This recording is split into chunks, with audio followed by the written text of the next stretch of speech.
For illnesses and injuries linked to the toxic water. Call today for your free consultation. 800-490-8291. Let our experienced attorneys fight to get you the compensation you deserve, and you pay nothing unless there's a recovery in your favor. Call 800-490-8291. That's 800-490-8291. Again, 800-490-8291. There's a reason Comcast Business powers more businesses than any other provider. Actually, there's a few. Comcast Business offers the fastest, reliable network, the peace of mind that comes with Security Edge, helping to protect all your connected devices, and the most reliable 5G mobile network. Want me to keep going? I can. Whether your small business is starting or growing, you need Comcast Business. Technology solutions that put you ahead and give you serious savings. Comcast Business, powering possibilities. Get started with fast speeds and advanced security for just $49.99 a month for 12 months with no annual contract. Plus, ask how to get up to a $750 prepaid card with a qualifying bundle. Offer ends 12/5/2022. Restrictions apply. New Comcast Business 50 megabits per second internet and Security Edge customers only. EcoBill and autopay required. Equipment, taxes, and fees extra and subject to change. Most reliable based on Root Metrics US report. Results vary, not an endorsement. If you own a business, this has been a bumpy ride. From pandemic to inflation, I'm sure you could use a break. If your business has 5 or more employees and survived COVID, you might be eligible to receive a payroll tax refund of up to $26,000 per employee. The challenge is getting your hands on it. Hi, I'm Howard Mackler, and that's why I founded GetRefunds.com to cut through the red tape and get you the money. The team of tax attorneys we have put together are highly trained in this little-known payroll tax refund program. We do all the work, charge not a dime up front, and simply share a percentage of the cash that we get for you. Businesses of all types can qualify, including those that took PPP, nonprofits, and even those that had increases in sales. We have helped return over $1 billion to businesses, and we can help you too. Just go to getrefunds.com/sports, click on Qualify Me, and answer a few questions. This payroll tax refund is only available for a limited period of time. Don't lose out on up to $26,000 per employee. Go to getrefunds.com/sports. That's getrefunds.com/sports. Why spend hours negotiating with a car salesman to get the best price for a vehicle you want to buy? At BMW of Fairfield, we give you our very best, most competitive price right up front. By eliminating the price negotiation process, we create a comfortable environment that helps our guests enjoy an experience that's often hostile and difficult at other dealerships. There is a better way. Experience it for yourself at BMW of Fairfield. One price, one person, 1 hour. The following is an attorney advertisement. If you get sidelined by a workplace injury, the workers' compensation attorneys at Boxer & Gerson can help get you back in the game. Our team of skilled attorneys will fight by your side for the treatment and compensation you deserve. We care about justice for injured workers. That's what makes us Northern California's premier workers' comp law firm. Call Boxer & Gerson at 510-345-2341 or visit boxerlaw.com for a free consultation. Boxer & Gerson, your life is worth the fight. Finding the right Medicare plan? Oof, no easy feat. Kind of like those dances my granddaughter loves making me do. But then I found Walgreens Find Rx coverage. Lets you compare plans online, over the phone, or in person. Made Medicare shopping so easy. Plus, I found plans with low-cost copays. I can get down with that. When you need to talk Medicare, Walgreens is here. Start shopping today at walgreens.com/Medicare. I'm Bob Burke, founder and chairman of Burke America Parts Group, a family of brands that includes RepairClinic.com, an appliance and HVAC parts solution company that's grown into an international brand. Before AmericanEagle.com, we partially launched a new technology platform developed by another firm. American Eagle helped take our technology to a whole new level with digital marketing, software development, and business insights into our key markets, appliances, HVAC, and outdoor power equipment, and did so both on time and on budget. AmericanEagle.com has the resources, experience, and talent needed to produce solutions.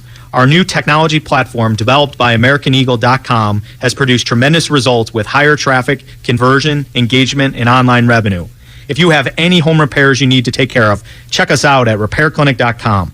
If you need a world-class website or technology project, then I would highly recommend AmericanEagle.com. Call AmericanEagle.com at 773-NETWORK. That's AmericanEagle.com, 773-NETWORK. In Walnut Creek, it'll be partly cloudy and 71 today. Weather brought to you by One Thing. Improve your gas mileage by properly inflating tires and taking your car in for a tune-up. Join Odyssey, and together, each of us doing one thing makes a greener tomorrow. It's time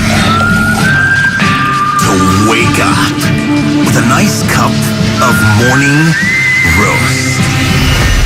Featuring Fillmore's finest, Monte Hill. The pride of the Excelsior, Joe Butcher Boy Shasky. You're listening to 95.7 The Game, the morning roast.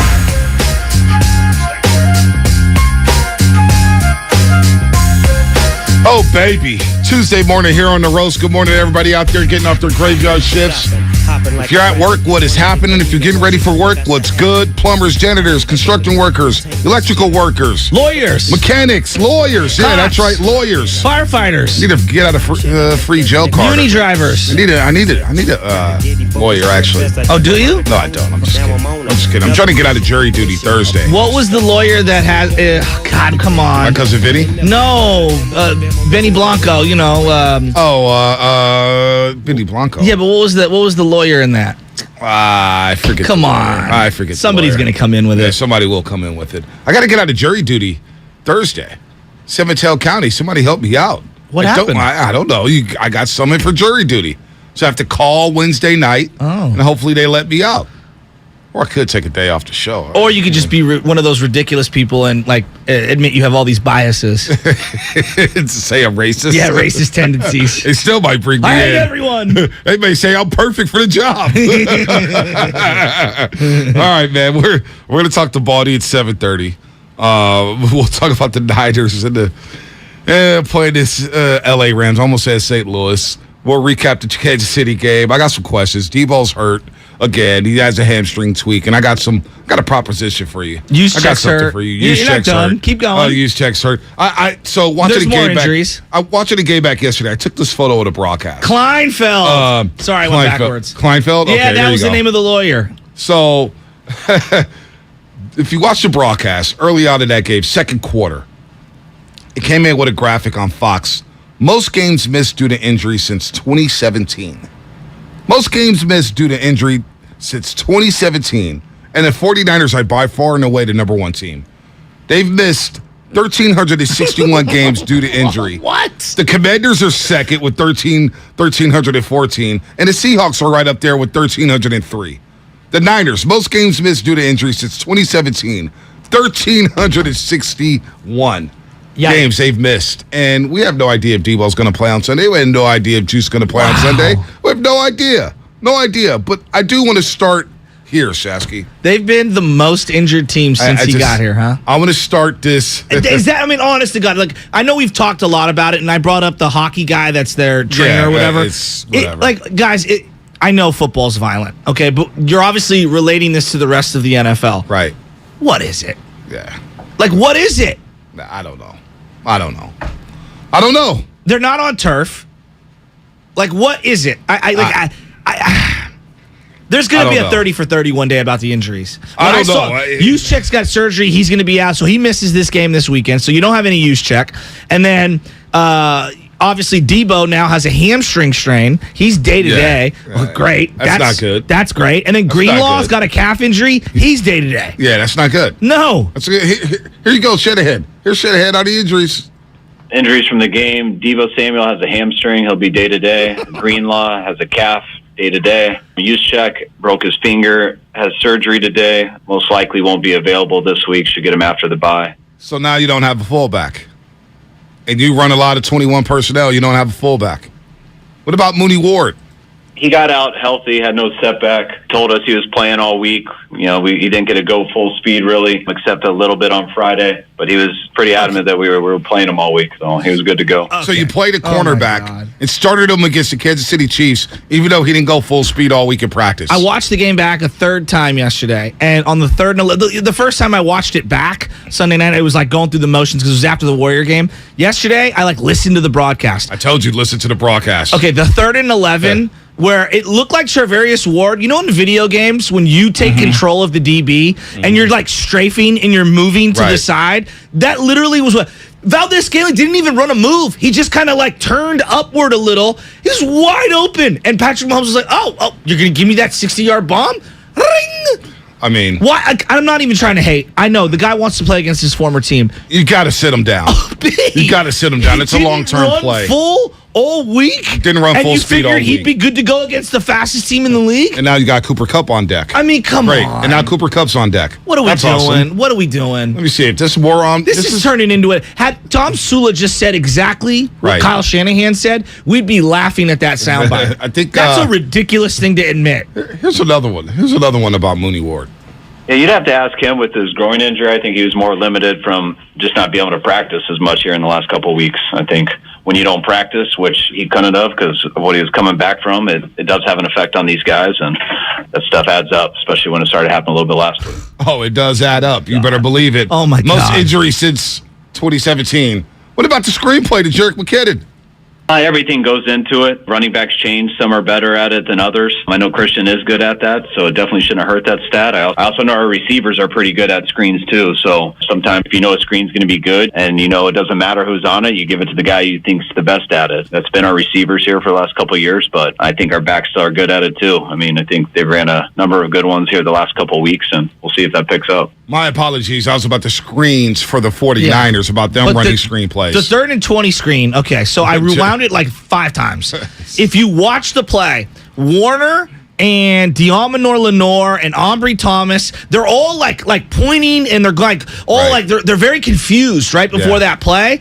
And I'm just saying to myself, guys, where's the timeout? And like Fred Warner was trying to like calm everything down. Did you see the little chip on Bosa? Oh yeah, to fool him. It was smart. It was smart. He goes straight up field and then boom. It was daylight. But it also felt like Hufanga came in and like got swallowed up, and I'm not blaming him, but he got swallowed up by this block that was coming downfield. But to me, I rewound it. They were clearly discombobulated. Right. And you got to call the timeout. You got to call the timeout. It's a big play. It's a huge play. Not only that, I thought, watching it back, it was the softest I've seen this defense tackle in a very long time. The missed tackles are a problem. They were not physical whatsoever. Mm-hmm. They were missing tackles. They were soft. It was almost as if they were intimidated by the Kansas City Chiefs offense, as if they gave them too much respect instead of just beating them up at the line of scrimmage and playing with that physicality that they usually do. I didn't see that Sunday. Well, I think that was alarming watching it back. And I agree with you. Seeing how off coverage they were, like Valdez-Scantling, are we really worried about him blowing by you? No. Well, obviously they were. And like that's the difference between, and I know everyone, the quarterback, when you have a guy like Mahomes, you're so afraid of the deep bomb, you lay off guys, and what does that do? That gives them all that underneath stuff. I mean, there was a couple of plays where Kelsey just lined up at wide receiver. There's like 9 yards of coverage, and just take a step back, 9-yard gain. 9-yard gain. Here's what Shanahan had to say about Ayuk's comments about a thumb only scoring 23 points despite having all the playmakers.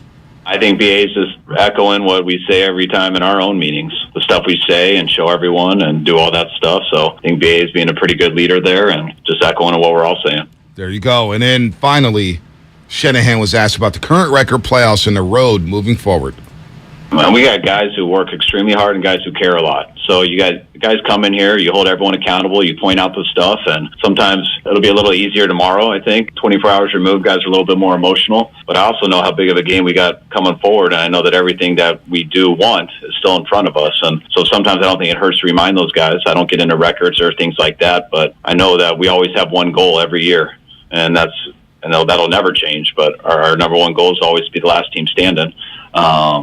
And in order for that to happen, you have to get in the tournament. And the best way to get in the tournament is to win your division. Regardless of what our record is, I want our guys to always focus on trying to get into that tournament. And the easiest way to do it is win our division, and I can see how we can do that. Now, that doesn't matter with records. It doesn't matter with who's ahead of us. It matters with how good we play. And that's what we got to focus on, is getting as good as we possibly can and playing to our full potential. And if we do, then I think we have every opportunity still in front of us. But it's not about just having those opportunities. It's about us reaching our full potential. So that's Kyle Shanahan on the road moving forward. There's a lot there. Win the division. Look, you're one game behind Seattle. Big-time game against the LA Rams. You can remain undefeated in the NFC West, but without Juszczyk, we'll see about Deebo Samuel. They're coming off a bye week. Kupp gets healthier. Maybe Stafford gets healthier. It's a huge game down at SoFi Stadium. Huge. And, you already see it. If they lose, well, they were 3-5 last year. It's set up to be another magical run. I don't want to hear that. And I don't want to hear that. I don't want to go through that.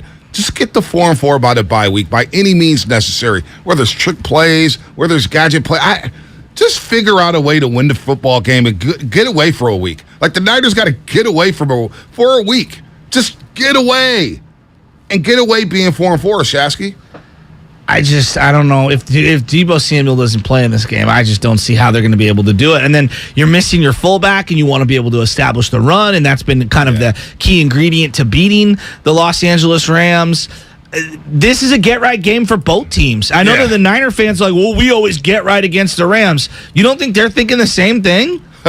I mean, if I'm them, I'm thinking the exact same thing. And so I'm very worried. These injuries have mounted up. I look at their personnel. I don't think they have the defensive personnel to be able to put pressure on Stafford and be able to hang with their weapons. I'm worried about how they're going to move the ball on offense. Like right now, if Deebo doesn't play in this game, and that means Jalen Ramsey is going to lock up either George Kittle or Ayuk exclusively. Right? Right. And now they what? double the other guys. Jennings dropped like 2 wide open balls the other day. Kittle dropped balls. Ayuk dropped balls. Like right now, they're playmakers. As much as we want to point the finger at everybody's not playing well. Right. And Mike McGlinchey. And we didn't even get into Mike McGlinchey yesterday. I don't want to. He stinks. We know he stinks. We got bullied yesterday. We talk so Sunday. much about all these first-round draft picks. Why does he never get, pointed out? I pointed out. Just because he plays every week? It's a bad first-round pick. He stinks. I'm pointing out all the first-round picks they've made. The only good first-round pick that seems to be worth a damn is Nick Bosa and Brandon Ayuk. Yes. It's only 2 first-round picks. That's it. Their entire regime. We don't know about Trey Lance. There's a big old question mark around Javon Kinlaw. McGlinchey, we know who he is. Reuben Foster, Sullivan Thomas are no longer here. We know what it is with the first-round picks. Let's go to Bay Rob. I want to transition to Warriors before we get to Eddie Johnson. Eddie Johnson, longtime color analyst for the Phoenix Suns. We got a big game tonight with the Warriors and the Suns. I'm going to put a smile on your face, Shasky, because you're red right now, man. You got horns coming out the top of your head right now. You were so irate over the 49ers. Hey, we'll get to the Niners a little bit later. They aren't who I thought they were. No, they're not. Not even close. Bay Rob, what's happening? What's up, Bay Rob? Hey, good morning. Good morning, fellas. Good morning. Hey, who is the leader for our team? We have no emotional leader on the sideline. There's no dude on the sideline saying, no, come on. What are y'all doing over here? There's nobody in the huddle. Jimmy doesn't take command of nothing over there. Don't most quarterbacks, aren't they normally the leader? They get the guys together. Right. Come on, what are we doing out here? It's a good. Bay Rob, I wanted to see Jimmy scream at McGlinchey on a couple of plays, especially the one where Chris Jones lined up on him and went right around him like he was moving a chair. Tell that statue he needs to move. Literally. There's a statue out there. I mean, look, Brady, Aaron Rodgers, Thanks for the call, Bay Rob. all the greats. I'm sorry, they would have yelled at somebody in that game. I mean, the protection up front was horrific. I don't know if yelling. I've been over McGlinchey since he ran out the field and didn't help Trey Lance up on the field. I totally forgot about that. I totally forgot about that. I'm out on him. Let me ask you this before we move on to Warriors. Yeah. Deebo Samuel, if you had your last dollar in the world, you knew that was your last dollar, and you had to bet it on something. I don't know if I'd bet if I only had $1, but I'll continue to play the game. Yeah. Would you bet it on Deebo having another season like he did a year ago? No, I would bet against that. You'd bet against it? Mm-hmm. So would I. And it pains me to say that. It pains me to say that, too. Because he was one of my favorite players, or still is one of my favorite players. He just doesn't have the juice like he did last year. It pains me to say that, too. Why do you bring this up? Because in the offseason, I'd look to move him. I would. Really? I mean, it's early, and he may go off and have a spectacular season, but there's a guy or two that I'm looking at to bring to the 49ers. I always hear you talking about, man, they don't have a big-time receiver. 6'5", 230. I've been wanting a big guy for years. Tell me it's DK Metcalf. No, it's not DK Metcalf, because that's not going to happen. That's who I want. That's not going to happen. I wanted him in the draft. That's not going to happen. Deebo's been spectacular. But watch the Tampa Bay situation. Mikey Evans? My boy? The best player coming out of Texas A&M the year him and Manziel came out? I love Mike Evans. You know that. So he's 29 years old right now. And I don't know what's going to go on with Brady after this season. We all expect it to be his last season. Brady's filing for divorce. Yeah, he's filing for divorce. is Mike Evans going to want to... Allegedly. Is Mike Evans going to want to stay in Tampa Bay? I would. You look at his cap hit. Next year, it's $23.6 million. After that, $12.1, $4 million, $2 million. There's a lot of options in here. It's a little complicated. But I'm just saying. I'm out on Debo. I just think the jig is up with him. And the gadget plays. He's not getting separation down the football field. You imagine Mike Evans alongside Brendan Ayuk instead of Debo alongside Brendan Ayuk? Well, they need somebody who can give them some catch radius along the boundaries. Like right now, they really don't have that kind of a player. As much as I want to see Jimmy throw the ball on the outside of the numbers, who's the guy who excels on that side? Who's the guy that, like what Kelsey did on Sunday, where he boxed out two guys when that one ball floated up to him? Is there a guy? When was the last time? Was it Anquan Bolden? And he was small. He was small. A guy who boxed out two dudes. I would say T.O. Yeah. I would say Terrell Owens. Yeah, I'm probably with you. And you know what? Mike Evans, when you think about him, he's got 78 career touchdowns. Last year, 14. The year before, 13. So everybody's talking about, go trade for Brady. I don't see that happening. I'll take Brady. I'll take a package. I'm sure you would take Brady. So that's not happening. Jimmy and Debo for Brady and Evans? I mean, that's not going to happen. I'm thinking more offseason. Offseason. I'm thinking more offseason because I don't think Tampa Bay. Look at their division. I know. Tampa Bay division stinks. They're going to get into the tournament. Do you think they fear New Orleans? Hell no. Carolina? They'll be all right. Atlanta. They'll win that division. But after the season, that's a team I'm looking at saying, can I pry Mike Evans away from them? He's a beast. Because I need a freaking receiver. And he can help you in the red zone because that's the one area. They just don't have a guy. Can you just throw it up to somebody? You know, like I know Kittle made a really nice play in the red zone. Ball thrown behind him, even though if you throw it in front of him, he's wide open and he catches it standing up. I'm not going to nitpick anymore. But, if you had a guy that you could just line up on the outside and say, I dare your 6 foot wide cornerback to guard our wide receiver, they need that. They've been needing that. It's going to be tough for Niners to trade Debo. Samuel, I see in the box here, trading Debo before June 1st. Next year will cost the Niners $28.4 million against the cap, and they wouldn't save any money. It's 21.7 the following year and $15.1 million in 2025. So he's a Niner. Maybe somebody can need some money. I'm just looking at Mike Evans. I'm saying he's going to be available in the offseason. My intuition is he's going to be available.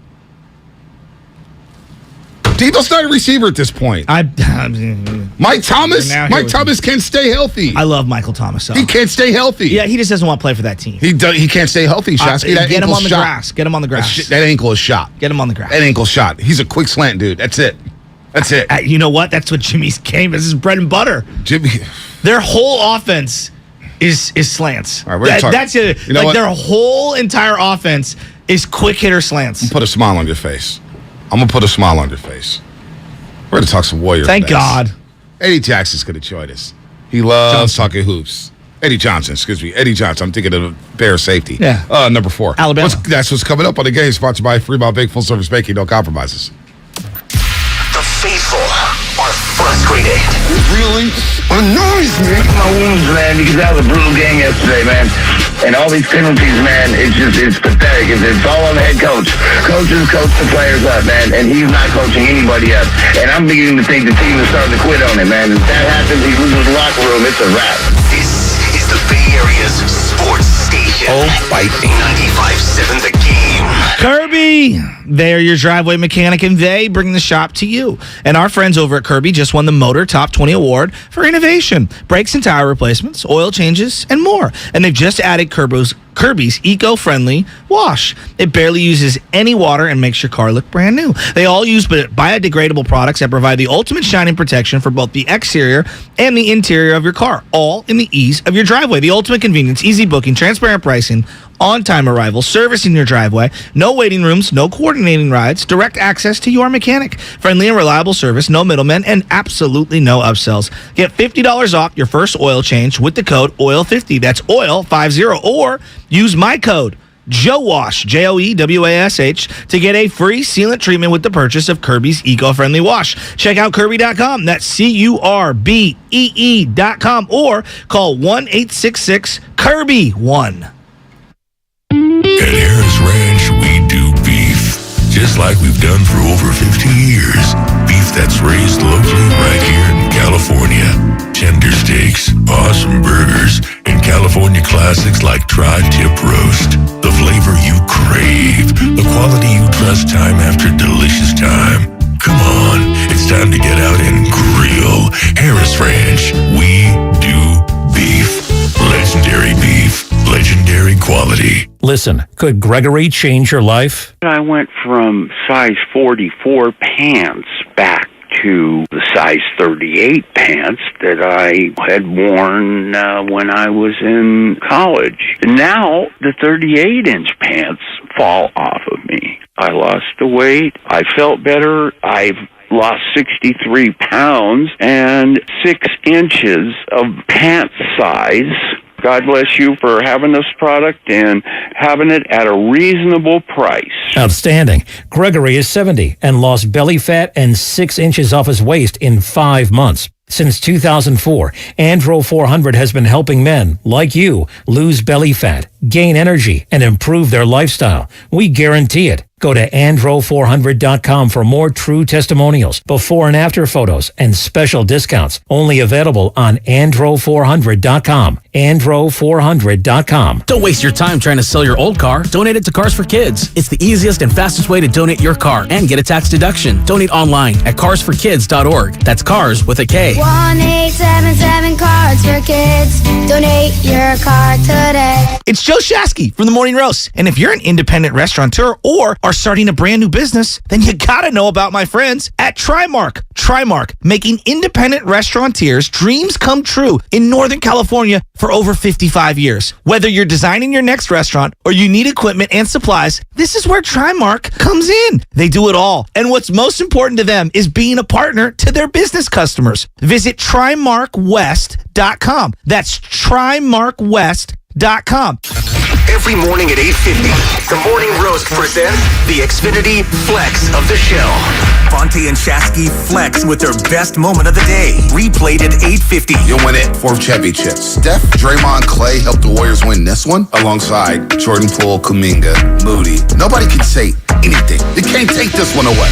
The Flex of the show. Presented by Xfinity Flex, the 4K streaming TV box with voice remote and Peacock Premium. Free with Xfinity Internet. Attention! Did you or a loved one live at or near Marine Base Camp Lejeune in North Carolina between 1953 and 1987? If so, listen closely for this important legal announcement. From 1953 to 1987, Marines and their family members at Camp Lejeune drank water that was contaminated with hazardous toxins. The toxins found in the water at Camp Lejeune may cause health issues, especially later in life. Types of health issues associated with water at Camp Lejeune are numerous. If you or a loved one lived near Camp Lejeune between 1953 and 1987, you may be entitled to substantial financial compensation without going to court. Even if you were turned down in the past, a new law can allow you to file a claim today. If you or a loved one spent time near Camp Lejeune, call the Negligence Network to find out if you're eligible for financial compensation. There's no fee unless we win your case. Call 1-800-700-4333. That's 1-800-700-4333.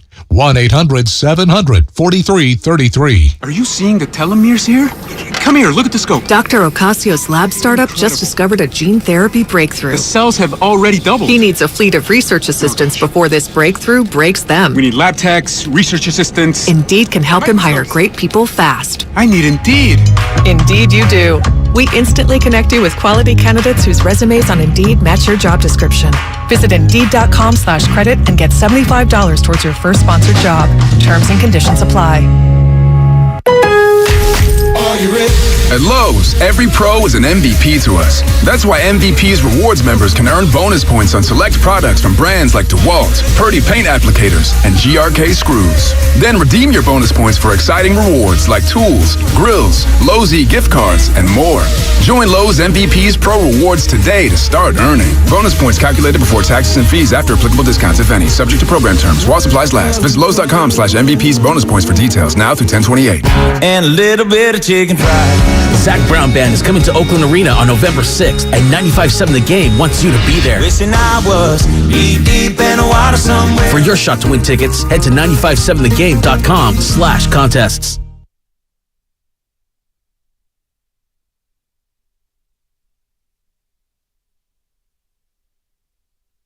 Now, back to the Morning Roast with Bonte and Shasky. Oh, wouldn't you know, on this day 10 years ago, Giants win Game 2 over the Tigers. Prince Fielder thrown out at the plate on a great relay. Remember that? Gregor Blanco, Marco Scudero, and Buster Posey. Bum pitched 7 scoreless innings, struck out 8. Giants beat the Tigers, and they swept them in that World Series. Then 8 years ago today, they beat the Royals in Game 4. Good memories when it comes to the Giants. 36 years ago was the Bill Buckner play. Was the Bill Buckner play, one of the greatest World Series ever. Yeah. That's Red Sox. Yeah. That was pretty good. They still had a Game 7. I know, and then the Red Sox are up 3-0. Yeah, it's like the Giants in 2002. Everybody forgets about Game 7. Well, that series was over in 6. Thanks, Coach. Winning the Game 7 was like, it's done. They're done. They're done. You knew it. I knew it. The entire region knew it. Giants were done. Is Chris Paul done? I don't know. Let's ask Eddie Johnson, long-time color analyst for the Phoenix Suns. I think he's on the course right now. Let's wait a second. He's got a tee time coming up at 7 o'clock, so we're trying to catch up to him before he gets in the cart and shoots some golf. Eddie Johnson, one of the sickest scorers in NBA history, coming off the bench. Seattle Supersonic, Phoenix Sun. And he talks that talk. But I want to know about the Phoenix Suns and where they're at. Where they're at after last year's debacle in the Western Conference semifinals against the Dallas Mavericks. We all know what happened in Game 7, where they scored 28 points in the first half. And we haven't talked much Warriors. They lose to the Nuggets on Friday. They beat the Kings on Sunday despite giving up all those points in the first half. All right, we got Eddie? We've got Eddie. All right, let's get him on the air here. Eddie Johnson. Eddie Johnson, longtime color analyst for the Phoenix Suns, longtime player in the NBA, played in numerous seasons. Rockets, Pacers, Sonics, Suns, Sacktown, played all Kansas City. What's up, Eddie? What's going on, man? You missed one team, though. I missed the Kansas City Royal Chicago. You played for Chicago? No, you still missed it. You know, I'm giving you a test this morning. Let me see. Charlotte Hornets. You got that. Charlotte Hornets. Eddie, are you pulling your sticks out right now? Are you pulling? I just put them in my car. Oh, nice. So who you playing today? Whose money are you taking? Olympiacos is where I played as well, over in Greece. Oh, nice. Oh, yeah. Overseas. So let me ask you this, Eddie. You've been all over, ripping the Warriors for the last couple of years. It's quite a great shtick that you got going. What's going on with your Phoenix Suns? Is Chris Paul cooked, or is that an overreaction?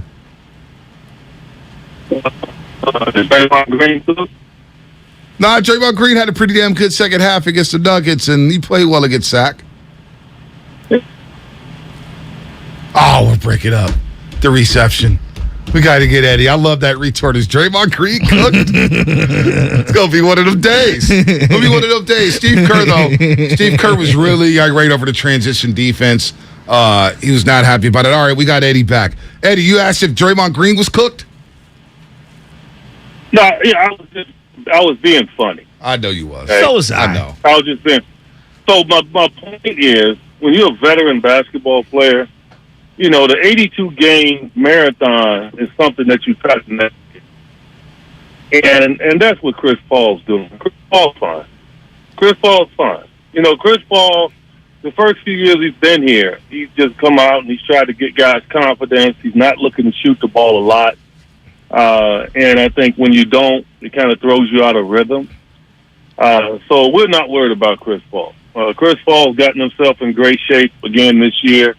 But, what have you all guys criticized about him at the end of the season? That he got worn down? Well, he always does.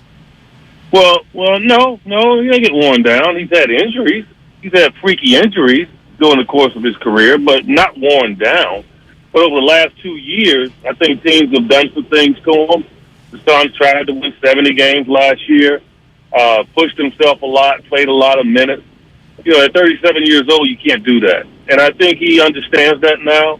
And I think he's going to just try to gradually get himself right into rhythm. And fortunately for him, he's on a team that can go win games, and he doesn't have to put up insane numbers like he did last year at times. So that's where we are with Chris. So, I know it's hope there in the Golden State area that that's the case, but it's not. Nah, I mean, Eddie, look, you guys won 64 games last year. the most in franchise history.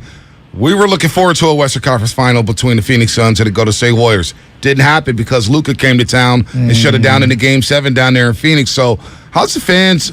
How's the buzz? Luka came to town and Ja Morant left town. Oh, we'll see. You know what, Eddie? That's my problem with the series. Well, because when Ja got hurt, a lot of talking heads say, well, you know, the Memphis Grizzlies are a lot better without Ja. They play a lot better without Ja Morant. Yeah, right. Well, you all knew that wasn't the case, and you were totally ecstatic about it. You guys lost to Dallas in one of the most embarrassing Game 7s of all time. I mean, Mr. Triple Single didn't even show up. He does what he always does in the playoffs. Well, I'm not going to even get into the reasons why they were sluggish and they lost. But I think it was pretty obvious. But we're not going to go for excuses. Okay, it's just life is what it is, and that what affected that entire team pretty much, caused that sluggishness to happen. But again, that's something we've dealt with over the last few years, so I'm not going to harp on that. But we'll see. Like, they ran into a buzzsaw, and then they ran into some issues personally, obviously, that cost them. No way the Suns are going to be there on 30 against the Dallas Mavericks. Okay, at halftime. If it's an even board, it's not happening. Well, it did happen, Eddie. It did happen, and we did see it in the Western Conference Finals. And the excuses did come out 2 weeks after that series. Well, again, like I said, if they're right physically, that does not happen. That's all I can tell you. And like I said, I'm not trying to look totally for excuses, but I laid it out there. Eddie, I you can take it for what it was. Okay? You can take it for what it was. It affects at least 6 to 8 players on your team. All right? You can take it for what it was. All right? So that's the case. Sort of like Ja and Jaren Jackson gets injured in the series and you all able to beat them. Oh, well, then what was Boston's excuse? Like, seriously, they were up 2-1. No, that's true. That's true. Boston's excuse is Jaylen Brown thought he was Curly Neal. I mean, Eddie, at what point are you going to give the Warriors a little bit of credit? Think about what the Warriors did last year, Eddie. Think about what the Warriors did. They went to the postseason with a lot of unknowns. Steph had missed 36 games. You want me to give them credit? I'll give them credit for you all.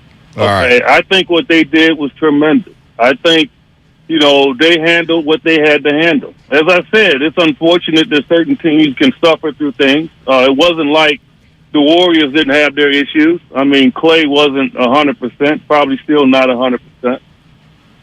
They did have to rely on other guys. Jordan Poole played tremendously well. So, you notice, I've never said anything about the Warriors personally. I think, they're a champion. And what they did was great. That's 4 times in 8 years. So you can't fault that. And so we'll see this year. See, the thing is, people want to keep grabbing on to what happened last year. As an athlete, you just can't. Like you have a forgetful gene. Like when I get off this show today, I'm going to forget you.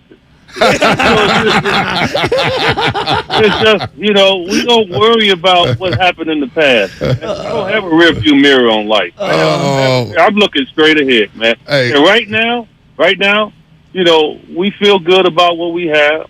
Yes, we'd like to have the Jay Crowder situation straightened out, but, so be it. It'll happen when ownership squared away. Yeah, but please don't ask me the question about DeAndre Ayton having a problem with Bonnie Williams. Oh, no. Well, Ayton's playing well. You guys just had a guy that punched the guy. Yeah, well, what did you think of that? Right, Eddie, what did you think of that when you saw the video? You didn't see his tweets? I just want to hear from the audience. All right. What did you think? What did I think what Draymond did? Yeah. I think it was Bush League. I would never, and look, and that's me, and I like Draymond. Okay, so I'm very honest. I think you guys should know that. Yep. I thought it was Bush League. It's one thing to hit a stranger, one thing to hit an opponent, but it's another thing to hit a teammate. And for me, Jordan Poole's going to get out there and he's going to do his business, and he should. That's what he's getting paid to do. And I would have done the same thing.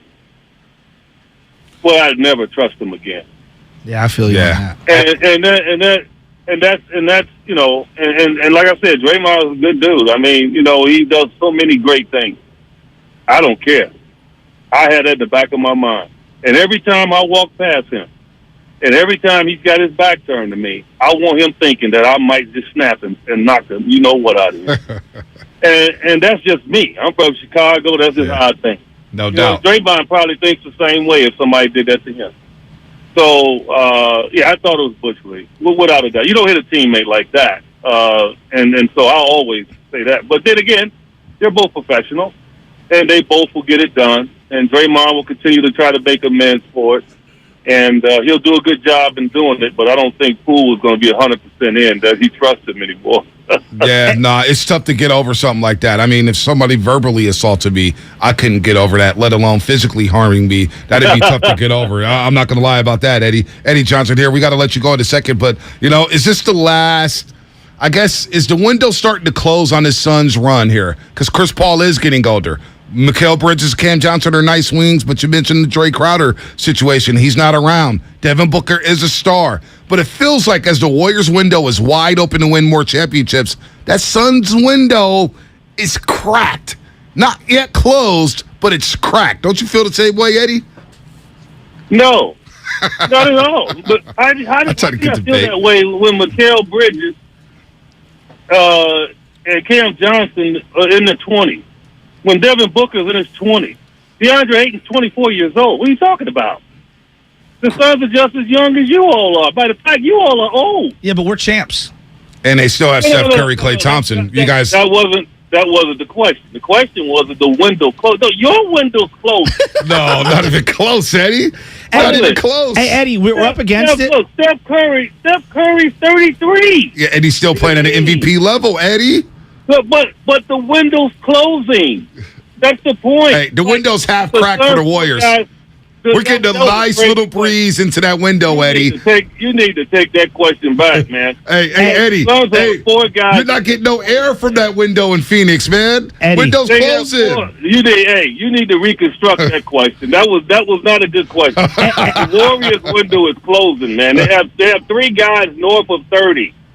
Okay? I mean, their window's closing. Unless you think Kuminga and Poole is going to turn into Draymond and Steph. Well, no, Wiseman. Wiseman looks great, and so does Jordan Poole. That's why they gave him the money. He's going to turn into Will Chamberlain. Okay. Eddie, that window's wide open for the Warriors. You know what time it is. Tuesday, January 10th, you guys come to town. Me and you in the morning. I'll take you out golfing. Bring your sticks. Bring a lot of cash. All right?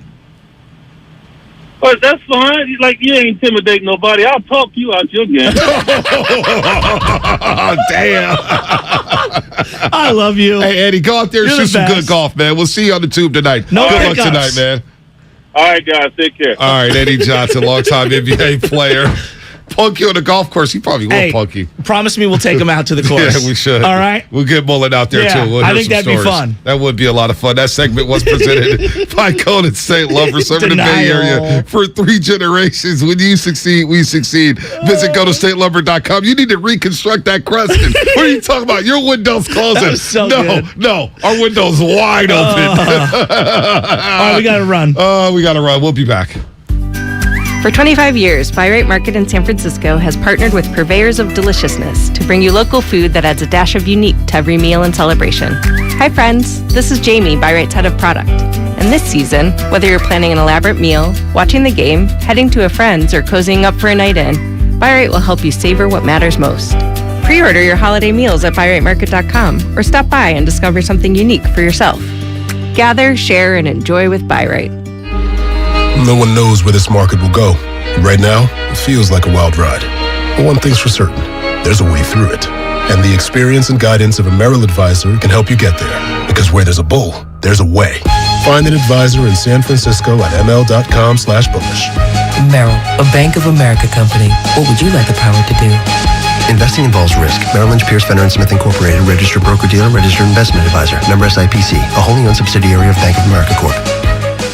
Are you interested in new career opportunities in the Bay Area and want to make a difference in your community? The San Francisco Sheriff's Office is looking for people considering a job in law enforcement right now. If you're at least 20 years or older with a high school diploma or equivalent, the San Francisco Sheriff's Office wants to hear from you. Enjoy full benefits, flexible schedules, and opportunities for growth and promotion. For employment announcements and more information, visit sfsheriff.com. That's sfsheriff.com to apply today. Texting privacy policy and terms and conditions posted at textplan.us. Texting enrolls for recurring automated text marketing messages. Message and data rates may apply. Reply stop, opt out. Go to getrbawindows.com for full offer details. Homeowners, do you know when it's time to replace your windows? Feeling too hot or cold? It's time to replace. Can't see through fog between the glass? Time to replace. Spending too much on expensive energy that literally goes out the window? It's definitely time to replace. If you've been putting off replacing windows in your home because it's too expensive, here's great news. You can now get a free in-home window consultation and free price quote from Renewal by Andersen, the company with the most 5-star reviews among leading full-service window replacement companies. And this month only, you can buy one and get one 50% off when you purchase 4 units. Just text WINDOW to 323232 right now for your free consultation on top quality affordable windows or even patio doors for $0 down, 0 payments, and 0 interest for an entire year. That's right, you don't pay a dime for an entire year. Plus, buy one and get one 50% off. But hurry, this offer won't last long. Text WINDOW to 323232 right now. Don't go into winter with drafty windows. Text the word WINDOW to 323232. Don't wait. Text WINDOW to 323232. Starting stronger starts at AutoZone, where they've got battery solutions in the form of free battery testing, free battery charging, and replacement batteries that fit your needs. That's what makes them America's #1 battery destination. Get in the zone. AutoZone. Have you considered walking through another door? I don't mean to pursue another opportunity, but upgrading a door in your home. Now, if you are in fact looking for another opportunity, Golden State Window and Door can provide you with plenty.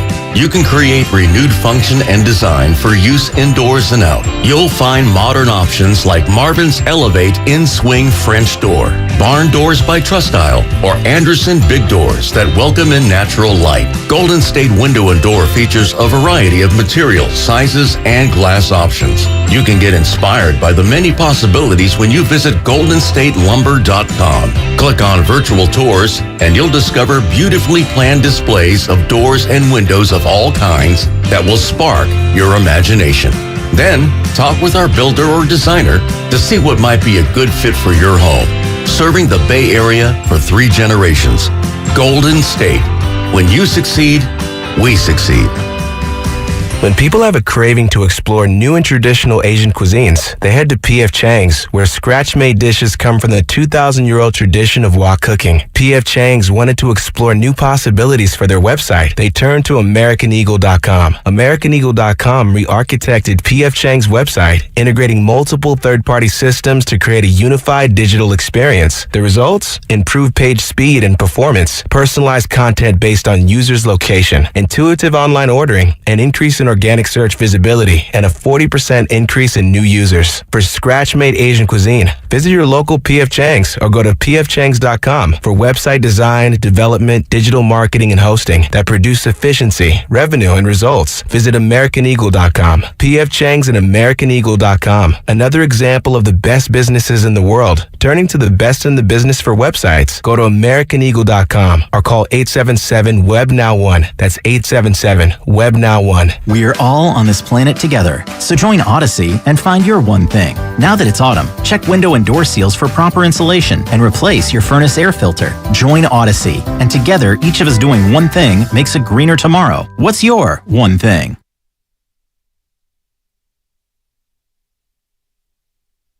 Well, that's fine. Like, you ain't intimidate nobody. I'll talk you out your game. Now, back to the morning roast with Bonte and Shasky. Eddie Johnson. He ain't no punk. No, he's not a punk. But he's full of excuses. The Suns really want to blame COVID on getting smacked in Game 7. They were up 2-0 in that series. And they were talking. Remember how much they were talking? Then they won Game 5, and Luka walked out the tunnel. He said, oh, they want to talk when they win. They talk when they up. Okay. Luka was like, okay. And he smacked their asses in Game 6 and 7. So the Suns could be full of excuses. They could say, Eddie could say the Warriors' window is closing. They just won a championship. Have you seen what Steph has done so far in the first 3 games of the season? 100 points in 88 minutes. Yeah, he looks good. He hasn't missed a free throw yet. JP missed 2 in a row the other day. I know. I couldn't believe that. Steph hasn't missed a free throw yet. On free throws, James Wiseman, love you, bud. I love your shot. I actually really like his stroke. He's gotta work on the free throws. Well, he made his first 4 against Sacramento. I know, but I think it was Friday night he missed some free throws. Yeah, he missed some free throws. Yeah, and then he missed a couple later on in the game. I'm just saying, no doubt. He's gonna get fouled a lot. If once he just again, He's young. He cleans that up. Sorry, just the free throw thing drives me nuts. So against Sacramento, he scored 14 points. He's hit his first 4 3. He got to the free throw line 6 times. Hit his first 4. Missed the last 2. So he's getting there. He's getting there. The fact that he is getting to the free throw line, that's a good sign. That's a very good sign. Jordan Poole 7 of 9 the other night. Moody 3 of 4 the other night. Steph Curry 4 of 4. So far on the season, Curry 22 of 22. He went to the free throw line 9 times each in the first 2 games. So let's see how many he can hit before he misses his first one. He doesn't want to surrender that free throw title belt again this year to Jordan Poole. He wants it back. Yeah, I don't blame him. The 2-man game between Wiseman and Jordan Poole has me so excited. And it's not necessarily how dynamic Jordan Poole is. It's the evolutionary steps forward that Wiseman has taken in terms of the dribble handoffs and then the resetting and then the picking and the rolling and the popping. Like, man, he really has worked with Kevon Looney. No doubt. You could totally see it in real time. Now, defensively, there's a lot of work to be done. I'm with you on that. A lot of work to be done. I thought he's got a pretty unfair whistle. He has. It felt like Rashawn Holmes got a couple that where he didn't leave his feet. Whistle. Yeah, and he got the blocked rookie him. whistle. And He I'm got like, the why rookie is Rashawn whistle. Holmes getting these calls? He's got the rookie whistle, and that's fine. That's to be expected. But overall, defensively, Warriors give up 71 points in the first half to the Sacramento Kings. They gave up 70 in the first half to the Denver Nuggets.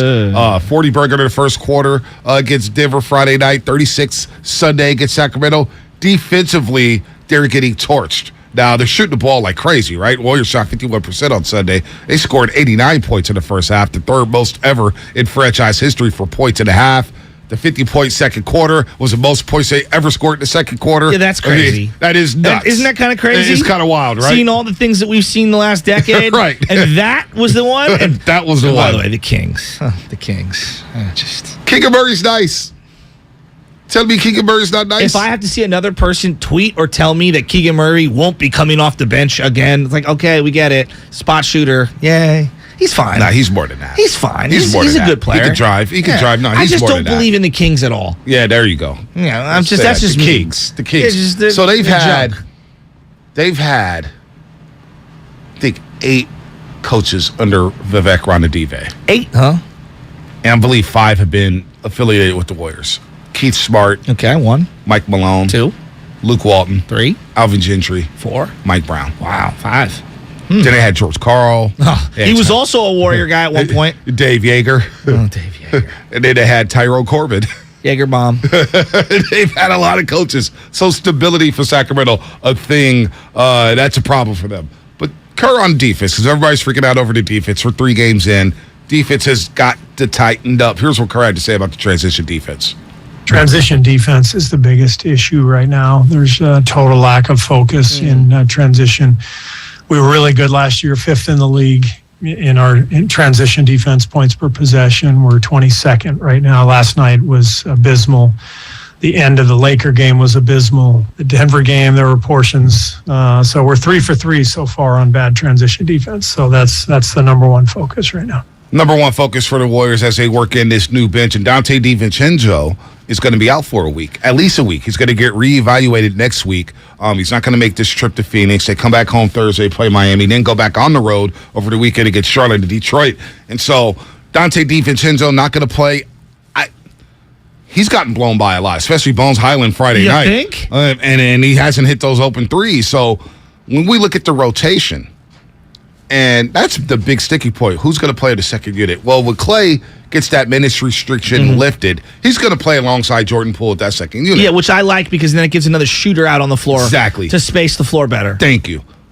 Wiseman, Kuminga, JaMychal Green, Moody. There's going to be some combinations there. I don't like JaMychal Green and Kuminga. Well, at first, Kuminga to me is not a 3. No. This thing that he's a 3, I just categorically disagree. I think in the modern NBA, he's a 4 or 5. That's what he is to me. Right. I could be wrong. I'm not trying to pretend to know more hoop than Steve Kerr. I'm just saying that, like, when you put JaMychal Green and Kuminga and Wiseman together, that's a clunky lineup for me. It's a very clunky lineup. So offensive spacing and then defensively as well. Exactly, because Kuminga and Wiseman right now are occupying the same space. Yes. They're occupying the same space, and you got that 2-man game between Poole and Wiseman really cooking. Yes. So where's that leave Kuminga? Where's that leave Moody? Where's that leave JaMychal Green? Kuminga so far has been the odd man out. He has. He only played 7 minutes against Sacramento. That's a guy I would like to see play 13, 14 minutes, but he's going to have to do something. This is what it is on a stacked team. Somebody's going to be the odd man out.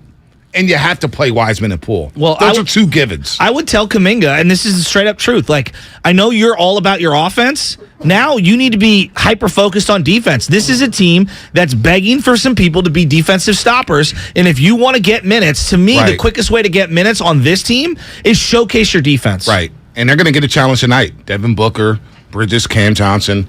Chris Paul may come out of his funk. I think Chris Paul's shooting like 20% from three so far to start the season. Small sample size, just 3 games into the season. But I remember the first go-around with Wiseman against Ayton his rookie year.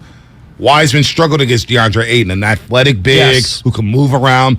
For me, looking at the individual challenges, this is another test for James Wiseman. He's gotten to face Sabonis, Nikola Jokic, and then, of course, Anthony Davis in the first game of the season. I thought he's done okay. Like, given that the guy hasn't played a whole lot of basketball, a couple of years ago, he would have had 4 fouls before the game even got tipped off. You know what I mean? Like, it just feels like, and I know it's a work in progress, and it's been sketchy at times, him leaving his feet isn't as bad as it was 2 years ago. Right. And I also think that his understanding of spatial awareness of where people are trying to go, here's the area he needs to work on. He comes flashing out a little too hard, and guys kind of go by him. I think he needs to give a little more space, knowing he can close out on the perimeter with his length. Stay in the paint a little more is what I would tell him. Don't be so eager to come out. Now, I think Jordan Poole's done a great job trying to facilitate. He only took 5 shots against the Denver Nuggets Friday night. We want to see surprising. Him shoot more. Want to be I'm aggressive, but he did have the 7 assists in the first 2 games, 6 assists the other night against the Sacramento Kings, and he had a shot flowing. So I'm not really too worried about Jordan Poole. A lot of people are like kind of freaking out about him. 24 points off the bench against Sacramento. Defensively, he's trying. He's getting better. Not there yet. Not even close yet. Steph wasn't there yet in his 4th season in the NBA when it came to defense. So the offensive punch, though, from Jordan Poole, being aggressive, we like to see that like we did against Sacramento. Well, and I also think that Moody's continuing to show flashes. I really like what I'm seeing with him. He just plays within himself, and that's what I really like. And I think that Kuminga right now, the word lost is thrown around. He doesn't look lost to me. He's just unsure of himself because I think he's afraid of either doing too much or not doing enough and then sitting on the bench. And we've all been in that situation. One guy who has been balling, I'll let Steve Kerr tell you. It's the best I've ever seen Wiggs. You know, he's an all-star last year. He helped us win a championship. And I think he's used that momentum that he gained a year ago to kind of springboard into this season. And I don't think he's ever looked more confident, not only in his own game, but with what we're doing, the way we play. You saw the extra pass last night that he made to Steph for the 3. He's making those simple plays, but then he's attacking when he needs to attack and playing just really efficient basketball, playing great defense. 22 points, 6 rebounds, 3 assists so far to start the season. He's shooting so far 52% from the floor. 52% from the floor. Andrew Wiggins, 3-point shots working. He's playing defense. Andrew Wiggins right now, the most consistent player outside of Stephen Curry. I didn't know if he could sustain the excellence that we saw in the playoffs and carry it over into this year because he was so good. Like efficiency, defense, rebounding. And he's just carried it over, and to me, it's comfort. He looks so comfortable. He takes appropriate shots. It feels like everything's in rhythm. Nothing's forced. He's just a perfect fit right now, and he's playing just so good. So good. So smooth, in control, nice pacing. Andrew Wiggins looks like they're going to have him for the next 5 years. I love it. Next 5 years. He looks like he's in his physical prime. Dude, and then when you talk about the trade to get him, Kuminga and Wiggins for D'Angelo Russell. Who's making more than Jordan Poole this year. I know. We'll make next year. It's an all-time robbery. It really is. It's an all-timer. D'Angelo, I think, is going to get $33 million next year. This year. And next year, I think it's 29 to 31, depending on what the hard number was. Wow. For Poole. Wow. I mean, I'm just giving you context. No doubt. Wiggins playing at a high level as the Warriors take out the Suns a little bit later tonight at 7 p.m. You are listening to 95.7 The Game, KGMZ FM and HD1 San Francisco, always live on the free Odyssey app. Download the Odyssey app and favorite 95.7 The Game for the best and most up-to-date sports coverage. And do not forget that you can also watch us every single day on our YouTube and Twitch streams. Just log out and search 95.7 The Game and be sure to like and subscribe to the channel. While you are there, Subscribe on YouTube. Like us on YouTube. We had over 1,000 viewers yesterday during the morning roast, Football Monday. So it was pretty cool. Pretty cool to see all the viewers and all the audience participation yesterday on the roast. It's actually been surreal. I think we grew this little channel about a year ago, and to see the audience grow on there, and to see people like and subscribe us. And if you're watching right now, I'm doing it right now. I'm going to click. Boom, I'm hit the like button. Thank you guys, because without you guys, we don't have a station. Like, we pride ourselves on being a part of the community, and seeing this little YouTube community grow over the last year or so has been really cool. Yeah, no, it's been really, really special. So shout out to YouTube. Shout out to everybody out there. Shout out to Aaron Judge. Here's what he had to say yesterday. Aaron Judge? As we switch gears to baseball. What? Aaron Judge spoke yesterday. Time out. You're bringing up baseball and not me? Yeah, I love baseball. All right. I love baseball. All you right. guys just love the Giants so much. You guys have been duped and bamboozled into thinking they're exciting. No, Aaron Judge is exciting. Here's what he had to say after the Yankees were swept by the Houston Astros. Okay. Is your goal still to remain a Yankee? What's that? Is your goal still to remain a Yankee, as you've expressed in the past? Yeah, I've been clear about that, since I first wore the pinstripes. But, we couldn't get something done before spring training, and, I'm a free agent. We'll see what happens. We'll see what happens. I'm gone. That's what that Mark said. Feinstein on Twitter yesterday said that the Dodgers could be serious suitors for Aaron Judge. Would Mookie Betts move to second base and open up right field for the AL MVP frontrunner?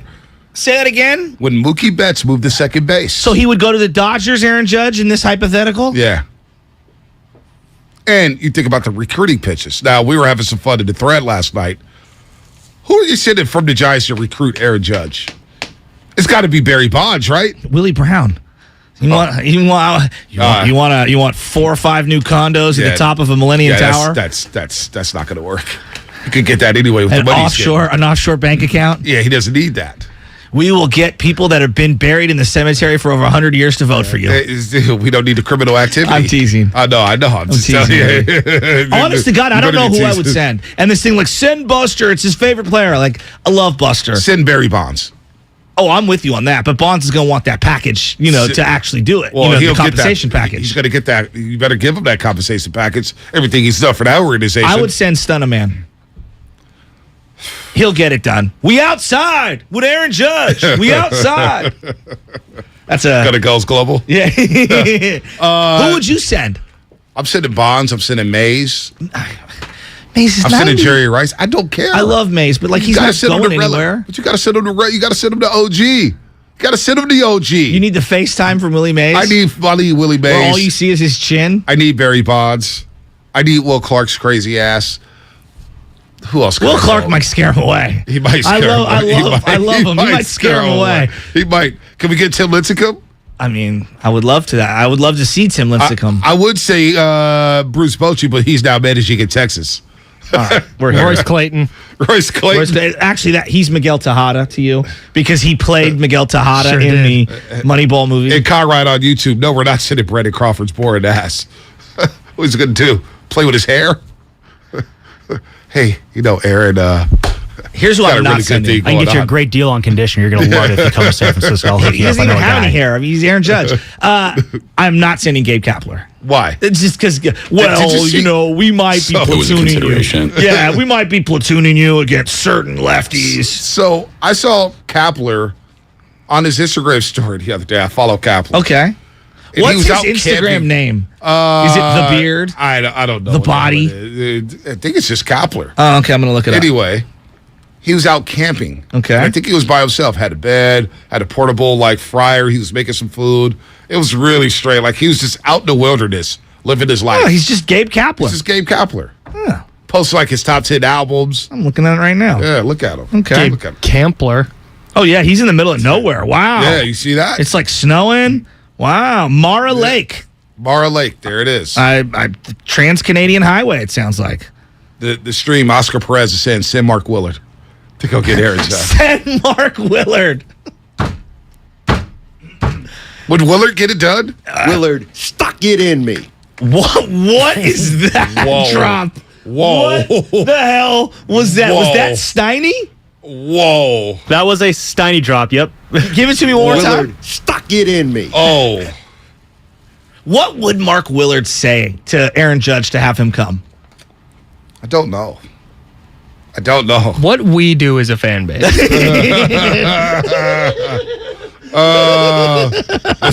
Jason Ramos said, send over the garlic fries and baseball guys. Send them over. You don't want my crazy ass trying to lure him in. I mean, I know my limitations. It might work. Honestly, this is what I would do. I would, honest to God, this is what I would do if I was the San Francisco Giants. 2 dots in Farhan, LQ. Yeah. I wouldn't send anyone. I would send the amount of money that you're going to deposit into his bank account the second after he inks that contract. $600 million. Sid Xavier McDaniel. Come on. That might work. Come on. Put Aaron Judge in the headlock. So the Bruce Bochy thing's interesting. We haven't had a chance to discuss hold on. This is what you do with Judge. The cash may not work. You got to send bonds, right? I mean, I guess. Honestly, the recruiting pitch, you got to send bonds. He has been smiling a lot more lately. Barry Bonds But when I think of teammates, I don't think of Barry Bonds. Barry. I mean, I love Bonds. You got to send Barry. Bring in Jeff Kitt, too. Here's who I'm not sending, Mark Melanson. Would you say Matt Dehegan, who I just heard through the headphones? Yeah, Matt Dehegan, I would absolutely. Look. Garlic fries are in section 127. If you get platooned, we're out. The crab sandals behind center field, about $19. What about Hunter Pence? Hunter could work, but we tried that with John Carlos Stanton. Didn't work. Yeah, that didn't work. Well, I think there were other reasons that kind of kept Stanton from wanting to go to the Giants back then, not just Hunter Pence. You know, like that 98 loss season they were coming off of. Yeah. Well, they're coming off an 81 loss season now. Okay, so the Bruce Bochy signing with the Texas Rangers. Did that disappoint you?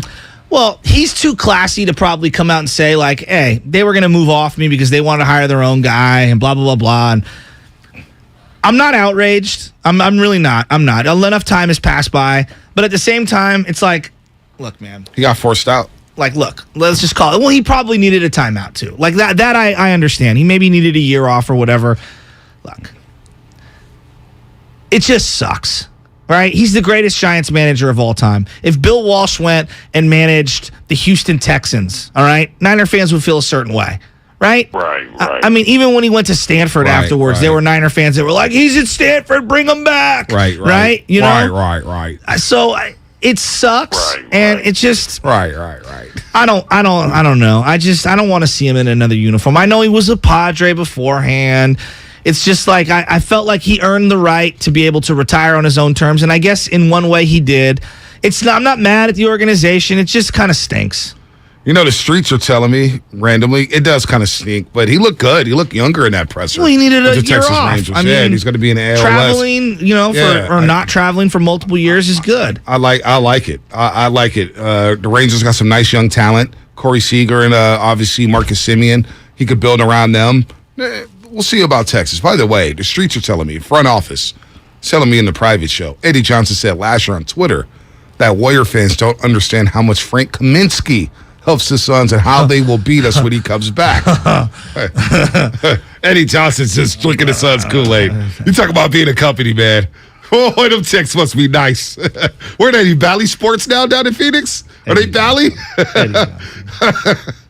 What are the chances they get Aaron Judge, the Giants? I don't know. Well, according to Larry Krueger, Mark Willard, 90 to 95% chance. It's basically happened at this point. They didn't say that much. Larry Krueger tweeted 90 to 95%. Did he not? Said that? You sent it to me. Oh, I did send you that. I didn't know it was 90, 95%. I thought it was more like a, unclear exact. What did the tweet say, Lovin? What did the tweet say? Larry said, I got my source in the Giants saying 90 to 95% confidence. So he did put 90 to 95. He put a number on it, which I thought we don't need to get into that. But we do have to get the breakdown. The one thing that I would say is everybody ripping all these big contracts. How's that Bryce Harper deal looking? Yeah. MVP, now he's finally, World Series against the Astros. They got a legit shot to win. I'm pulling for Dusty, but I'm worried, man. I'm worried. I am worried. So you're telling me there's a chance? There is a chance. 90-95% chance Aaron Judge becomes a Giant. I doubt it. All right, what's coming up? I'd put it at less than 10%. What's coming up? Brought to you by Odd Deck Small Business Loans. We're getting back into the 49ers here. Brian Baldinger. Baldy, it's a Tuesday. He joins us at 7:30, and he's got some things to say about the Niners. That's coming up here on The Roast. With an offense that's stacked with weapons. And one of the best defenses in the league. Why are the Niners only 3-4? Man, I'm pissed off, man. The Niners embarrassed me. First with the coach. I'm super frustrated. You can't have penalties. You can't have turnovers. You got to play one of your best games and stay in it. And we weren't even close.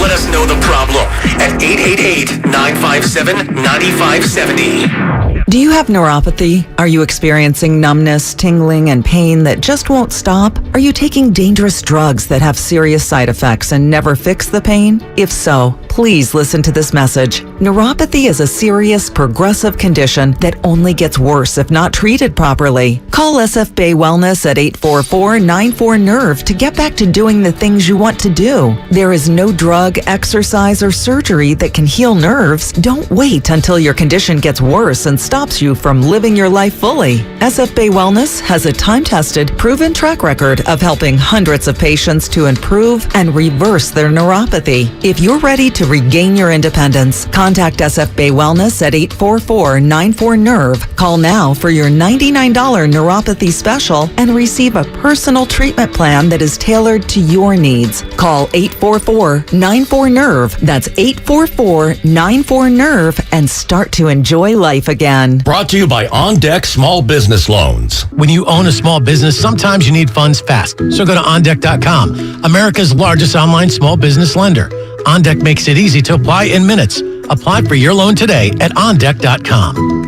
Golfers, tee it up this fall at the Golf Mart for big savings. Save up to $150 off on Ping G425 woods. Upgrade your gear with discounted Wilson standard cart golf bags and stock up on TaylorMade Distance Plus golf balls, now 2 dozen for $35. Don't miss these items and more happening now at the Golf Mart and get a free custom fitting today. The Golf Mart, home of the 90-day satisfaction guarantee, or shop us online at worldwidegolfshops.com. Everything, our farm, our stand, our pop-up shop, it really all started when we discovered the benefits of local, raw honey for our family. And then we decided to turn it into a business. We were looking for something to help us get up and running. So we got the Chase Business Complete Banking Account. It's more than a bank account. It comes with Quick Accept, which lets us take card payments anytime, anywhere in the U.S. using the Chase mobile app. Plus, we get same-day deposits at no extra cost. For us, it's more than honey. It's about sharing a little sweetness with the world. Get the Chase Business Complete Banking Account with the essentials you need to help get your business going. Learn more at chase.com/business-complete-banking. Chase for business. Make more of what's yours. Quick Accept is not available in U.S. territories. Enrollment required. Usage subject to approval. Same-day deposits available for payments before 8 p.m. Eastern Time, Sunday to Friday. Fees and rates apply for checking and processing. Limitations and restrictions apply. Participants compensated. Merchant services provided by Payment Tech LLC and WePay Inc. Subsidiaries of J.P. Morgan Chase Bank and a member FDIC.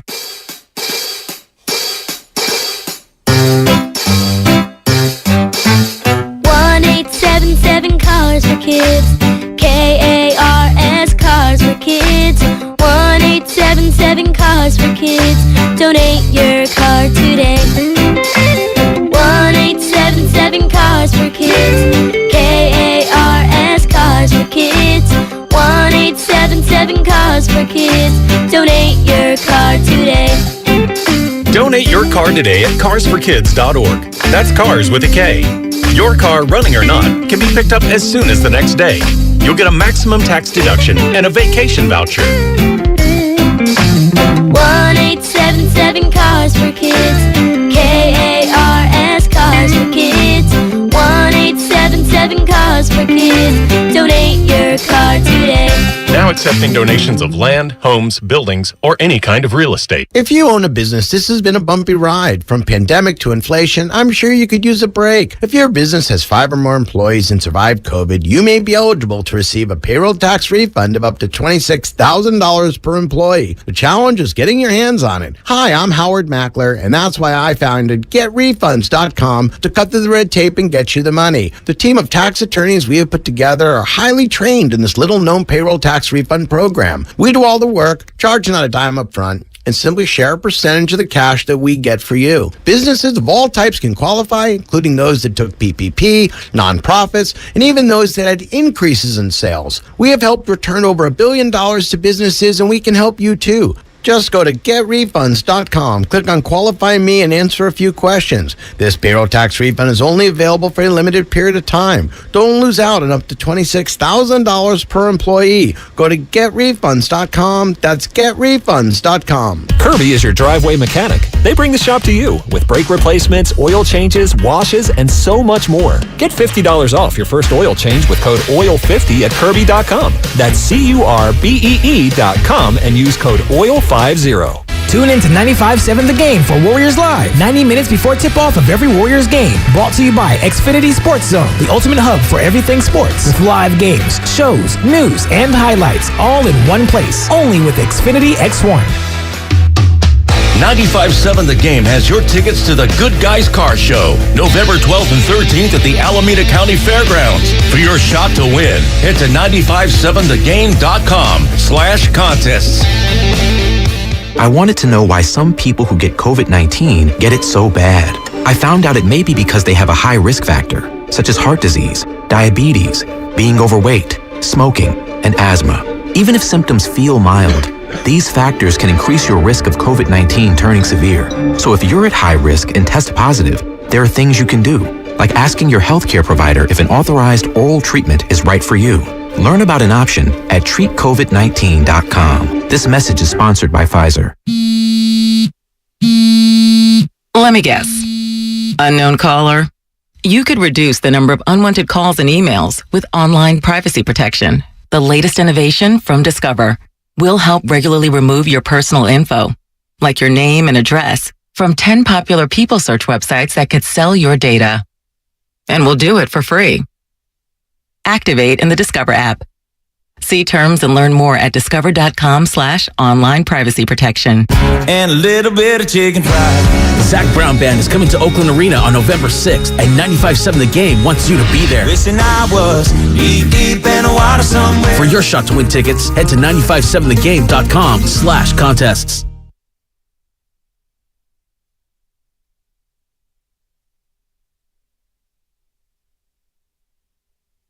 What's going on, Roasters? It's Brian Baldinger with the NFL Network, and you're listening to The Morning Roast with Bonte and Shasky on 95.7 The Game.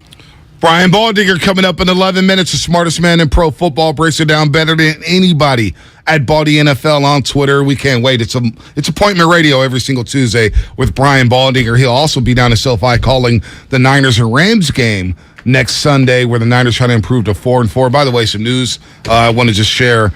Russian court has denied Brittany Griner's appeal. The WNBA star is expected to be moved to a penal colony where she'll serve a 9-year prison sentence. Sucks for BG. We're praying for BG and her family. Free her, get her back to the States. Brittany Griner's appeal denied. Yeah, she's been used as a political pawn in a bigger scheme, and it's just sad and unfortunate and kind of, crappy. I wish there was another way to put it. Yeah, no doubt. It really, really, really, really stinks, and there's no easy way to transition. Nope. I'm watching the Monday Night Football game last night, and I watched the Peyton-Eli broadcast instead of Buck and Aikman. What about you? Oh, I watch Buck and Aikman all the time. I did see Obama on there, and I was at my in-laws' house. It was Oleg Novikov's birthday. Happy birthday, Oleg. Nice little 59. Happy birthday, Oleg. Yeah, happy birthday, Oleg. He's young. Yeah, he's very young. So we're over there. Baby Ches is doing her thing. We're eating. And so I saw Obama on with Peyton. It was a quarter zip extravaganza. Yeah, it's a golf thing. Yeah, I love me a quarter zip. I got a quarter zip. Oh, I nice. love me a quarter zip. Very nice. Quarter zips are then good. you can now be a golfer. Just be stylish. Well, Peyton and Eli are fantastic because every time I watch them, I do feel like I learned something about the NFL and just the game in general. And watching Mac Jones last night, I would be lying to you if I didn't get a nice sense of relief. Because, look, I don't know if Trey Lance is going to be any good. Time will tell. Will he be great, awful, good, whatever. I know that selecting Mac Jones was not the thing that they should have done. He is not worth the multiple picks to move up for mediocre talent. If you're going to swing big, swing for high-end talent. What about trading for Mac Jones? Would you trade for Mac Jones? What, now? Yeah. So he can what? Not move around in the pocket like Jimmy G? Why would I trade an asset for him? No. There's some people throwing it out there. I'm just saying. It was a rough night for Kozimor. No, Jim Kozimor, yeah. What did he tweet? The biggest Mac Jones fan on the planet. And he's a big Justin Fields hater. You know what, Justin Fields? Damn it, that kid's tough. the pump fake on the screenplay, knowing he was going to get blasted when he threw the screen at Khalil Herbert. Justin Fields is tough as hell, man. He's a tough young man. And a lot of people rail on him. He's no good. He's the worst quarterback in the league. Troy Aikman said it all night. He's got no weapons. None. No weapons. I mean, Mooney is what, a 3 receiver on most teams? Maybe a 2? Maybe? That's a reach. I mean, that's a reach. That's what I'm saying. And but anyway, so when I'm watching Peyton and Eli, there's little subtleties. Like, for example, you see the wide receiver running toward the sideline, and I heard a phrase that I didn't really understand as well as Peyton did, but the way he articulated it was beautiful. He was like, you got to get negative here, meaning even though it looks like, you want to move toward the sidelines upfield, it's easier throw for the quarterback if you actually go slightly downfield, and it's tougher for the defender to stay on your hip pocket because their momentum is going upfield. It's hard to describe, but the way that they showed the route with the wide receiver and everything, and he was trying to explain all of these little subtleties in what makes a 10-yard gain or an incompletion or a play where Wes Welker, for example, would catch that ball beautifully, turn upfield, and still get those 16 yards total that he would have gotten had he taken the route higher. I don't know. It was really good. Yeah, what a difference between a 13-yard route and an 11-yard route, and how you can get your yak and stuff like that. And how to make things easier for the quarterback when you're a more sophisticated wide receiver. That's where I think Aikman really does a good job, too, and little subtleties where Justin Fields holds on to the ball, he doesn't throw it away, and he's like, look, that's not a good play. Now, I've seen improvement today so far on Monday Night Football, but he's saying, he does little things to where he turns his back to the defense, where he runs to the sideline, and he's holding it, and he's taking unnecessary hits. He's getting blasted. Learn. Mac Jones, look, he may be hurt, he may be injured, but I'm just happy the Niners didn't draft him. I'm just, it does nothing for this team. Whether he is, slightly worse, slightly better than Jimmy, can we all agree, the skill set is very comparable? Very. Minimal pocket movement. You don't even have to be the fastest guy. When I watched Peyton Manning, he wasn't fast at all. No. But he could move the pocket with subtleties of his feet, stepping up, moving left and right. Mac Jones, you make him move one step, and he's just all out of whack. Yeah, and his mind, Peyton Manning's mind. I mean, his mind yes, I agree. I mean, it's second to none. It may be the smartest mind we've ever seen at the quarterback spot. Exactly. You know what I'm saying? So, Patriots lose to the Bears. They got blown out. I did not see that coming no one at did. all. And the Patriots have no weapons. They got Devontae Parker, Kendrick Bourne. Jacoby Myers, an undrafted free agent, might be their best weapon on the outside. Hunter Henry and Joni Smith. He's weak. I mean, they spent all that money for them last year. But I think my overarching thing from last night is this, B. We all agree. Belichick's the greatest or second greatest coach of all time. I think even the biggest Belichick hater would admit that, right?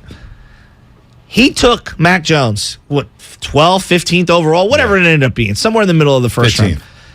And they looked okay last year, right? The teams get to the playoffs. And then he comes back this year. He's regressed. He's thrown a lot of interceptions. He's fumbled a lot. He's hurt, whatever. I wonder how much he missed Josh McDaniels, though. It's a great question. Josh McDaniels in Vegas now coaching them up, and he was his quarterback coach, offensive coordinator. He's got Joe Judge and Matt Patricia. Did we all think he was going to get better under those two guys? I told you they were going to stink. But my point is that developing a quarterback is hard. Right? Justin Fields has had the luxury of 20-something starts, and I still don't love the way he throws the ball. I don't love the way he doesn't really look downfield. There's a lot of stuff, but I'm rooting for him, and I want him to be good. Trevor Lawrence has had every snap, every start. They've changed head coaches. We all agree Doug Peterson is an upgrade over Urban Meyer. I still don't even know. It's really hard to draft and develop a quarterback. So when the time does come that Trey Lance has an opportunity, hopefully, to play for the 49ers, can we be a little more patient than 5 quarters? We have been patient with Shanahan for 6 years. I'm talking about for the kid. For 6 years. We don't even know if Shanahan's the right guy for the kid. That's a fair criticism. We don't even know. And we've seen more than 5 quarters. Yeah. We've seen 13 quarters. And the way he was used in 13 quarters, we all look and say, damn, this is why you drafted him? To be in battering ram? To not throw from the pocket? We want to be patient, but when you see the game plan and you see the way Shanahan, how quarterbacks have regressed under Shanahan, why is Jimmy regressed under Kyle Shanahan? Why? Well, I think that his own limitations have made the offense extremely predictable. They throw to 4 spots on the field. Screens behind the line. They throw an occasional seam route okay, to either a wide receiver in the slot or a tight end, and they throw a plethora of whether you want to call them inside slants, digs, stuff to the inside to try to clear out the middle. Everything is in the middle of the field for the most part or behind the line of scrimmage. You're basically picking 2 spots on the field. That's what it feels like to me. Now, occasionally they'll throw a chuck up down the field, but it's not enough to make a defense actually respect you downfield. So is that on the play design, play calling? So this is what I've come to the conclusion that I believe it is Kyle Shanahan trying to maximize who he has at quarterback by tailoring the offense to his strengths. I heard Kyle Matson this morning. I totally agree with him. What's that? Matson said, let your playmakers be dudes. Let them be dudes. And what he meant by that was like, just give them the ball and just give them opportunities to make a lot of plays. And not just within the confines of your offense. Like, it's like if Debo doesn't run that slant route the way I want that slant route, he's not getting the ball. Well, it's also on the quarterback to identify who's wide open. So, for example, yesterday, 3 different times he chose, and this is in the first quarter, he chose the wrong guy to throw to, and they were moving the ball. Yeah. And there were bigger plays to be had, easier windows to throw into. I'm not going to dismiss Jimmy. But I'm also, it's inconsistent play calling. It's inconsistent. Like, Christian McCaffrey, this guy played 20 snaps on Sunday. I felt like he should have played 40. I don't disagree. So anyway. But he did, and Baldy did a video yesterday where it showed that he missed one of the use check blocks and he could have gone to the outside. He is very new to what they're doing. I watched Bobby Turner, I believe that's who it is, who came running back coach, talking to him on the sideline and trying to teach him certain things. Like, he's been here for 36 hours. No so doubt. for me to, he should have played 40, yeah, I would have loved that. Maybe if he gets here 2 days earlier, he gets the full complement of plays. Here's a text from the 510 Xfinity Mobile text line. Guys, Mahomes, Allen, Marino, Peyton, Brady, Burrow, all of these guys are great regardless of what quarterback coach or head coach was the leader of these guys. It's true. They were. You should be able to just ball out. And Jimmy looks compromised. Jimmy looks nervous. He looks skittish in the pocket.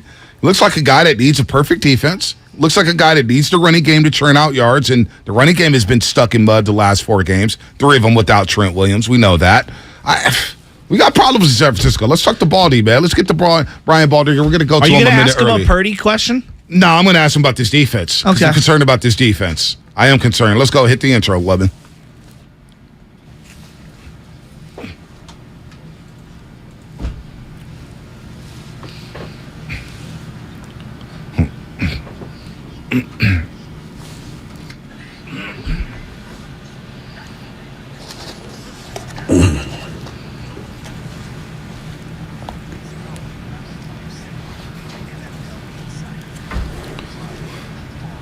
Our main man, the myth, the legend, Brian Baldinger. It is Shark Week here on the Roast, at Baldy NFL on Twitter.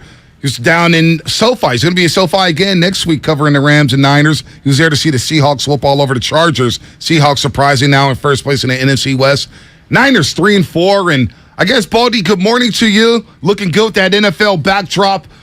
This game, obviously, the number one thing was the defense, giving up 44 points to Kansas City. They gave up in the second half, Baldy. The first 4 touchdowns they gave up. They gave them up in 12 minutes. Like, Kansas City was taking 2 minutes and 22 seconds, a minute 30, 3 minutes to score. Boom, boom, boom, boom, boom. They hit them quickly. And this defense really struggled. It's the first time in a long time, Baldy, I didn't see physicality from them. Like, they were soft with tackling. They were soft in their coverage. This was not the performance we were expecting against Kansas City. Good morning, guys. I totally agree with you, Bonte. They didn't look like the same group we saw basically the first 5 weeks of the season. Didn't play real well against Atlanta. And so I didn't see that. Anytime, they ran McCole Hardman on 3 fly sweeps for touchdowns. I mean, if it happens once, you come to the sideline, you go, okay, let's get our eyes right here. To see that happen 3 times, I've never seen that before. I've never seen a play. I mean, first of all, I don't think McCall Hardman's ever scored 3 touchdowns in his life anywhere. But to do it on the same play against that defense that has speed, that's one. And then look, I mean, you talk about the scoring. I mean, Kansas City hadn't looked like that all year. 500-something yards offense, 44 points. They haven't played like that all year. And if you don't affect Patrick Mahomes, he's going to carve you up. And they didn't affect him. If your 4-man rush isn't getting home, it's not the way you want to play. D'Amico doesn't want to play with blitzing, but you better do something about it. Because if you don't get to Mahomes and make him put him in compromised positions, don't give him clean looks, he'll do exactly what he just did. What do you think they were trying to do? Because I know that, like, originally, and you referenced it, we're going to try to not blitz, and for the most part, and we're going to have our 4-man rush get to the quarterback. It just, I didn't understand exactly what they were trying to take away from Kansas City, because they had everything wide open, and it was just bombs away all down the field. No, I agree. And in fact, it's interesting because I did the Kansas City-Buffalo game the week before, and one of their offensive linemen called me right after the game. He was like, what are we doing? I'm like, well, look, if they're going to play a too-deep high shell to stop your passing game, you better run it. And that's what the Chiefs did this week. When they saw Ufanga, they saw your safeties back, they ran it, so they got that. So to your point, Joe, they didn't take anything away. If you're gonna sit back and kind of play coverage, all right, that kind of makes some sense against some of the receivers they have, although we haven't seen Juju or Marquez Valdez-Scantling play like that yet. It just so happens like they were always open. But so Mahomes is going to find the open guy. But, you got to decide, okay, look, we'll if we give up the deep ball, we give up the deep ball. But let's get to the quarterback first. If you don't get to the quarterback, I don't think you could take anything else away. Baldy, how much are the Niners going to miss Emmanuel Mosley? Because I think he's one of the most underrated corners in all of football. It loomed large on Sunday. They're playing Ambry Thomas. They're playing Diamador Lenore. How much is that loss going to affect this defense moving forward? Well, it is. I mean, anytime you lose a frontline guy like that, it's going to affect you. It's a trickle-down effect. But all those guys that you just mentioned have played. It's not like you're just throwing them out there and they haven't played. I mean, they're on the roster for a reason. So, yes, it's a bad loss. He's the best corner. And he's got a great skill set, but you don't have it. So you have to play the next guy up. I mean, it's just the way the NFL works. Baldy, there are certain combinations in sports and in life that are just undefeated, right? Peanut butter and jelly, right? We all agree. My favorite sandwich. Exactly. Undefeated, never lost, Hey, real quick, Baldy, we were having this discussion a couple of weeks ago about eating peanut butter jelly sandwiches. What do you drink, a glass of milk with it? Yeah. Yeah, I did that. I did 2 peanut butter and jelly sandwiches and a tall glass of milk every night of my life. Thank you. From high school all the way through the end of my NFL career. Is it sacrilegious to have a glass of apple juice with it? Because I used to like apple juice with my peanut butter and jelly sandwich. Yeah, I never did it. Thank you, Baldy. I don't know if it's sacrilegious because, that's pretty foreboding. I never did it. So peanut butter and jelly, right? I had to get that Biggie out there. and P. Diddy, there's Jordan and Pippen. I'm looking at Kelsey and Mahomes, and I swear to God, it's as good of a combination ever. But then I look across and I'm like, play caller and quarterback, there might not be a better combination. Like, what is the more impressive combo? Is it Andy Reid's play calling and Patrick Mahomes? Or is it Mahomes and Kelsey? Like, I'm blown away by this team, Kansas City. Well, I mean, you just go back to the playoff win against Buffalo with 13 seconds left. I mean, they're making the play up. They're not even drawing it in the dirt, Joe. They're making it up at the line of scrimmage. Incredible. Like they're talking to each other about where I'm going to be. I mean, it's the greatest right now currently. Yes. It's the number one quarterback receiver combination in the NFL. It was Rodgers and Devontae in Green Bay. Right now it's Mahomes and Kelsey. Wow. And, everybody said, well, they lose Tyreek Hill. Everybody's just going to gang up on Kelsey. All right. How's that going? Like they couldn't, they didn't cover Kelsey. It's 3rd down and 1. They run this little motion and then they kind of run on a rub route. And it's like, I don't know, like, the ball's going there. Like, you got to anticipate that a little bit and not let them just come free like they did. But, whether man zone, they bang him at the line of scrimmage, whatever, red zone, there's just a million ways that he can shake free. And part of it is just watch that guy warm up and watch him run routes. I mean, he's an elite route runner. No, he's special. He's one of the best tight ends we've ever seen, and that's saying a lot when you consider Tony Gonzalez, Antonio Gates, Rob Gronkowski, Winslow back in the day with the Chargers. I mean, Kelsey's right up there with these guys. Yep. We're talking to Brian Baldinger as we do every single Tuesday at 7:30 in the morning here on the Morning Roast. Now let's get to the offensive side of the football here. And, Shask and I were texting during the game, and when you settle for 3 against the Kansas City Chiefs, it's going to come back to bite you. And they settled for 3 a lot in the first half. What is the problems offensively, specifically in the passing game that you identify, Baldy? Is the line? Is it the quarterback not seeing it? Is it coach not putting players in position? What are you seeing offensively when it comes to the 49ers passing game? Well, the one thing that you will, almost unilaterally, just following Kyle Shanahan around, all those different stops. Like the one thing that you could count on offensively was there was going to be great play action design, and guys were going to come open, and you were going to get your deep shots off play action, and you just don't see that right now. You just don't see the typical play action designs, and it was different week to week. It wasn't just the same things. There was so many different movements, motions off it, quarterback movements, fakes, and you just don't. That's the number one thing. I guess the one play that bugged me more than any other play in that whole game. I mean, the interception to Kittle in the end zone. Oh my gosh! Like that's just. First of all, okay, they get blitzed, but Spags is going to blitz you. Like you just know it. So the one thing you can't do in the red zone, happened twice, is you can't throw interceptions in the red zone. You don't, because it's an automatic field goal in both situations. You got 6 points. Now, that's not going to beat the Chiefs, but you're not going to give the ball back to them with nothing, which is just deflating. But the first play to Kittle, look, the pressure's coming. I get it. You got to throw off your back foot. You got to do that as a quarterback. But you can't throw it up. I mean, that's what you do to a rookie quarterback. You kill him. Like, take that play, rip it up, don't ever do it again. Like, I remember saying that to Josh Allen his rookie year when he'd make a play like that. And you go, you can't make this mistake. You just can't. And Jimmy's too experienced to do that. That's crushing. But the safety bugged me more than any other play. Oh. Why? Why did the safety bug you? You know why, Joe? Because every quarterback's got a clock in their head. Like, that you've got good pass rushers, whether it's Chris Jones, Frank Clark, you got rushers. Like, you can't take 4 seconds to throw a football. Like, I don't care if Trent Williams is there and you just think it's a lockdown situation. You're just, you're drifting. You're holding the ball. Like, you can't do that. You can't give that safety up in that play. To me, said what's going on in Jimmy's head? Like, where is the clock? Come on, like you can't hold the ball like that. Well, if Justin Fields did that, last night, people would just kill him. Yes. And you go, that's Justin Fields. He can't play quarterback. Right. But you can't do this to this experienced guy that's been through the playoffs and the Super Bowl and all that, and do that. Like, that's just a bad mistake. Well, and I don't want to just bury Jimmy Garoppolo, but the reality is that he looks very inferior, and so does everyone in the league when stacked up against Mahomes. But in that game, I'm not asking them to win the game. Just make enough plays to score some points, and they left so many plays out on the field. Like, if you're the 49ers today and you know that you don't got Trey Lance, let's say, to return back this year, I mean, do you just have to roll with Jimmy moving forward? Would you look outside the building? Would you look at moving him? Do you just need him to play better? How do you assess what they do with Jimmy right now? Well, I mean, they already made it clear that he's not the long-term answer. I mean, they made it clear when they made the move to get Trey. Now, they're in a bad situation with the injuries and the lack of playing time and all the stuff that's happened to Trey. But, I mean, they probably got to go into the quarterback well.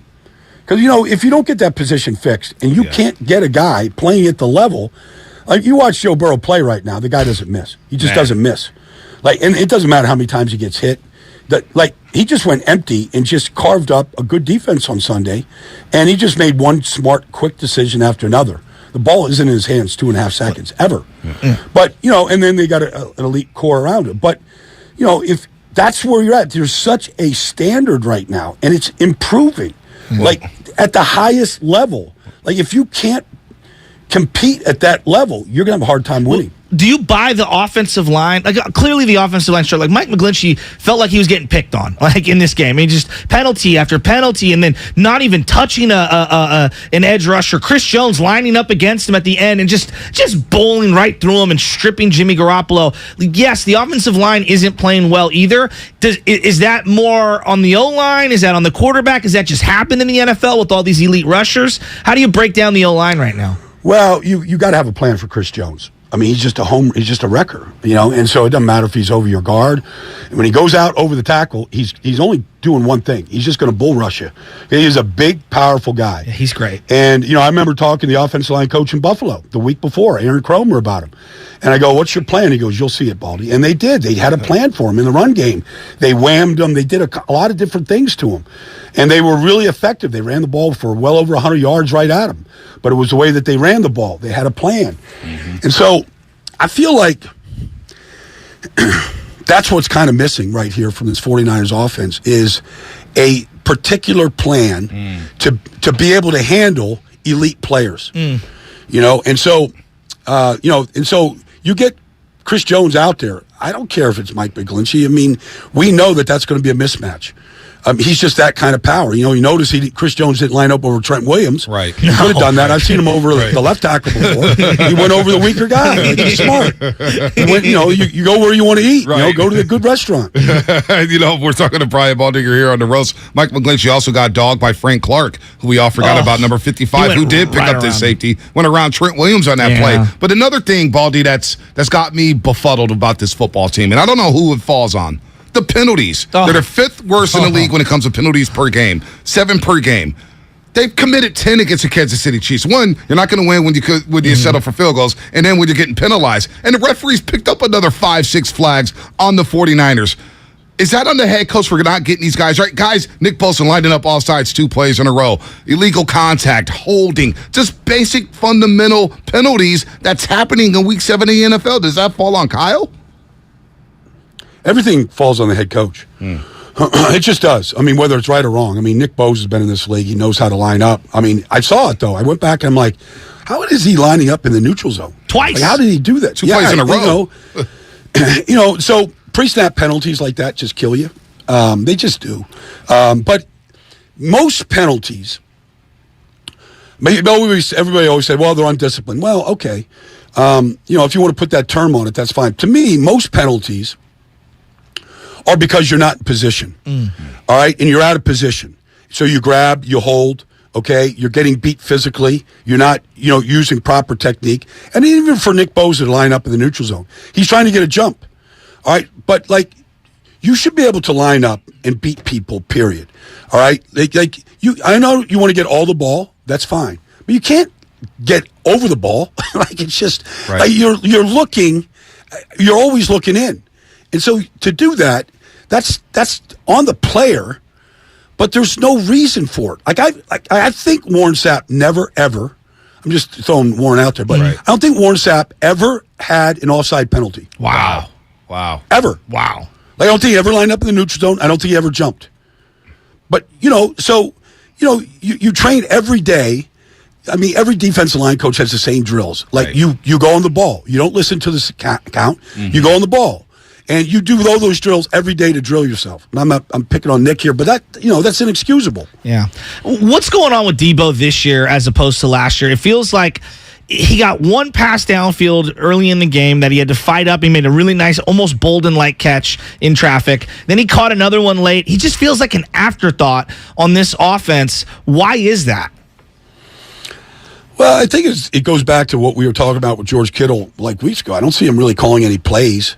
You try to get teams. Kansas City's a big man coverage team. Even with those young corners, I thought, you got Watson out there, you got Williams. I mean, I thought they would attack those corners the way Buffalo did the week before. And sort of designed to go after these rookie corners. They actually made these guys look like they're good players. And so, and they're young. But I didn't see double moves on these guys. I didn't see certain route combinations that might confuse them. Whether it's wheel routes, combination routes out there that might take their eyes in the wrong place. I didn't really see a design to go after these corners. I saw it from Buffalo the week before. I mean, they got behind the rookie corner 3 times, and they treated him like a stepchild, which, he's learning his way through this thing. Baldy, that's interesting because I look at Kyle Shanahan and he's been hailed as an offensive guru. He's had one offense in 2019 that's ranked in the top 10 in points per game. Right now, they're 20th in the league in points per game. And I just see a lack of a killer instinct from Kyle Shanahan in the way he calls plays. You mentioned getting Kittle more targets, getting Debo more targets. These are dudes. These are some of the top 5 playmakers at their position. And it blows me away in how conservative Kyle Shanahan can be with this play calling. And on the other side, Andy Reid's going deep. They're up 44-23, and Andy Reid is still going deep. And I'm like, that's what I want my offensive coordinator. Why is it? Do you see the same thing with Kyle where he just gets a little too conservative? Well, I mean, Mahomes is just Mahomes. Mahomes is special. He's just the best player in the league. And so you can give him just about anything, and he can handle it. All right? But and his eyes are the eyes of an eagle. Like he sees the field as good as anybody's ever played the game. So if you're open, he's not going to miss. But I do think your offense, and this is just coaching 101. I see it in Chicago right now. Like your offense has to be built around your personnel. And it can't be the same offense that you ran in Atlanta with Julio Jones. They don't have Julio Jones. So, like, your offense has to cater to what you have. Mm-hmm. Like, whether it's putting, Kittle, Ayuk, and Debo in a bunch formation and letting, and just seeing how you break out of that. Like, I don't think you have to rebuild the whole offense, but, like, you do have to get the ball to your playmakers. And Debo is clearly a playmaker after what he did last year. But you've got to give him a chance to get going. And you have to, I know he's frustrated. I can just tell he's frustrated. I can too. Yep. Receivers don't want to be that guy. Yes. Especially after they got paid. They don't want to be that guy that says, are you ever going to, find me? Right. Call my number? But they all think the same way. Yeah. I don't know if you heard Brandon Ayuk after the game. Brandon Ayuk, I don't have the sound here up on my board. He basically said they're too talented to not score. To score only 23 points. Exactly. And George Kittle for 2 weeks in a row. Last week he said, we didn't get 100% out of every position group today. And Shanahan disagreed. And then this week Kittle's saying, you know what? Our playmakers need the ball more. And so there's a lot of finger point going on now in that 49ers locker room, Baldy. Well, they're 3-4. And that's what happens when you're 3-4. And you're paying some of the players on your roster the highest salaries of anybody in the business. I mean, that's what should be carrying your team. When you're looking at Kittle and Debo, even Jimmy, and the salary that he's on, and you go get yourself McCaffrey and Freddie Warner and Nick Bosa. I mean, you're paying some of these guys the highest salaries in the entire industry. Wow. Like, those guys should be leading. Trent Williams, like, those guys, like, not many teams have those type of stars on a team. But they don't look like a team where you rely on the stars. It doesn't feel that way. Yeah, I agree. They just feel like everybody's just kind of blending in. And that's the frustration that's coming out of these guys. Yeah, I mean, when I watch Kansas City, it's like clearly there's an emphasis. Right. We're getting Travis Kelce, the Rock, and we're going to try to get him open. With the Buffalo, Stephon Diggs getting 15 targets a game. So they've just acquired CMC. I felt like the one silver lining coming out of that game was, boy, he looks dynamic, and they really could use this juice in the run game. Is that going to actually be sustainable throughout the rest of the year? Is there something to be hopeful for in terms of the fit for McCaffrey? What do you think? But the thing with Christian is you got to call his number too. Yeah, like the one when he caught like 100 balls, a couple years ago. Like they I mean, it's like Steph Curry. Like, you just call clear outs. Let him go. Like, run 3 verticals against man coverage and let him isolate against the linebacker. He's going to beat any linebacker in his business. Like, you have to design plays for him. Now, you just can't run screens and, check downs. Like, he's that good in the passing game. And so is Juice. Like, Juice runs routes better than any fullback's ever played the game. Like, I feel like that's a guy that you can call plays for because of his route running. I mean, you go back to when he was in Baltimore. I mean, I remember Wilbert Montgomery saying, this is the best receiving fullback ever to come out of college. Wow. And that's why Kyle took him. Yeah. Because Kyle, Wilbert was on his staff in Cleveland. He was like, man, you got to get Juice. You got to get Juice. That's how they got him. Made him the highest paid fullback in the business. So I just feel like you got to design plays for these guys. Well, you can't just you saw McCaffrey between the tackles. He's skilled. Like, I always say this, like, you want to know where the ball's going, just follow Juice. Yeah. And the one time he didn't follow him, he got stuck. Like, he ran inside and he got 2 yards. But if he followed him, he's out there on the perimeter, and maybe he's still running. Who knows? But, like, the play always comes back to him. Okay, Baldy, we've been talking about the same 2 things, it feels like, for 3 straight years. Coach and quarterback. How many other coaches, how many other quarterbacks around the league would be able to unlock this offense? Or is one or the other limiting this team right now?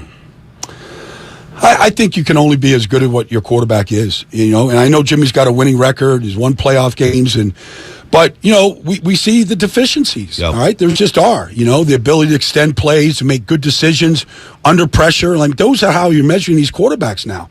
Either that, or you just have to have like just a rocket arm like Burrow, and you're just like literally, hitting your target every play. Like, I mean, and he's just rare. I mean, look, there's a reason why he's the number one pick. He's just a rare player. And right now he's on his game. But otherwise, you've got to be in that category of Mahomes, Allen, Herbert to a degree. I mean, there's just such a drop-off when teams try to list these quarterbacks. Right. Like, there's just such a drop-off when you get past literally the top 5 guys right now. Yeah, Jimmy Garoppolo's regressed. There's no doubt about that. And it's disappointing, Baldy, because we got the report after week 2 when they beat Seattle. Players and coaches running to Michael Silver. And I don't want you to comment on this, Baldy, but like they're running to him saying, Jimmy gives us a better chance to win. He gives us a better chance to win. And you look at the last 2 weeks where the offense needed to pick up the defense. We know the defense could pick up the offense. They did it for the first 5 weeks. Last 2 weeks, offense needed to pick them up, and the quarterback play it's just been god-awful. So with that said, how do they beat the Rams next week with Kyle Juszczyk out at fullback? They're not going to have a fullback next week. Yeah, well, I mean, you have to work around it. I mean, I don't know if they're going to have if they have another guy that can be in that situation in certain formations. And Debo's got a hamstring, Baldy. Man, Debo's got a hamstring. He's day to day. Well, I mean, look, they know the Rams. You know what they're going to do. You know what their offense is struggling. The quarterback is going to turn the ball over. He's going to give you 2 chances, so you better get him. Because that's how he plays the game. The ball's going to Cup in every situation, so you got to have a plan. I mean, you just got to have a good plan. But I just look in your own division right now. I just saw Seattle. Like nobody could have ever foreseen that Geno Smith could play at this level. I know. Nobody. But the offense is such a Pete Carroll offense. Rookies, tight end, all tight ends can block. They're in a 13 personnel, protection. They've got monsters at receiver. Like your Marquise Goodwin, was doing backflips last week. Like, they got him lined up. They know he can run. He got behind the defense twice. Like that's a team that is not going to fall off. They're only going to get better because these young players are good players. Wow. 2 tackles, 2 corners. Like they're good players. So they're only going to get better. Are the Niners are they the favorites in the NFC West moving forward, or would you put Seattle? What you think about Arizona with Hopkins back? Would you put Seattle as a favorite in the NFC West right now, Baldy? Well, I mean, look, I would put San Francisco still as a favorite. Okay. Like Kansas City was 3-4 at this time last year. The quarterback was turning the ball over at an alarming rate. Wasn't all his fault. His mother said it wasn't all his fault, nationally. But, they were 3-4, and I think they ran off a streak of 8 straight. So streaks, what you're looking for in any season is just a streak. You start stacking wins. We're seeing it, the Jets just stacked 4. Like that's when your season starts. Because once you start stacking wins, that's when confidence just flows. And all these things we're discussing kind of go away. But it has to start, and then you have to stack it. It doesn't matter who the opponent is. On the road, unfair, bad scheduling, injuries. Like at some point, if you're going to be a good team, you have to start stacking W's. Nope. And this week is as good as any week to do it. It's going to be a 49er fan base at SoFi. It's going to be a home field advantage. They're going to go crazy. It's going to feel good. Like it's a team that they know they can beat. So this is a good week to start it. All right, Baldy. Good conversation as always. We can't wait to hear about your SoFi experience. 2 weeks in a row. What a beautiful stadium that is. That place. Yeah. It should be a lot of fun between Rams and Niners. Baldy, you're the best, man. Okay, guys. Take care, man. I'll talk to you next week. No problem. Brian Baldinger here on the Morning Roast on 95.7 again. We're going to react to him right after. There's a lot there. Cuts about Jimmy, Kyle, defense, everything about it. Ice bucket challenge as he's describing the 49ers right there. David in Denver, we're going to get to you on the other side. That's coming up. But first, we have the injury report. It's time for the injury report. It really hurts. Brought to you by Boxer & Gerson, Northern California's premier workers' compensation law firm, helping injured workers get their lives back for over 40 years. All right, Shasky, I bet you can't guess which team is the subject of today's injury report. Ha! If you would have guessed, it's the 49ers. They announced 2 more injuries yesterday to their star players. Kyle Shanahan said that wide receiver, Deebo Samuel, sustained a hamstring injury during Sunday's game and is listed as day-to-day. That is a tricky injury. Hamstrings are no fun.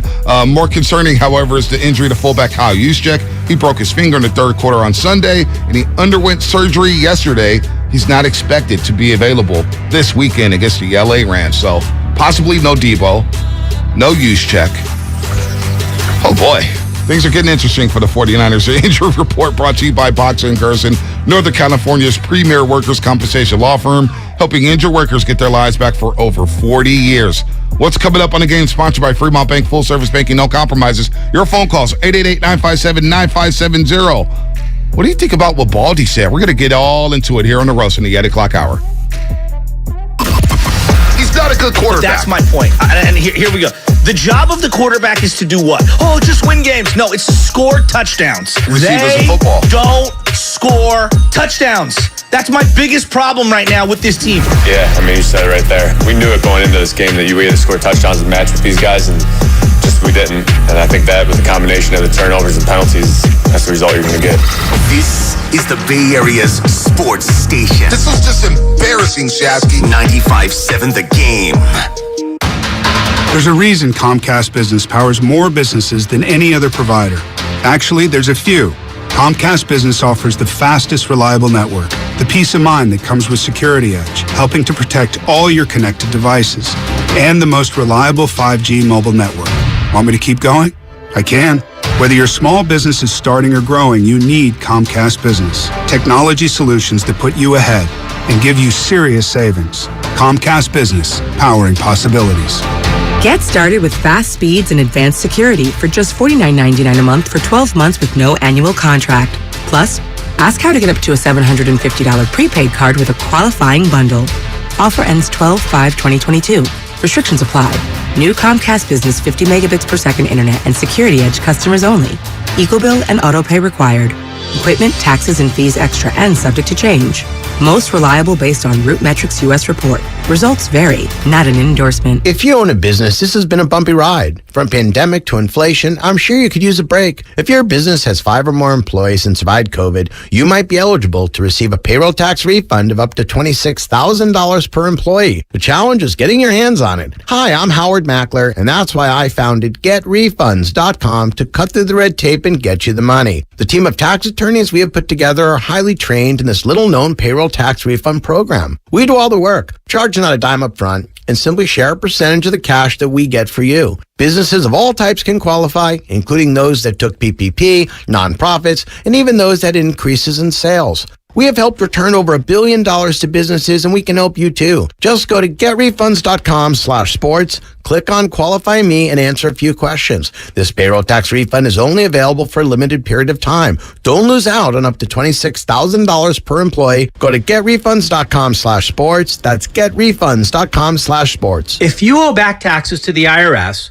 have unfiled returns, or are worried about an audit, the IRS is hiring 87,000 new agents to address these very issues. That means if you need to get your tax problems resolved, now is the time to get started.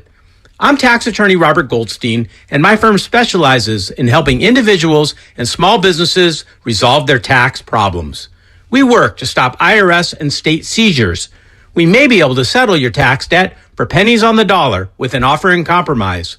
We prepare your past due returns, even if you have no records, and represent you before the IRS and state in an audit. At the law offices of Robert Goldstein, the consultation is always free, and we have offices located throughout the Bay Area. To schedule your free consultation, call 1-888-TAX-EXIT. That's 888-TAXEXIT. 888-TAX-EXIT, and make us your last stop. Let me guess. Unknown caller? You could reduce the number of unwanted calls and emails with online privacy protection. The latest innovation from Discover will help regularly remove your personal info, like your name and address, from 10 popular people search websites that could sell your data. And we'll do it for free. Activate in the Discover app. See terms and learn more at discover.com/online privacy protection. We're on a journey to make healthcare more accessible and more equitable, to treat the most complex diseases and offer hope where often there is little, to provide better care to more people across the Bay Area. We are more than a hospital, more than a university, beyond science and technology. We are the people of UCSF. UCSF Health, redefining possible. Locked On Warriors is a daily podcast covering your favorite team, the defending world champion Golden State Warriors. I'm your host, Cyrus Softs, and every Monday through Friday, Locked On Warriors brings you all of the biggest Warriors stories in around 30 minutes. We cover Stephen Curry and the dynasty that is one of the greatest teams in the history of this beautiful game. Listen to the Locked On Warriors podcast every day on the Odyssey app or wherever you get your podcasts. Score big with Xfinity Internet. It's made to do anything, so you can do anything. Supercharge your home with the game-changing speed of supersonic Wi-Fi. With 3 times more bandwidth, it covers the field and then some. And blocks billions of threats with advanced security that helps keep you protected at home and on the go. If you're keeping score, that's internet that does it all. That's unbeatable internet from Xfinity. Learn more at Xfinity.com. Restrictions apply. Not available in all areas. Are you ready? At Lowe's, every pro is an MVP to us. That's why MVP's rewards members can earn bonus points on select products from brands like DeWalt, Purdy paint applicators, and GRK screws. Then redeem your bonus points for exciting rewards like tools, grills, Lowe's gift cards, and more. Join Lowe's MVP's Pro Rewards today to start earning. Bonus points calculated before taxes and fees after applicable discounts, if any. Subject to program terms. While supplies last. Visit Lowe's.com/MVP's bonus points for details. Now through 10/28. The new Google Pixel 7 Pro is super, especially when it's on Verizon, the network America relies on. It's supercharged, super powered, and a super... deal. You know it. Now, switch to Verizon and get the Google Pixel 7 Pro on us with select trade-ins and select 5G unlimited plans. That really is super. Yep. There's never been a better time to switch to Verizon. $899.99 device payment purchase with new smartphone line on select 5G unlimited plans required. $200 Verizon e-gift card with ported. Less $700 trade-in/promo credit applied over 36 months. 0% APR. Trade-in conditions and additional terms apply. You're listening to 95.7 The Game, KGMZ-FM at HD1 San Francisco. Always live on the free Odyssey app. It's time to wake up with a nice cup of morning roast. Featuring the Fillmore's finest, Bonte here. The pride of the Excelsior, Joe Butcher Boy Shasky. You're listening to 95.7 The Game, the morning roast. Oh, baby. Good morning. What up, Duke? What up to all the graveyard shift workers, everybody getting to work? If you're at work, what is happening? Construction workers, janitors, plumbers, you name it. Baristas, cops, firefighters, teachers. Good morning to you all. Students as well. YouTube, Twitch, and the Xfinity mobile text line. Kyle Madsen, Sam Lubman, and you, Joe Shasky. Good morning, good morning, good morning. We just had Brian Baldinger on. We got Warriors and Suns a little later. Talked to Eddie Johnson a little earlier. He believes the Suns' window is still wide open. We'll see about that. Can't wait to see the Dubs on the floor against the Phoenix Suns for the first time this year. That'll be at 7 o'clock tonight. That'd be a lot of fun, Of course, the 49ers are traveling down to Southern California to take on the LA Rams on Sunday before their bye week. And let's just see if they can get to 4-4. But they may have to improve to 4-4 without Deebo Samuel and Kyle Juszczyk. One, we know Kyle Juszczyk is out. We know Deebo Samuel has a hamstring injury. We know who the Rams personnel is. We know they're coming off a bye week. We know how many guys are hurt on defense. And we just heard from Brian Baldinger.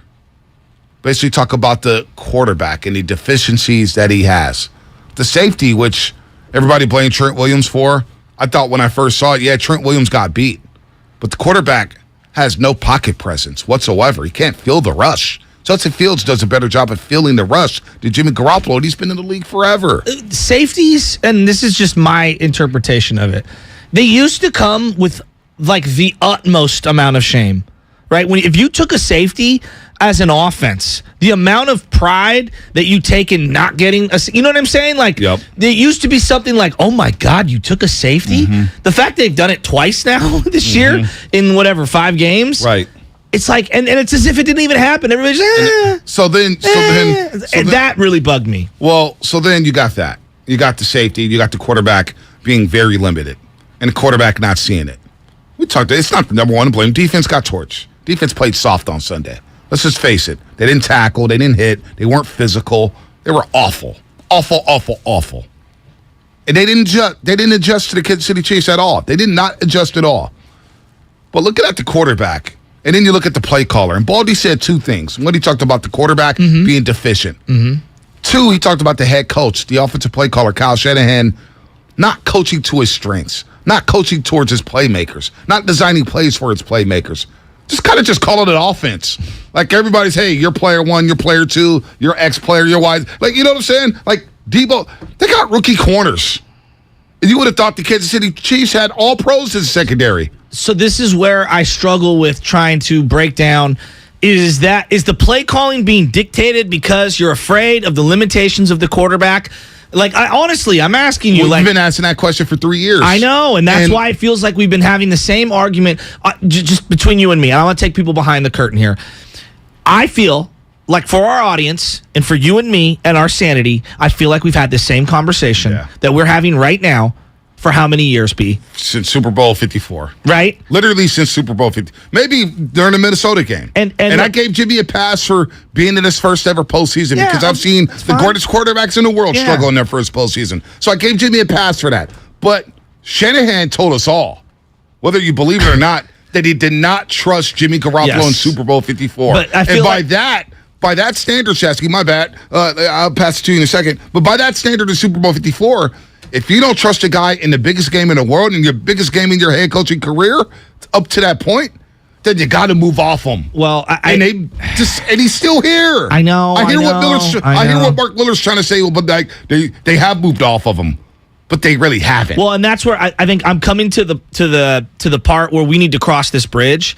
It's getting about, like, if your play calling is going to be so limited because you fear the quarterback that much, you either need to go to Brock Purdy. Like, I'm getting to this point. I'm not fully there yet, but you either need to go to Brock Purdy or you need to find someone else in the league to go acquire because you're now hamstringing yourself and you are limiting your opportunities to win because of whatever you have embedded in your brain that you and the quarterback can't execute certain things on the field. Like, it's really bothering and it's really ripping your team apart. If I'm a part of that offense and I'm Deebo Samuel and I'm trying to prove to people I'm worth $25 million, because I know we do this thing in sports. Someone gets paid and they're like, oh, now they think they've made it. No, I think the majority of athletes get paid and they go, now I want to earn it and prove it to everyone. Exactly. Not that I haven't earned it before, but now I want to prove why I'm the best, right? And I think we do this thing in the reverse fashion, but neither here nor there. I think you're losing the locker room a little. Again, just hearing these comments, not me pretending to know. I'm just listening to what these guys are saying at a podium. Kittle 2 weeks in a row. Something's going on. Something's going on. Ayuk is speaking out. Ayuk's speaking out. George Kittle 2 weeks in a row. But here's the thing. I'm not even trying to be that. It's not even just Jimmy, But if they have to turn the page, then maybe they got to do it. You talk about maybe Shanahan doesn't want to open up the playbook because he doesn't trust the quarterback. I feel that way. But what did the game plan look like with Trey Lance, the guy he hand-selected? It was too small of a window in a monsoon for me to really understand. Because that monsoon, I'm sorry. But the second half against the Texans last year, it felt like they opened it up. Right. I'm sorry, Shasky. The monsoon didn't hit that game until about the 12-minute mark in the fourth quarter. Yeah, but by then that was when they needed to throw and open it up. But they were limited before that. No doubt. We saw the Seahawks game. It was game one. It was game one. And we saw one drive in the Seahawks game. But we all were happy with that, though. We all were happy with that, right? No, a lot of quarterback powers. He was running quarterback power on 3rd and 6. But I also don't want to bury somebody after one game of play calling with his quote-unquote new quarterback. Like, I want to give them enough runway, you know? Like, that's what the thing with Jimmy. It's not about a singular game. It is now about the greater body of work. But here's the problem. Again, here's the problem. They've had more than one opportunity to move off of Jimmy Garoppolo. It's been 3 years of this conversation, Shasky. You and I have had. And this is where 3 years. This is where I disagree with Mark because he came in yesterday. He's like, well, they tried to move off him. I think they just need to go in another direction. They just, at this point, if this is what it is, if we're going to constantly be pointing the fingers back and forth, like if that's what we're going to ultimately get, come on. I think we just need to turn the page. They didn't trust him, and yet they brought him back. And I know they restructured the contract. They brought him back, knowing they were giving the keys to Trey Lance. They still brought him back. So that's why I'm like, as much as I know who Jimmy is. He's a limited quarterback. We've seen it over and over and over again. And I was the biggest Jimmy Garoppolo cheerleader back in 2019. I wanted to roll with him. I had no problem rolling with him. It was his first full season. It was apparent in 2020. Yeah. During the pandemic season, okay, you need to make a change. And they did move up in the draft, and they got a new quarterback. But then you kept Jimmy. He struggled through the postseason, and everybody's like, "Oh, well, you led him to the NFC Championship." No, he didn't. If I asked 49er fans right now, Mariota or Jimmy Garoppolo, I think a lot of 49er fans are like, Jimmy's so much better than Mariota. And my question is he? Are we sure? He's regressed under Shanahan. He's regressed. If I gave Mariota this team and that coach, would his record be exactly the same? I don't know. Mariota can't throw it much but either. That's my you know point. What I'm saying? They're all mediocre quarterbacks. That's my point. But yet Right. we've bestowed all of this extra winner credit Right. on Jimmy. And it's like, guys, come on. We got to listen to Brian Baldinger. He's telling you there are so many plays to be had. Not that the play calling's excellent, but there are plays to be had, and the quarterback just can't make them. Before we go to the lines, we're going to go to the lines. I want to get to everybody here. Just a second. I want to ask you. Watching the game back, because I watched it with the broadcast. Oh, my I wasn't at God. the game. Greg Olsen. So I asked you, I say, go back and watch the game with the broadcast and let me know what you think about what Greg Olsen had to say during that football game. He gave a sentence which you say about rookie quarterbacks, okay? We heard so much from Trent Dilfer for 10 years. Colin Kaepernick and his progressions. He's a one-read guy. That's what we say about people we want to diminish. One-read guys.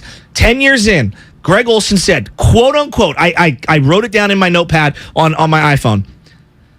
Jimmy Garoppolo is at his best when there's a clearly defined first read. He can hit his back foot, and the guy has 2 or 3 steps, and he can hit him over the middle of the field. I mean, that's literally what we've. That's the only way he can throw a guy open. Do you remember what he said on the interception at the goal line when Jeff Wilson Jr. was wide open? Basically, like, you know your running back's going to be your safety valve on a blitz. You know the blitz is coming. And yet you try to force it. I don't know if he was trying to throw to Ray or George Kittle. And here's the other thing. His touchdown pass to Ray McLeod when he's running out of the pocket was an absolute duck. Well, we're lucky that wasn't a turnover. Well, let's keep it a buck. And I'm not trying to crush the guy.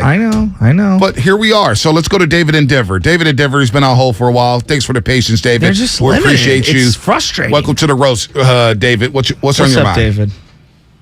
Hey, what's up, fellas? Good morning. Hey, man. So I'm a lifetime Niner fan here. I've been trying to process this game, what I saw, listening to all the shows over the past day or so. I heard Baldy this morning, and, man, I can't get around it. It's all bringing me back to one thing, the head coach, man. We know what Jimmy is. Seen him over these few years. I've never been a hater. I've always rooted for the best, wanted the best for Jimmy, for our team, but we kind of know what it is. And so for me, it's not about even hating on a particular guy. It's patterns and themes, man. Patterns and themes. Kyle Shanahan, I would ask you guys this. Look at the track record that is compiled. A Super Bowl he was a part of, the biggest comeback on him ever. Another Super Bowl where we lost the lead. NFC Championship where we lost the lead. Lost this game after having a 10-point lead.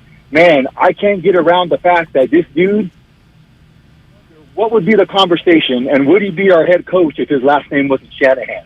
Yeah. It's a great point. It's a great point. How many coaches get 6 years to try to find their quarterback? And when they finally get their quarterback, we're thinking, man, we're about to see a guy in the pocket.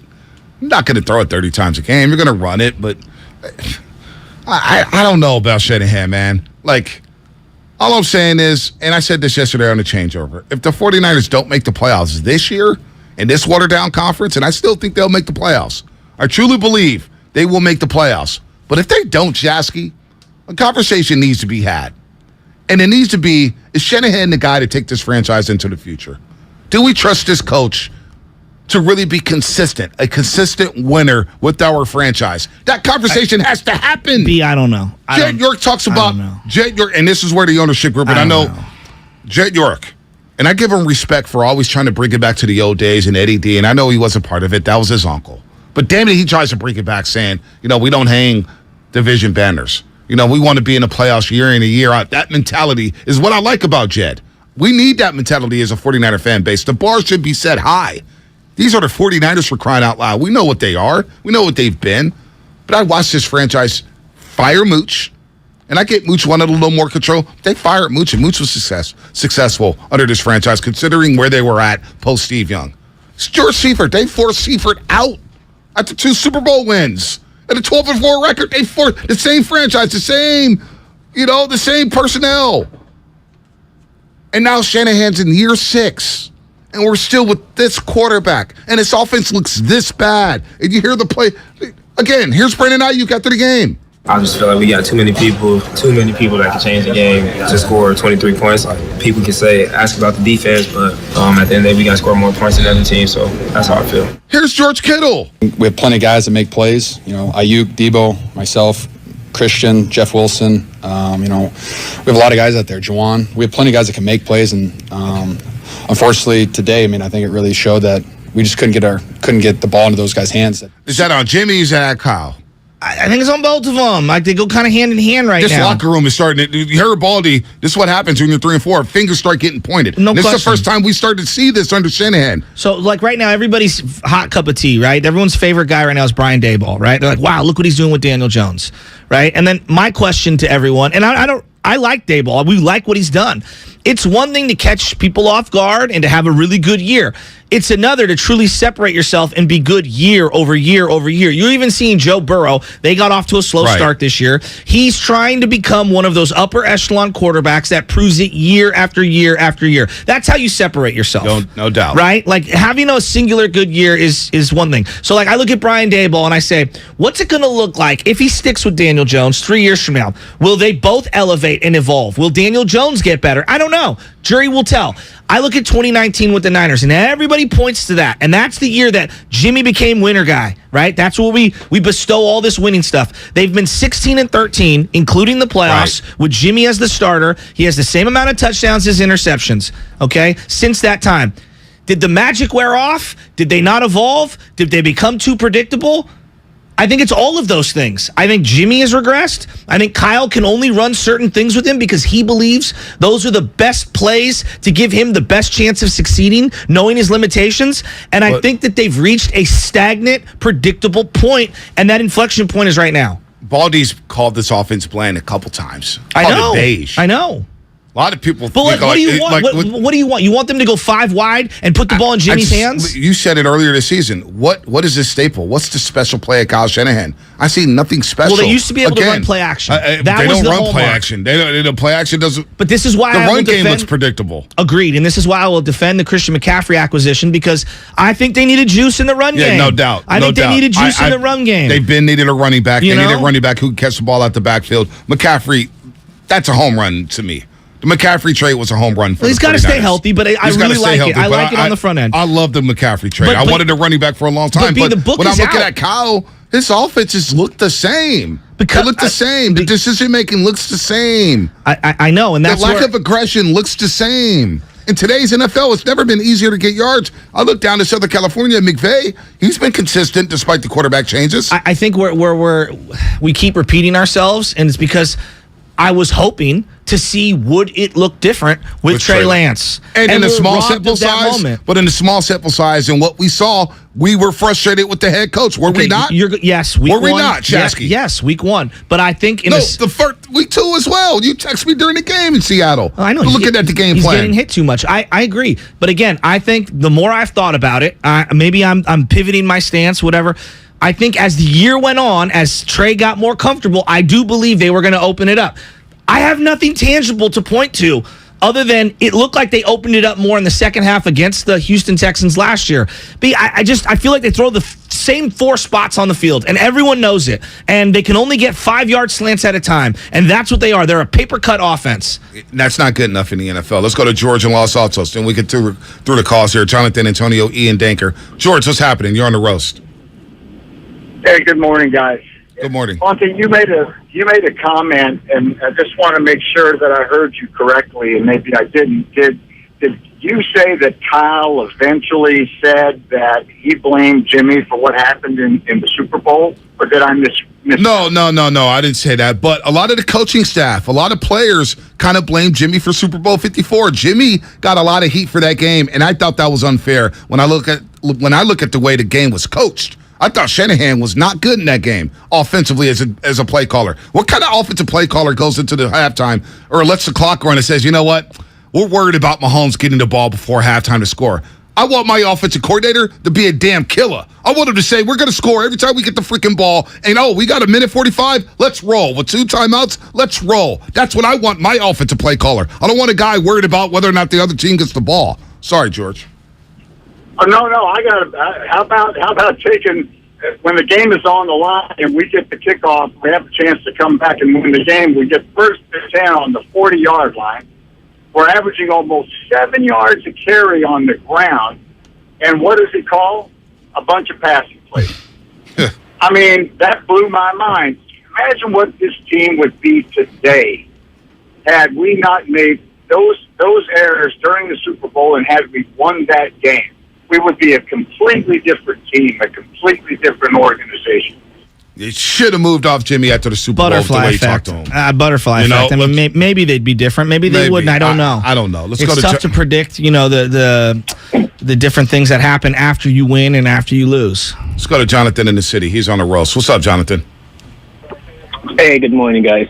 I just want to, go big picture, man. I don't want to put blame on anybody, but the decision, who to sign, players to go after, who to retain, right? It's a big failure. And what I'm trying to get to is, remember when the Warriors dynasty, when they're trying to form this dynasty, right? We're not going after this guy. We're not trading play for Kevin Love. The Warriors had a logo. I think the 49ers needs another voice in the room, a voice of reason, because whoever's making the decision, they're failing miserably, and that's the big picture of it all. If you ask me what kind of team we are offensively, all inside game, no outside game, if we're in the NBA, bro, we're the Lakers. Well, if you want to make an NBA comparison, what it feels like to me is that the 49ers, because I think with all these stars all over the field, you have to have one of the half quarterbacks to be one of those teams. That's the way it's setting up now in the NFL. Similar to a team that doesn't have any stars in the NBA, you almost don't take that team serious, right? Like the Atlanta Hawks of back in the day.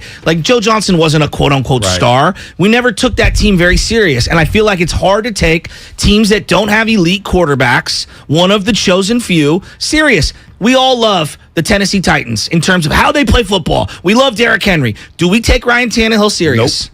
Okay? Sure don't. The Minnesota Vikings right now are having a really good year. And again, I've showed people the numbers.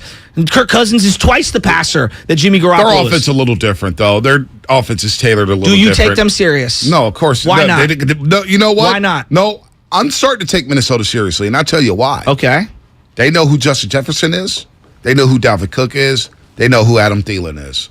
And they get the ball to their playmakers. They design plays for their playmakers. And the quarterback doesn't get credit for that? He gets credit for that, but they design the plays for the playmakers. I agree with that. They get the ball to the playmakers. Kirk Cousins gets credit for that. Yeah. So I am taking him a little serious in today's NFL and in the watered-down NFC. I think you have to at this point, but I think a lot of people don't take them serious because of Kirk Cousins. That's how everyone looks at Jimmy Garoppolo and the 49ers on the outside looking in. I mean, you heard the Kansas City Chiefs in the locker room say, these guys, they just puff their chest. They don't fear them. Nobody does. I mean, defensively, offensively, they don't. And some of it is a byproduct of Shanahan. Let's go to... I do think that Shanahan needs to take a hard look in the mirror and evolve. There's no doubt. It's been 6 years, Shasky.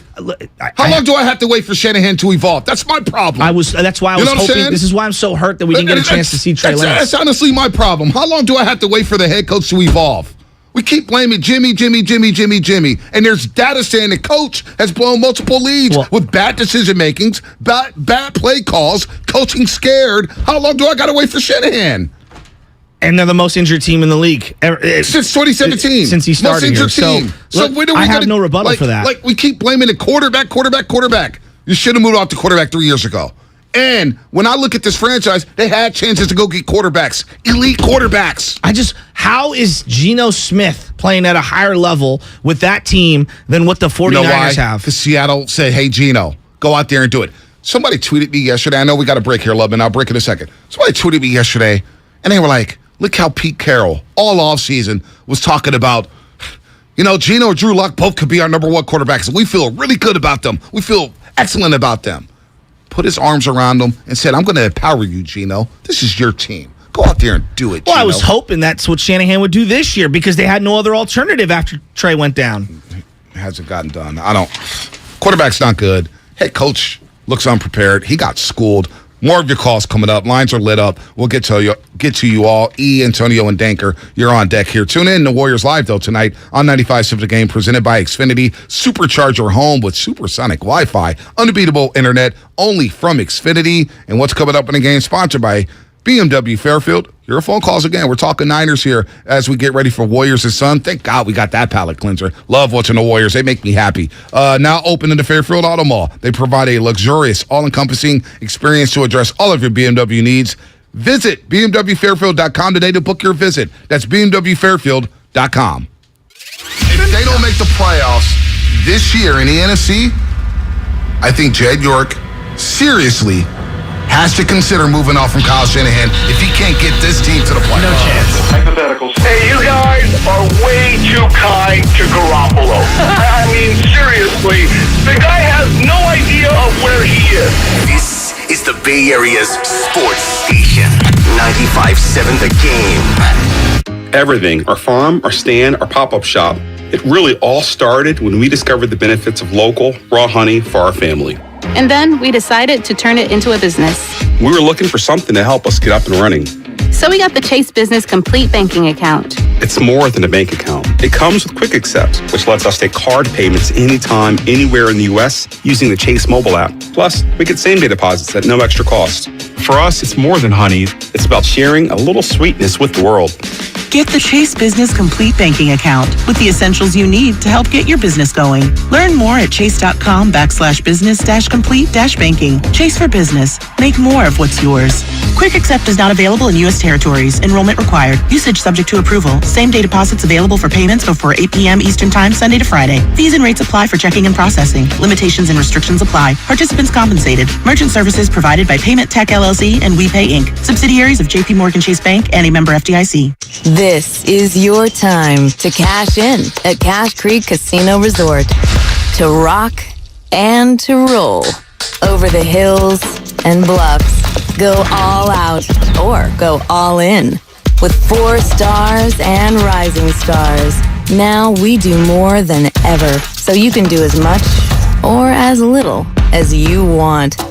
It's your time to cash in at Cache Creek Casino Resort. It's the bottom of the 9th, the game's on the line, and your small business needs a loan fast. What's your move? Go to OnDeck.com, America's largest online small business lender. With OnDeck, you can apply in minutes, and if approved, get your funds as soon as the same day. Go to OnDeck.com. Your loan is on deck. Depending on certain loan attributes, your business loan may be issued by OnDeck or Celtic Bank, a Utah Chartered Industrial Bank member FDIC. Limited eligibility for same-day funding. OnDeck does not lend in every state. All loans subject to lender approval. Kirby is your driveway mechanic. They bring the shop to you with brake replacements, oil changes, washes, and so much more. Get $50 off your first oil change with code OIL50 at Kirby.com. That's CURBEE.com and use code OIL50. Are you interested in new career opportunities in the Bay Area and want to make a difference in your community? The SF Sheriff's Office is looking for people considering a job in law enforcement right now. If you're at least 20 years or older with a high school diploma or equivalent, the SF Sheriff's Office wants to hear from you. Enjoy full benefits, flexible schedules, and opportunities for growth and promotion. For employment announcements and more information, visit sfsheriff.com. That's sfsheriff.com to apply today. The Prophetic Matrix. Unlock the secret code to your destiny. A new revolutionary book by Michael John Toste. The first ebook to make history by being filmed in space. Discover your unlimited future. Get The Prophetic Matrix now on Amazon.com and BarnesandNoble.com. My heart was racing just making spaghetti. I could have waited to tell my doctor, but I didn't wait. I was short of breath just reading a book. I could have delayed telling my doctor, but I didn't wait. They told their doctors and found out they have atrial fibrillation, a condition which makes it about 5 times more likely to have a stroke. If you have one or more of these symptoms, irregular heartbeat, heart racing, chest pain, shortness of breath, fatigue, or lightheadedness, this is no time to wait. Contact your doctor. Brought to you by Bristol-Myers Squibb and Pfizer. Kansas City Steak Company, another AmericanEagle.com success story. Started in 1932 as a family-owned butcher shop, today they're a leading distributor of superior all-American steaks delivered right to your door, ready for the grill and your taste buds. When it came to their website, an average site wouldn't do. They chose AmericanEagle.com to take their website to the next level. With a dramatic increase in competition and a softening market demand, they had two challenges: improve their brand presence and message and produce a positive return. AmericanEagle.com got to work and executed usability studies and detailed audits of site experience, digital assets, and marketing. The result? An integrated digital marketing and customer experience plan, organic traffic increase of 20%, and a long-term roadmap for success. If you love great steaks, go to kansascitysteaks.com for website design, development, and online solutions that bring efficiency and results. Visit AmericanEagle.com. If you need a results-driven website, call the team at AmericanEagle.com at 877-WEB-NOW1. That's 877-WEB-NOW1. In Walnut Creek, it'll be partly cloudy and 71 today. Weather brought to you by One Thing. Install a low-flow shower head and keep water off when brushing teeth or shaving to save water every day. Join Odyssey, and together each of us doing one thing makes a greener tomorrow. Score big with Xfinity Internet. It's made to do anything, so you can do anything. Supercharge your home with the game-changing speed of supersonic Wi-Fi. With 3 times more bandwidth, it covers the field and then some, and blocks billions of threats with advanced security that helps keep you protected at home and on the go. If you're keeping score, that's internet that does it all. That's unbeatable internet from Xfinity. Learn more at Xfinity.com. Restrictions apply, not available in all areas. Muse is bringing their Will of the People World Tour to the Oakland Arena on April 14th, 2023. And 95.7 The Game has your shot at tickets. Enter to win now at 957thegame.com/contests.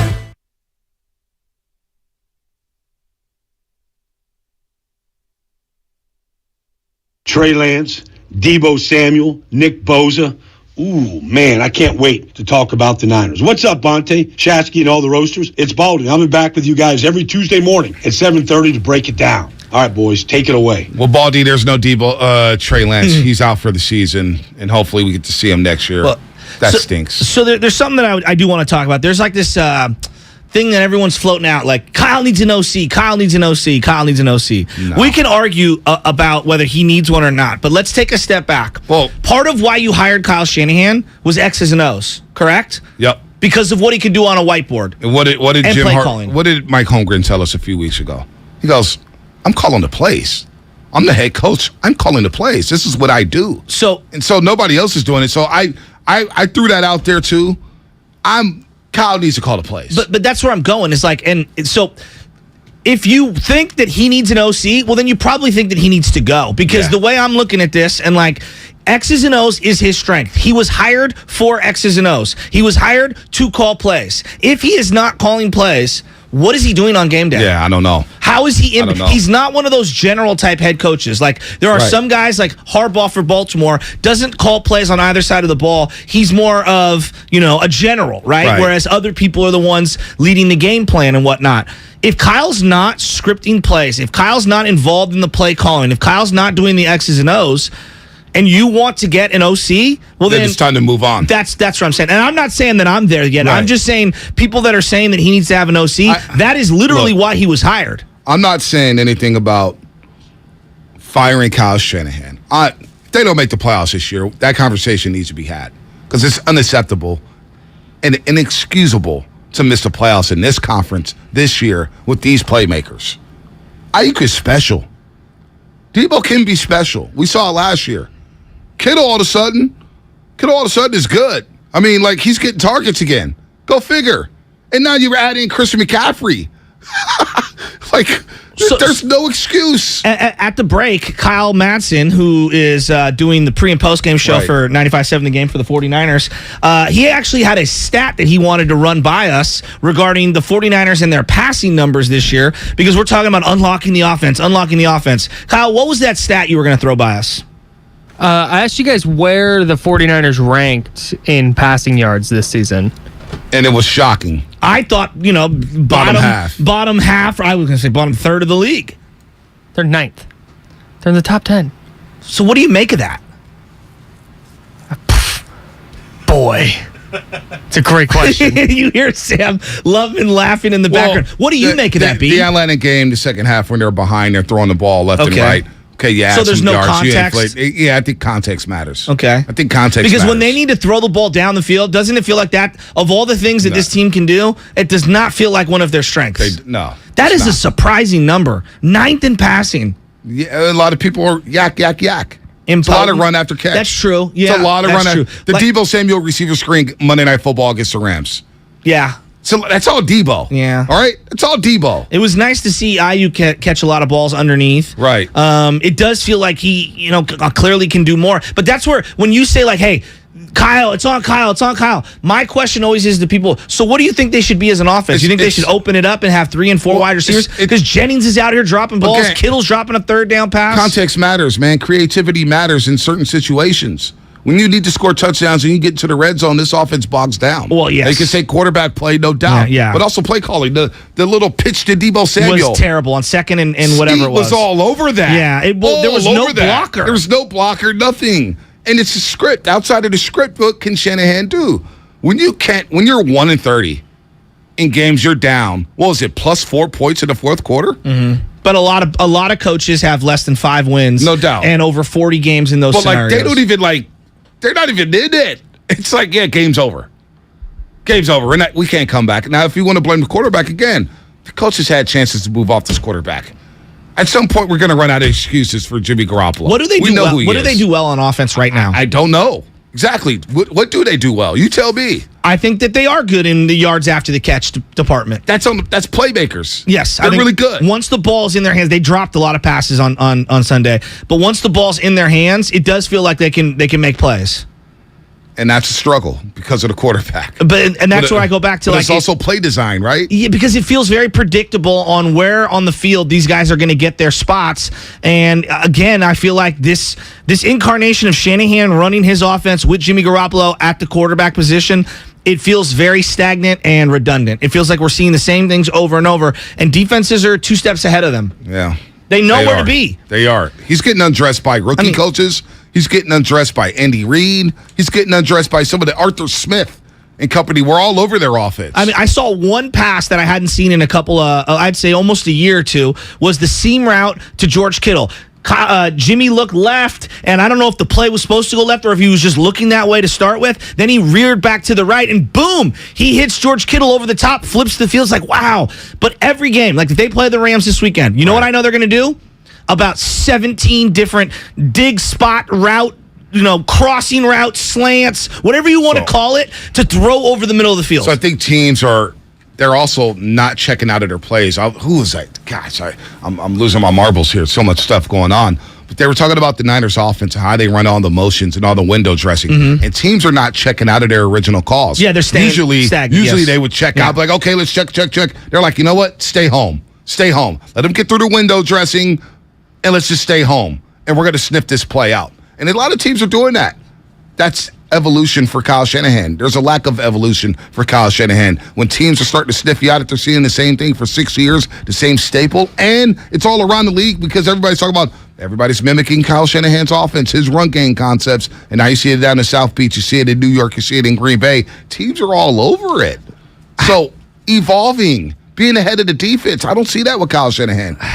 He's getting out coached, Shasky. I don't know what the new wrinkle is that they've employed this year. I'll tell you this. They really needed Christian McCaffrey for that whole game last week. They absolutely need him this weekend. All right. To me, he has got to get up to speed, and he needs to be a focal point of the offense. You're looking for one way that they can kind of like flip the season. In years past, it's been the LA Ram game, and I know last year it was Debo becoming more of a runner. To me, using Christian McCaffrey as the feature player in this offense could help salvage the season. This is a must-win, in my opinion. You got to get to 4-4 before the bye. Let's go to E in San Jose. E, what's happening? You're on the roast. Gentlemen, good morning. How you guys doing? I've had better days. I'm good, actually. I'm having a great day, E. The Niners make me sad. When they win, I'm so happy. When they lose the way they did, it makes me sad. I admit it. You got Warriors basketball, E. All is well in Dub Nation. Yeah. Exactly. Not all of us get to go do pre and post on. Yeah, I hear you. Just being a little bummed out, all right? I'm going to make 2 quick points. Yeah. A little bit connected. I know about the Jimmy no throws, and I don't even get me started on Kyle's play calling and his 7-minute drill a couple weeks ago. But what we need to talk just for a split second about these drops and how Jimmy would have had a 400-yard passing game had he not had 2 huge drops against Atlanta. So just for a second, I want you guys to talk about how when Jimmy does let it fly, it's hitting people in the hands and it's a catchable ball because Lord knows he's not going to overthrow them. The guys are dropping it a little bit, but there have been drops. Positive note. That's undeniable. You're correct. There have been drops. Positive. Yeah. Let me leave you guys on a positive note. So since Juszczyk is out, this is the silver lining for Juszczyk out. Kyle is notorious for just using his backup tight ends as the fullback now, which is good, which is Warner and the other guy. Dwelly. Ross Dwelly. Thank you. The silver lining there is these 2 stone-handed idiots can't run out in the pattern if they are blocking in the backfield, which is nice, which might open it up to throw the ball to Kittle a little bit because those 2 guys couldn't catch a cold. No, the backup tight end has been a problem. They need a backup. By the way, tight end. George Kittle scored a touchdown, and I didn't see this because I was at the game. Watched it back on the replay. Did you see Charlie Warner and Ross Dwelly celebrating with George Kittle? Yeah, so the tight end day. Yeah, once he caught the touchdown, I was like, Charlie Warner, get out of here, dude. You're getting thrown around like a rag doll in the whole game, and you're out here celebrating with Kittle. Sit down. It was good to see Kittle high point of football, man. It was. I hadn't seen it in a while. Did you notice that the turf was really sandy? Like sand was popping up out of the turf. Turf was a little bad. Are they going to replace the turf? I know they do it multiple times a season. Well, you know what? Speaking of turf, they got to go down to SoFi this week. And SoFi damn near took DK Metcalf's knee away. I know. Tell attendant and J.C. Jackson, a corner for the Chargers, is out for the year due to that turf. So another turf field, and we know about the Niners on turf fields. Just something to think about down in SoFi. Let's get to Danker real quick in the city.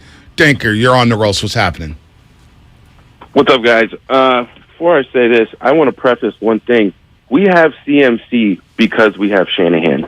And if we lose Shanahan, we are losing CMC. He's walking with him like his dad did with Mike Shanahan. He knows that's a genius. And people got to understand. Who's a genius? Shanahan? Good. Shanahan's a genius? Why is Jimmy good? Listen, why is Jimmy Wait, Danker. Shanahan's a genius? That's the word I said, right, Tay? So you said he's a genius. Jimmy is good with scripted plays. Dude, Jimmy is good with scripted plays. Shanahan's good with scripted plays.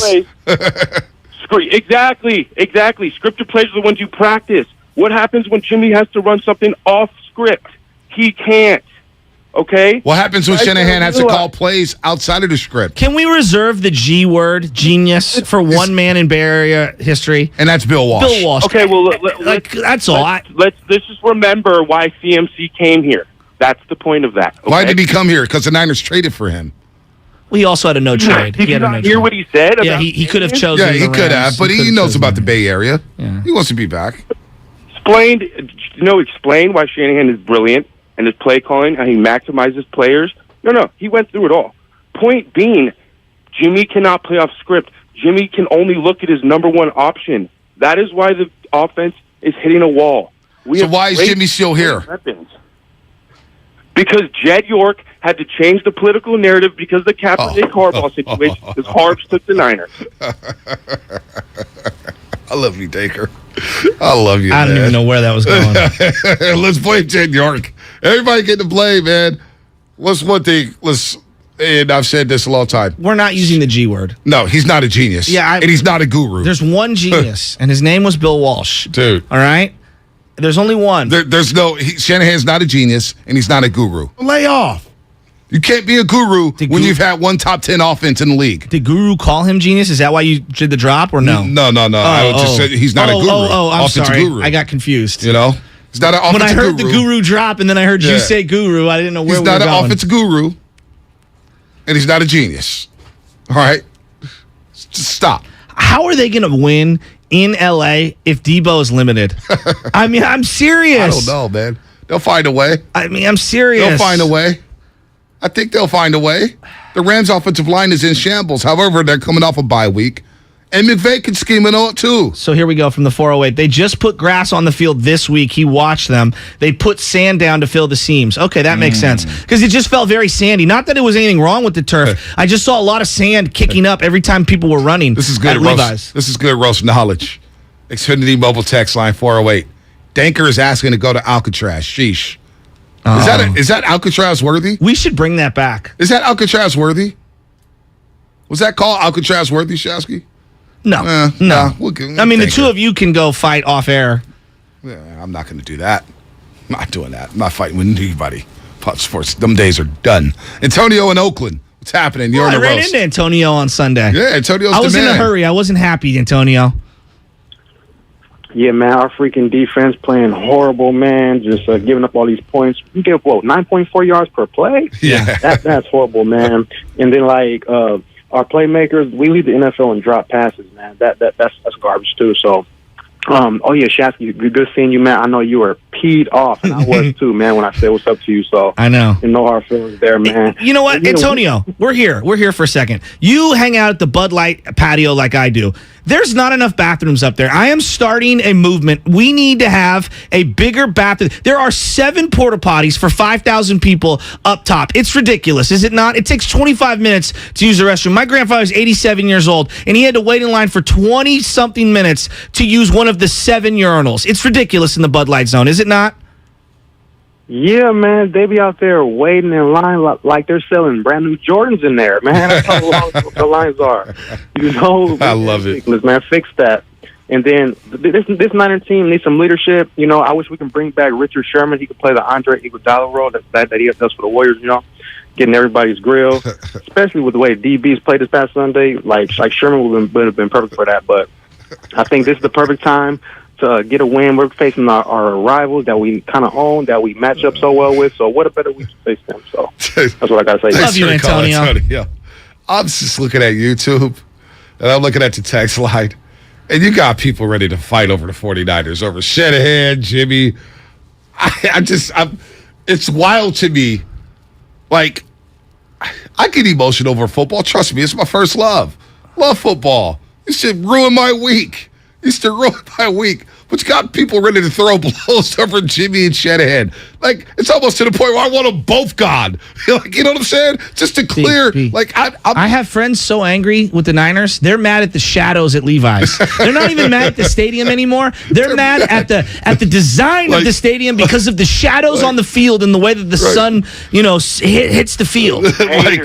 Like, you know what I'm saying? Like, people were mad. Like, Danker coming at me talking about, you heard what I said? It's a genius. Like Florio, I said what I said. I said what I said. Yeah, you said something that was wrong and asinine. I said what I said. Shanahan ain't no damn genius. Is he over 500 for his career right now? What's his overall record? I don't even care.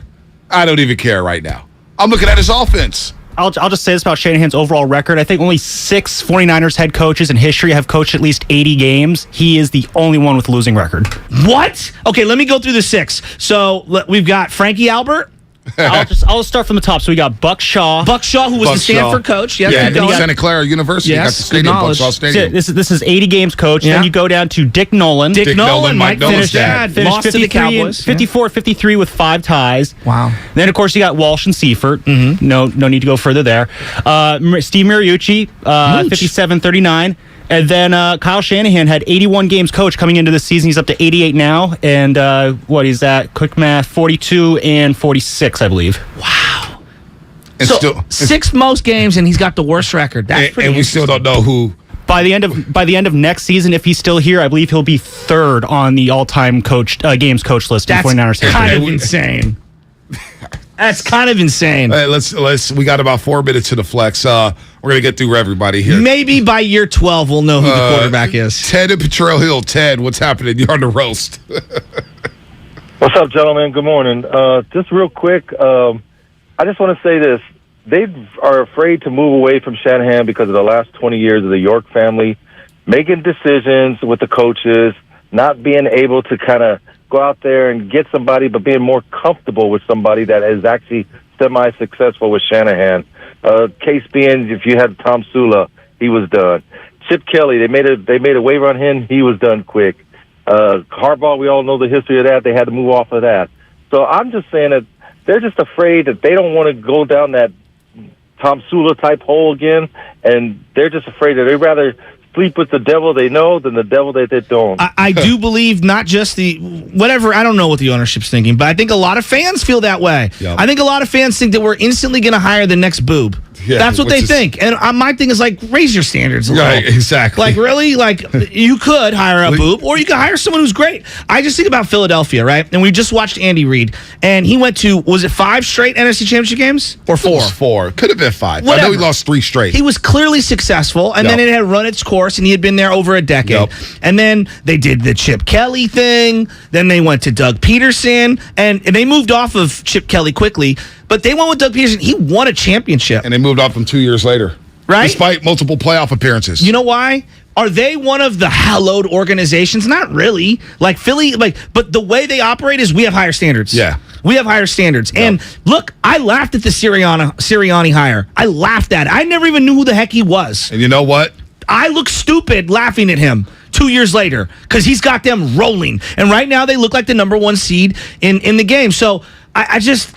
Things can move quickly, and I think that you have to have a higher standard for yourself. I'm not saying that they need to move off of Shanahan, but this fear that you're going to hire Jim Tom Sula, can we raise the bar a little? I know. They're not going to hire another boob. Well, part of it is people don't like Jed York. So for some reason... Well, their track record isn't great. Jed York is catching strays this morning, and it's like, this is where I have a problem with Crabtree. Crabtree, you held out. Crabtree, you weren't a great 49er. Agreed. Crabtree, you said bad things about the Niners. Agreed. Don't get mad because you didn't get invited. I'm sure Jed York's probably talked to his representatives and knowing Michael Crabtree probably didn't pick up and he didn't want to make a stink about it. Crabtree, you acted like you didn't want to be part of the empire. I'm not going to rip Jed for Michael Crabtree for crying out loud. No, but if you want to, forget Jed. Forget Michael Crabtree. I look at Denise, John, and Jed. He got T.O. back here, right? Yeah, and he came back. And they also got him into the Hall of Fame. But I just look at their body of work in terms of hiring coaches. This is who they've hired as an organizational group. Mariucci wanted more power. He was out. They brought in Dennis Erickson. Yep. That was bad. And then they gave Mike Nolan all the power. Mike Nolan's 2. Then they went with Singletary, 3. Okay? Then they went with Jim Harbaugh. That one worked. So they're 1 for 4. All right. Then they went to Tom Sula, even though he was an interim coach for a couple of games. Right. Okay. Then they went to Chip Kelly, and now they're on to Kyle Shanahan. They've had 8 coaches. 2 have been good. One I think is great of those 2. The other one is good. I think he's good. That's what you would think that he sucks. Okay. When you go to NFC Championship games, you get credit. I'm going to give you the BOD and the benefit of the doubt, and I'm going to say you're good. Let's go rat-a-tat-tat here. Rat-a-tat-tat, Frank and Visalia. They're 2 for 8. Who? Talking about the ownership. Oh, yeah. 2 for 8. 2 for 8. Not good. Not good. Frank, what's happening? You're on a roast. Frank going once? Going twice? Gabriel, Napa, what's happening? You're on the roast. Good morning, fellas. I'd love to make a couple points. Quick little story. Back in the day, I was a younger man. I worked in Seattle at a sports media company. My office was about 45 feet across the street on Occidental. Had a chance to meet Mr. Holmgren several times. That guy is nothing but class. Yeah, the And best. you don't have to be an a-hole. You don't have to be a complete arrogant jerk when you lose. So compare and contrast that with our head coach. Not our head coach, not my team. Also, the ownership, totally respected, is great. Enough of Seattle. Shanahan, the numbers speak for himself in terms of closing. And, the last thing I would like to say is Andy Reid may call all the plays. Holmgren called all the plays. They also had offensive coordinators. Unless I'm mistaken, which I've been before, like 20 years ago, Eric Bieniemy is in line to be a head coach. Yeah, but there's a reason he hasn't gotten a lot of jobs. Like, there's a variety of reasons. But it's because Andy is the architect of the offense, people are... Yeah, they look at Bieniemy a little different. Right. I think that there's some nuance there. No doubt. Schlep Rock, you're on the roast. What's happening, Schlep Rock? What's going on, guys? Hey, Shasky, you said that when you say we've been better than them, other organizations, this is what you got to remember, and Niner fans also have to remember, 95 was the last time you guys have won a Super Bowl. I know. You have lost the 2 that you have been in since then. That's almost 30 years. They're turning into the Raiders. And I'm a Raider fan, but I have no problem in saying the Raiders have a problem with discipline and consistency for decades, and the Niners are going down that road because it's almost been 3 decades, guys.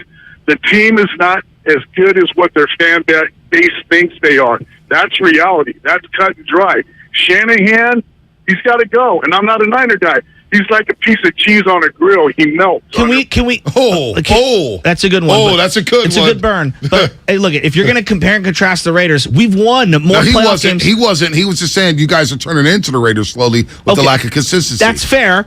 But like the Raiders have played in a couple of playoff games in 20 years. The Niners have won multiple playoff games multiple times in the same season. They have. So like I get where he's going, but like, come on. They've lost to Denver, Chicago, Atlanta. Niners should be 5-2 right now.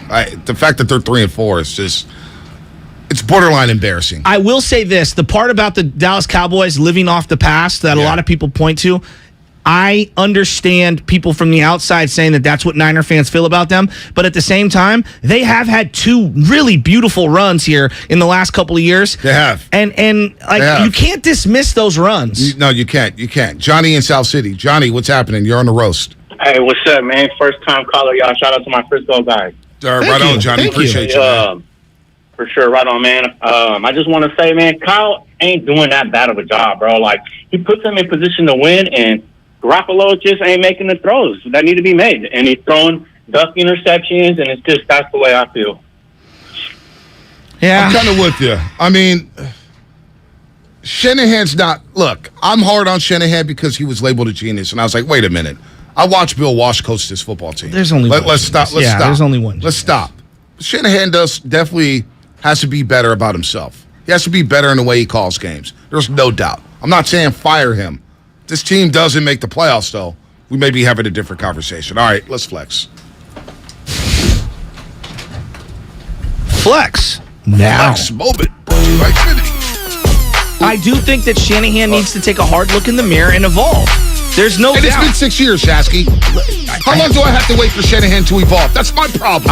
That's why I was hoping. This is why I'm so hurt that we didn't get a chance to see Trey Lance. That's honestly my problem. How long do I have to wait for the head coach to evolve? You keep blaming Jimmy, and there's data saying the coach has blown multiple leads with bad decision makings, bad play calls, coaching scared. How long do I got to wait for Shanahan?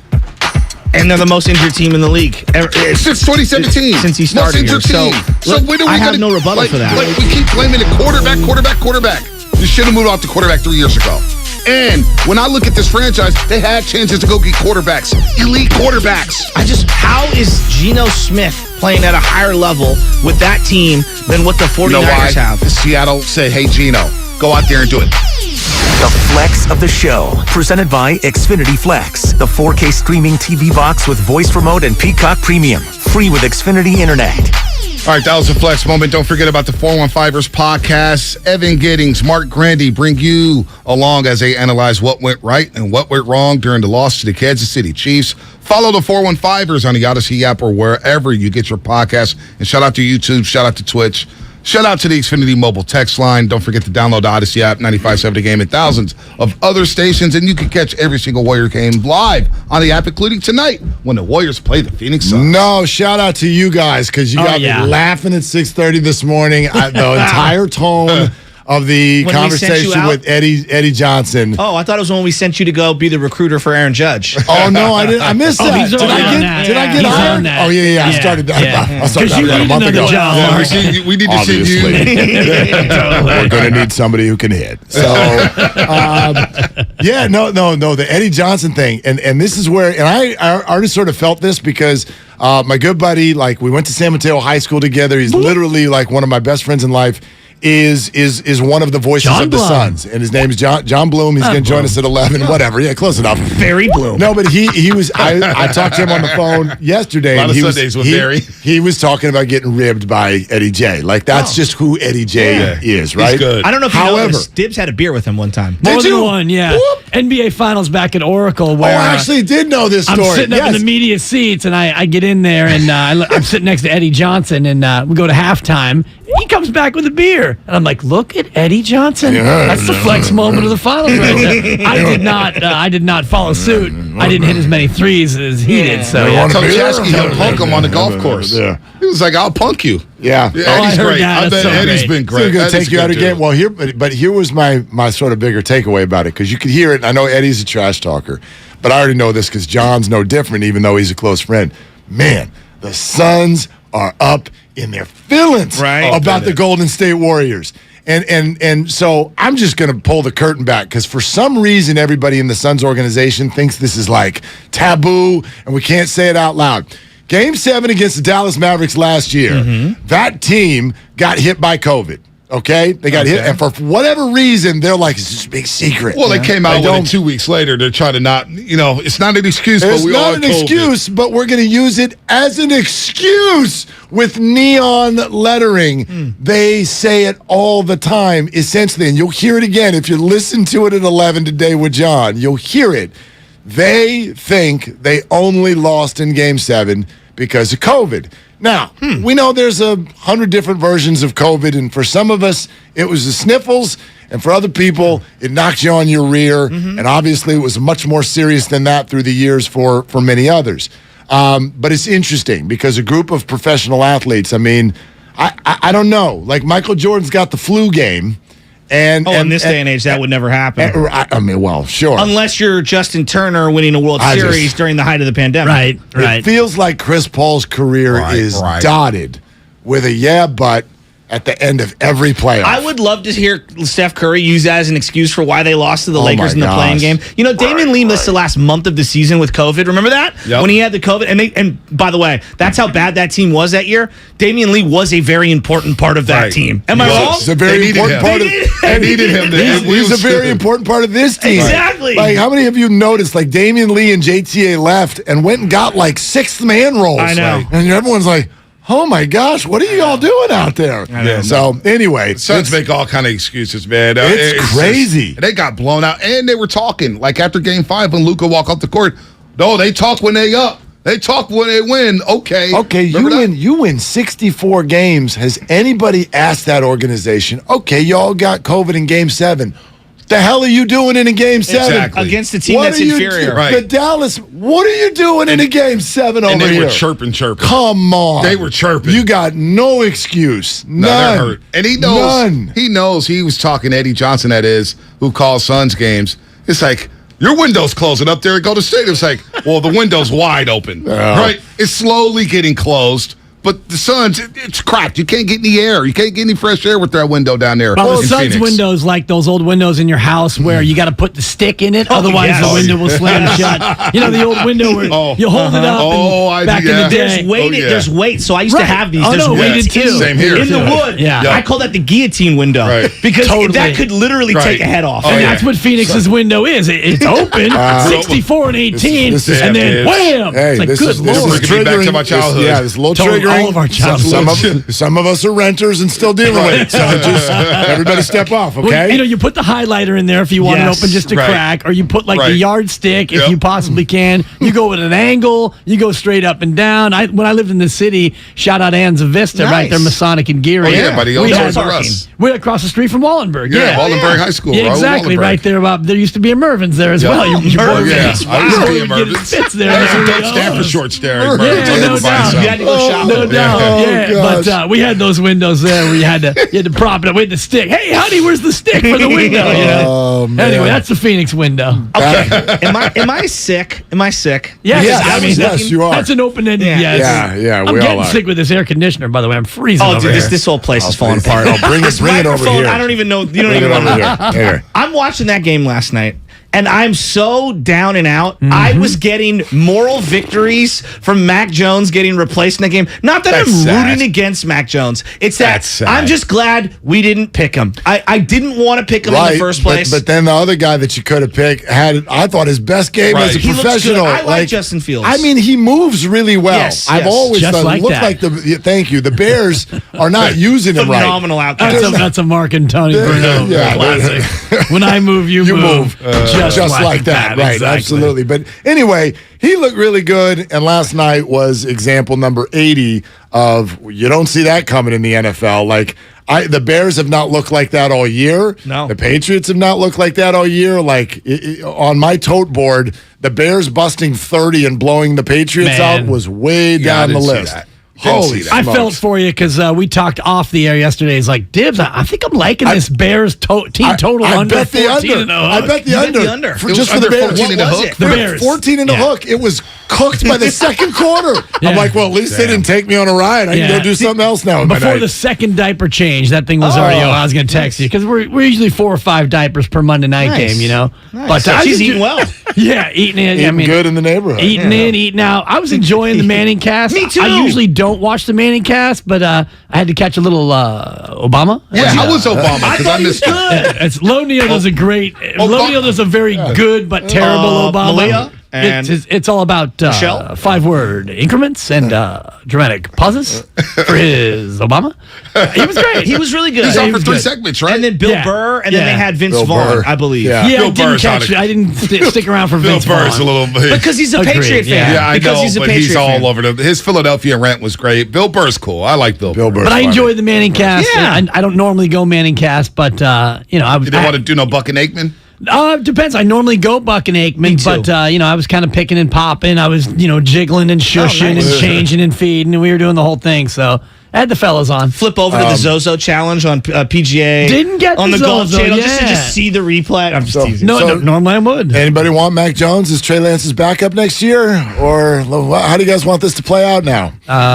No thanks. I mean, is Mac on the Trey and Mac. Well, what do you do now? Not that Zappy came in and was phenomenal or He anything like that. immediately was phenomenal. And His then first two immediately throws, was bang, turned back bang. And then he wasn't. Yes. And then he wasn't All right, again in the let's be second real. round. But Those guys were wide open, and Jacoby Myers had to make a great adjustment on that football from Zappy. Like Zappy threw a bad ball. But 300 the week before and 2 touchdowns. He's okay. When he came in, the presence of the entire game changed. It did. It absolutely did. And in that moment, I'm like, okay, the ship is righted. The Patriots are going to go win this game. And then it fell again in the second half, which is why I give the Bears credit. Like, they played a really, really good game. Justin Fields is tough, man. Justin He's a Fields tough kid. And Eberflus, as I like to say, the Flus. They look good. He finally realized, I got a quarterback who is electric with the ball, but he can't throw. Here's an idea. Design runs. You guys know how many teams in the NFC don't look? And maybe you already have. Yeah. How many teams in the NFC over 500 other way, are worse than 3 and 4?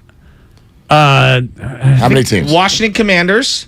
Okay. Carolina's 3 or 4 now. Right? There's a couple 2 and 5s over there. I think the answer is 3. The Washington Commanders, by the way, are 3 and 4. I thought they were 2 and 5. Detroit Lions, they're 1 and 5, right? So how many? It's 3 2. is the answer. I'm going to say 2. Yeah, the answer is 3. The Detroit, Carolina Panthers and the New Orleans Saints are both 2 and 5. I wouldn't have gotten New Orleans. And the Detroit Lions are 1 and 5. So the 49ers sit By with Dan Campbell. everybody else in the entire NFC. We know who the 4 teams are with the winning records.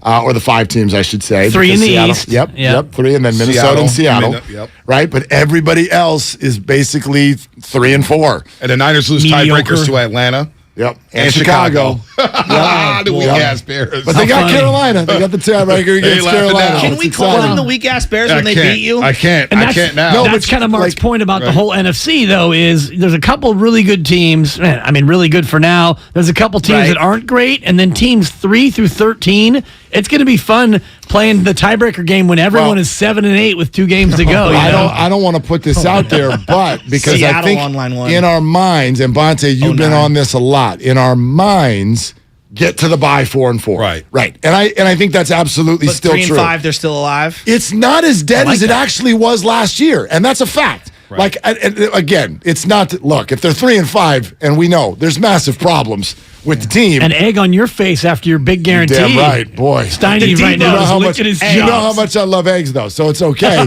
I'll just eat them. But anyway, point being is, this is not the must-win 3 and 5 thing that it was last year when they played the Rams. Yeah, the whole season was going to go a different direction. Jimmy was going to get benched.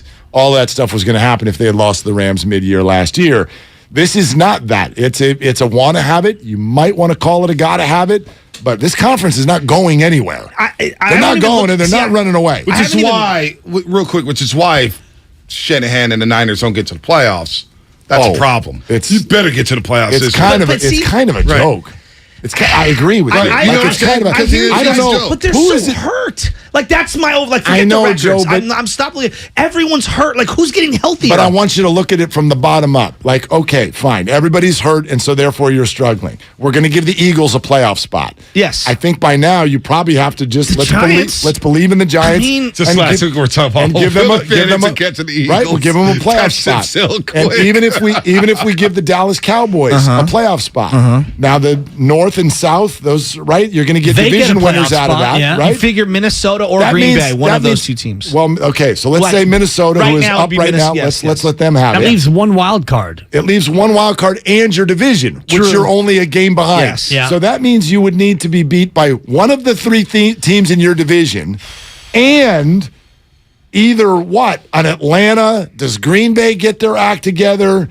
Like from the bottom up. Not this week. They play Buffalo. Even if you're injured, you have plenty to beat those teams.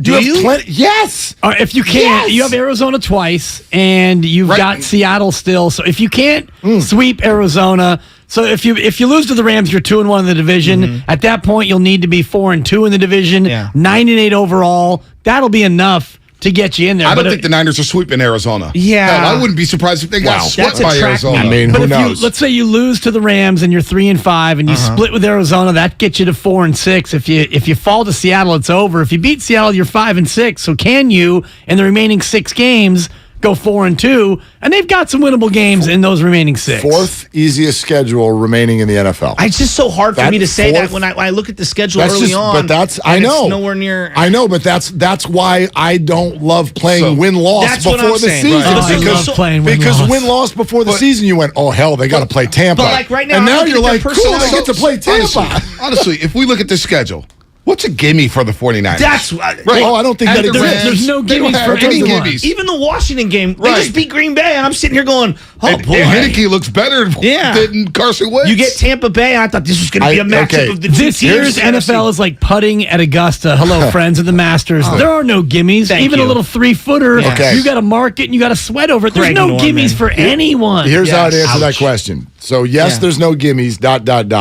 If the defense in some form returns to what it was, so this is okay. If they start to look like they did in the first 5 games of the season, then I think you can start to put a few of these games in a likely win column.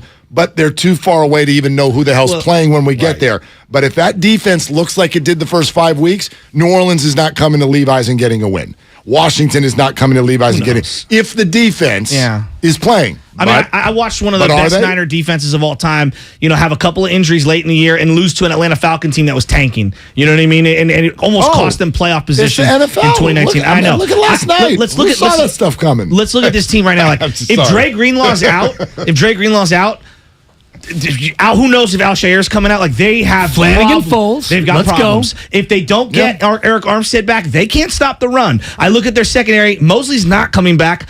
The Ward injury is very concerning to me because if you're down to Ombre and Diamonor, we're in for some trouble. So, I know you want the defense to come Jason back. Verrett had a I'm just asking where are the reinforcements coming? But then those games are a month to 2 months away that we're talking about. So again, you have no idea who's healthy, but there's certainly the opportunity for those guys to get back. I would feel a lot better. Really, I'm more concerned about Debo than I am. And the youth check one will be offset by having George CMC? Kittle's going to flex a lot when you want to go 21 personnel. You're going to put Kittle back there as the faux fullback. TDP cannot.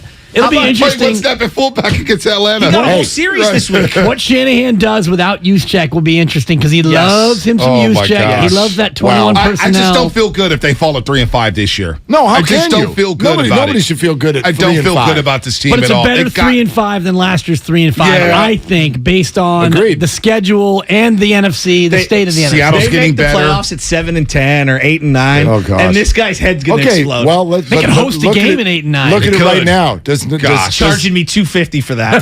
Does 9-8 win the NFC West and host a playoff game? I have no idea. I didn't know Seattle was going to be this good. It feels likely, to be honest with you. Well, that's why I went to that New Orleans. When New Orleans was still coming off that Super Bowl, they had to go up to Seattle. Everyone remembers the game, the Rumble run by Marshawn Lynch. They were a 7-9 team, right? And remember, they hosted that game, Seattle did. I think it was 2009, 2010. What year was that? 2009, I think. When Pete Carroll's first year with the team. Anyway, they won 7-9. They hosted, and it's just like, I don't know. Look, you're right. You're not wrong. Schedule. Making the playoffs is an accomplishment, but it almost feels like. Well, here's the deal with Seattle, though. They may be without DK Metcalf for some time. They play the New York Giants this week at home. Play the Giants? Yeah. Look at their last 4 games of the year. They're at Arizona. They play Tampa in London or wherever. I think Germany. I think they're playing in Germany, right? Yeah. Somewhere out there in Europe. Their last 4 games. 49ers, Niners, Chiefs, Kansas City. Jets, Rams.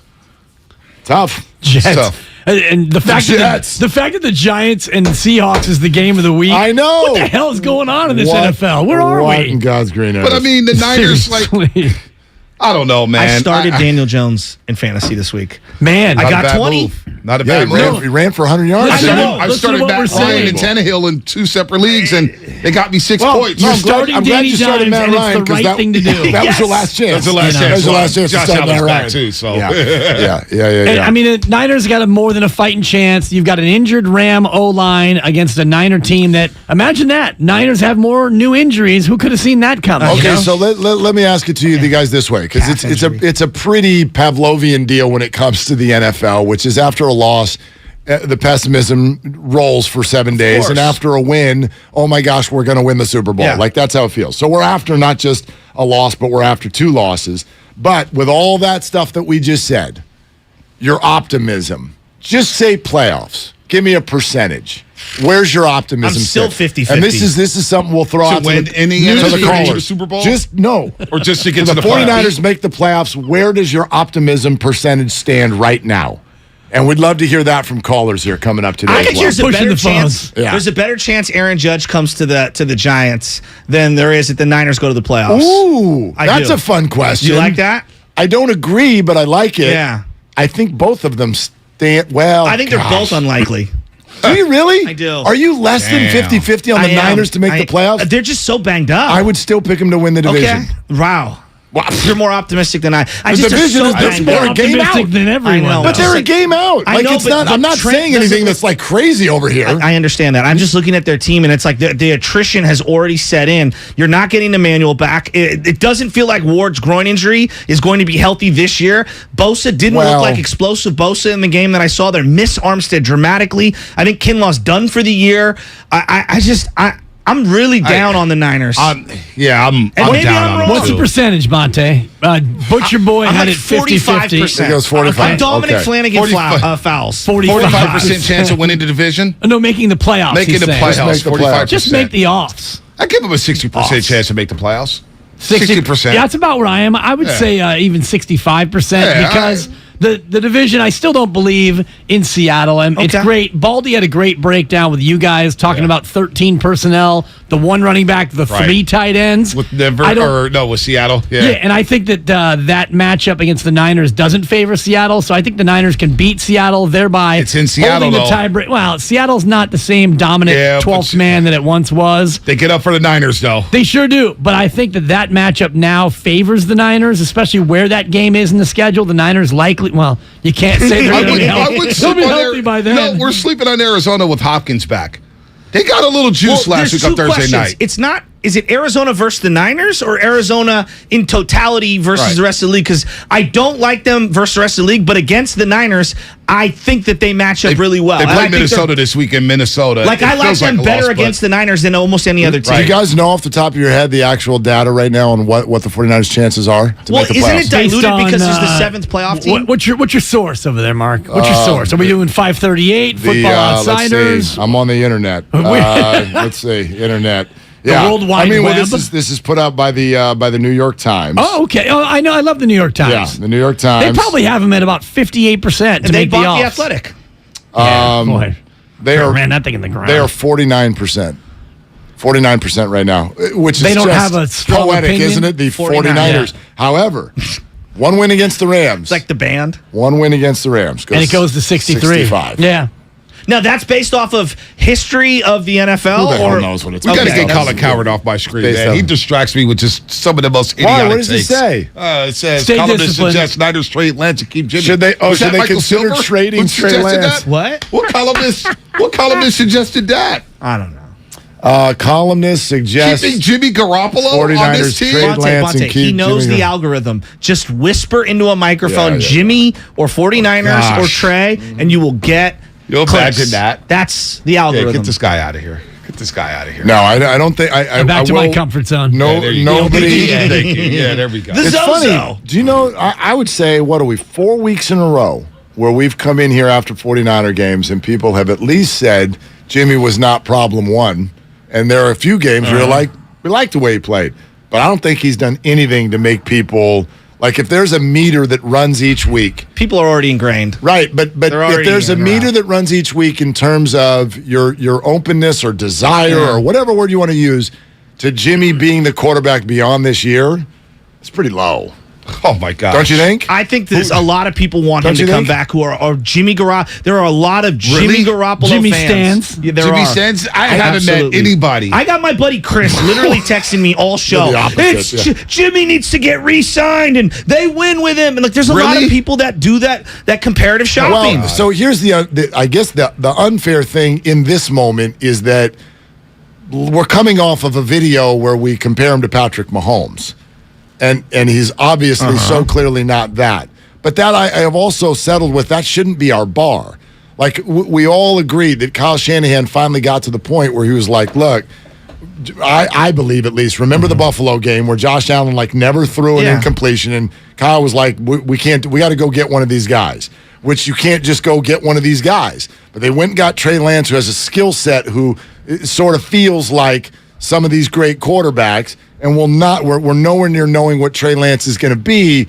But it's not a fair bar to just be like, get Josh Allen or Patrick Mahomes, or else this is wrong. Yeah, but even if they had, let's compare him to Kirk Cousins. We all agree in this room, most people don't believe in Kirk Cousins. But when you look at his track record and his data, all right, and his win-loss record, since 2020, he's actually the same winning percentage as Jimmy Garoppolo. He has twice as many touchdowns, okay? His touchdown to interception ratio is significantly better. He's thrown for way more yards. Like, his QBR is better. His completion percentage is better. They run a different system. They're pretty similar guys, don't you? I think if What's Kirk his Cousins playoff record, though? He hasn't been to the playoffs. Well, that's an interesting Since statement. 2020. Since That's 2020. an interesting statement, But though. in the playoffs, he has the one signature win where he threw from behind and beat New Orleans in New Orleans, one of the most devastating games in Sean Payton's resume. He also came here 3 years ago and got torched. Absolutely. So, but we could have flip-flopped quarterbacks in that game, and maybe the result was the same. If Kirk comes instead of Jimmy, don't you think we probably have Right, a almost an somewhat identical- similar story? Right. Maybe some more weaponry. I don't know if Maybe he's Shanahan trusts Kirk Cousins and run a 2-minute drill in Super Bowl 54. Maybe that's the difference. What I was trying to Maybe say he's was not that coaching scared. He's not even up to and I don't even like Kirk Cousins. He's not even comparable to Kirk over the last couple of years in just the raw data. We're not even saying be Patrick Mahomes. Be better than Kirk Cousins. Yeah, and I don't think that's that's big of a why he bar. drafted Trey Lance. Exactly. Is because he thinks that Trey Lance is better than both. Exactly. Because everyone says Shanahan's wanted Kirk Cousins all these years, and well, what he really wants is better than Jimmy, better than Cousins. Exactly. Which is why he did what he did, and because Trey got hurt, that's why Kyle gets an opportunity next year to see if he was right or if he's wrong. And if, let's say, the same thing happens next year, Trey plays 5 quarters and he breaks his other ankle. Knock on wood, Trey, I'm hoping for the best for you. Well, at that point, Kyle Shanahan may be out of time just based on bad luck, because can you wait another year to see if Trey Lance is good enough?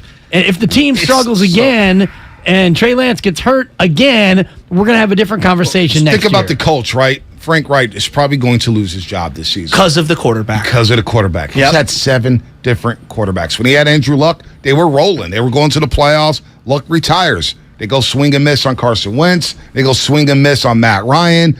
Now they're playing Sam Ellinger. Yeah. The quarterback spot. He's not going to get that time that Shanahan has. Shanahan has had 6 years to figure this quarterback thing out. Now, granted, he's going to get a year. I get it with Trey Lance. Yeah, and, a little different thing, though. In the though. last 6 years, only 5 coaches have made multiple conference championship game appearances. Yeah, I It's get all Reed, that. it's Belichick, it's LaFleur, it's McVay, and it's Shanahan. So Frank Reich has not made a conference championship game, let alone 2. He So hasn't. that's the He's been in one the thing playoffs. when Kyle Shanahan's playing his hand, Right. and he's playing his Jimmy's not really good, and I coach scared, and 2-minute drill, and this failure. The last card he has is Boom, I'm 1 of 5. I've made 2 of these. I've made 2 of them, guys. And that's a big card to be able to play. I'm maybe reaching here, but you could say last year's run was due to Debo getting the ball at running back. It's still a run, though. But A run's a also run. the defense and special teams carrying the team. Like, that defense showed up in Dallas to shut them down. No, you're right, You know? Bonte, and the whole Debo thing. But at the end of the 2019. day, Shanahan's the head coach. So he gets credit for the success, and he gets blamed for the failure. And the fact that he's 1 of 5 to make 2 of those, and I know he hasn't won the big one, but he won big games leading up to that. See, that's the same thing I say about Harbaugh. Like, people dismiss these big games that you win leading up to the final game of the year. It's like, okay, for example, Dallas game was huge. Yeah, it was a huge game. Yeah. They kicked the crud out of a team that I thought was superior. Well, to and them. we do this. We do this. You know, Andy Reid, almost every coach who breaks through and wins a Super Bowl had been labeled the guy who couldn't win the big one for a few years But before won a he got bunch of there. divisional round games It's to get to the big games. You know, one guy wins the last game. Exactly. These are good coaches. It's Andy not Reid's a good coach. college. He didn't need Patrick Mahomes to be a good coach. He needed Patrick Mahomes maybe to make the Hall of Fame. You know, that's how that works. But he was a good coach already. Is that the best duo in sports right now? Andy Reid and Patrick Mahomes? In all of sports? I'm asking out loud. Best duo? Yeah. Best coach-player duo or any duo? Just any duo. Jeez. Because they feel like they're just on the I same would take page. Steve Kerr, Steph Curry. Yeah, I was gonna say in that. terms of like. Now, I'll stand down. earlier you said PB&J, and you were talking about Mahomes and Kelsey. Yeah. And I thought that was great. And don't get me started on your applesauce because it's a non-starter. Thank you, Apple Dibs. juice. Apple juice. Yeah, you're right. Apple anything Apple with PB&J. juice. but, Crisscross applesauce. No orange juice. You I do a think lot your of Kelsey juice. Mahomes You like is. that? I mean, it's tough to find a better tandem. I'll in take- sports. Yeah. I'll take Aaron Judge, Lamont Wade, that platoon that's coming next year. I'm really looking forward to that. No, I mean, we're not going to have Judge face a righty in the eighth. Why would you do that? You want to win, don't you? I mean, unbelievable. If Betts goes to second base and they get Aaron that Judge, story. I swear to God, my head will explode. Here's the deal: the Dodgers are going to go after him, and the Giants are going to go after him. And I think he's interested in coming west. We got a guest today from WFAN at 10 o'clock. Don't lose the battle. Who? Yeah. I can't remember his name. That's not a good promo. That's not a no. His name is Keith McPherson. I thought so. He is the overnight guy. He is the night host at WFAN. My fault. He's got a lot to say about. He's got a lot of followers for being an overnight host. And New York's relationship with Aaron Judge. His name is Keith McPherson. You get his name inside your mouth. Not Bobby? Okay? Thank you. YouTube was asking about him too. It's like, who? McPherson? Who the hell is that? Not Keith Sweat. Willard Dibs, sponsored we're gonna make by him sweat. BMW Fairfield. Now you got me twisted. Now open in the Fairfield Auto Mall. See, that was a 4, Dibs. Come on, you got me twisted. My That was a fault. 5. Matson's running on My 0 fault. calories right now. They provide a luxurious, all-encompassing experience to address all of your BMW needs. Visit BMWFairfield.com today to book your visit. That's BMWFairfield.com. Tonight, the Warriors head to Phoenix to battle the sun. Pass stolen by Wiggins. Wiggins with a breakaway. He'll go in and dunk it, and there's your ball game. Our pregame coverage starts tonight at 6. Curry retreats, takes a dribble, takes a 3. Got another one. Only on 95.7. The Game. Cash Creek Casino Resort is the place for the biggest names and the very best in live entertainment. On November 5th, catch multi-Grammy Award winners Train. Then on November 12th and 13th, experience America's Game in person when Wheel of Fortune Live takes the stage. This is your time to cash in at Cash Creek Casino Resort. Find tickets and see our full lineup at cashcreek.com. Tune in to 95.7 The Game for Warriors Live, 90 minutes before tip-off of every Warriors game. Brought to you by Xfinity Sports Zone, the ultimate hub for everything sports. With live games, shows, news, and highlights, all in one place. Only with Xfinity X1. 95.7 The Game has your tickets to the Good Guys Car Show, November 12th and 13th at the Alameda County Fairgrounds. For your shot to win, head to 957thegame.com/contests. If you own a business, this has been a bumpy ride. From pandemic to inflation, I'm sure you could use a break. If your business has 5 or more employees and survived COVID, you may be eligible to receive a payroll tax refund of up to $26,000 per employee. The challenge is getting your hands on it. Hi, I'm Howard Mackler, and that's why I founded GetRefunds.com to cut through the red tape and get you the money. The team of tax attorneys we have put together are highly trained in this little-known payroll tax refund program. We do all the work, charge not a dime up front, and simply share a percentage of the cash that we get for you. Businesses of all types can qualify, including those that took PPP, nonprofits, and even those that had increases in sales. We have helped return over $1 billion to businesses, and we can help you too. Just go to GetRefunds.com, click on Qualify Me, and answer a few questions. This payroll tax refund is only available for a limited period of time. Don't lose out on up to $26,000 per employee. Go to GetRefunds.com. That's GetRefunds.com. Listen, could Robert change your life? At the age of 55, I started putting on weight, and I got to the weight of about 210 pounds. Always hungry. The heavier I got, the less energy I had. And about 6 months ago, I started taking the Andro 400, and I started realizing I had more energy. I felt better, and my mind was clearer, and I started losing weight.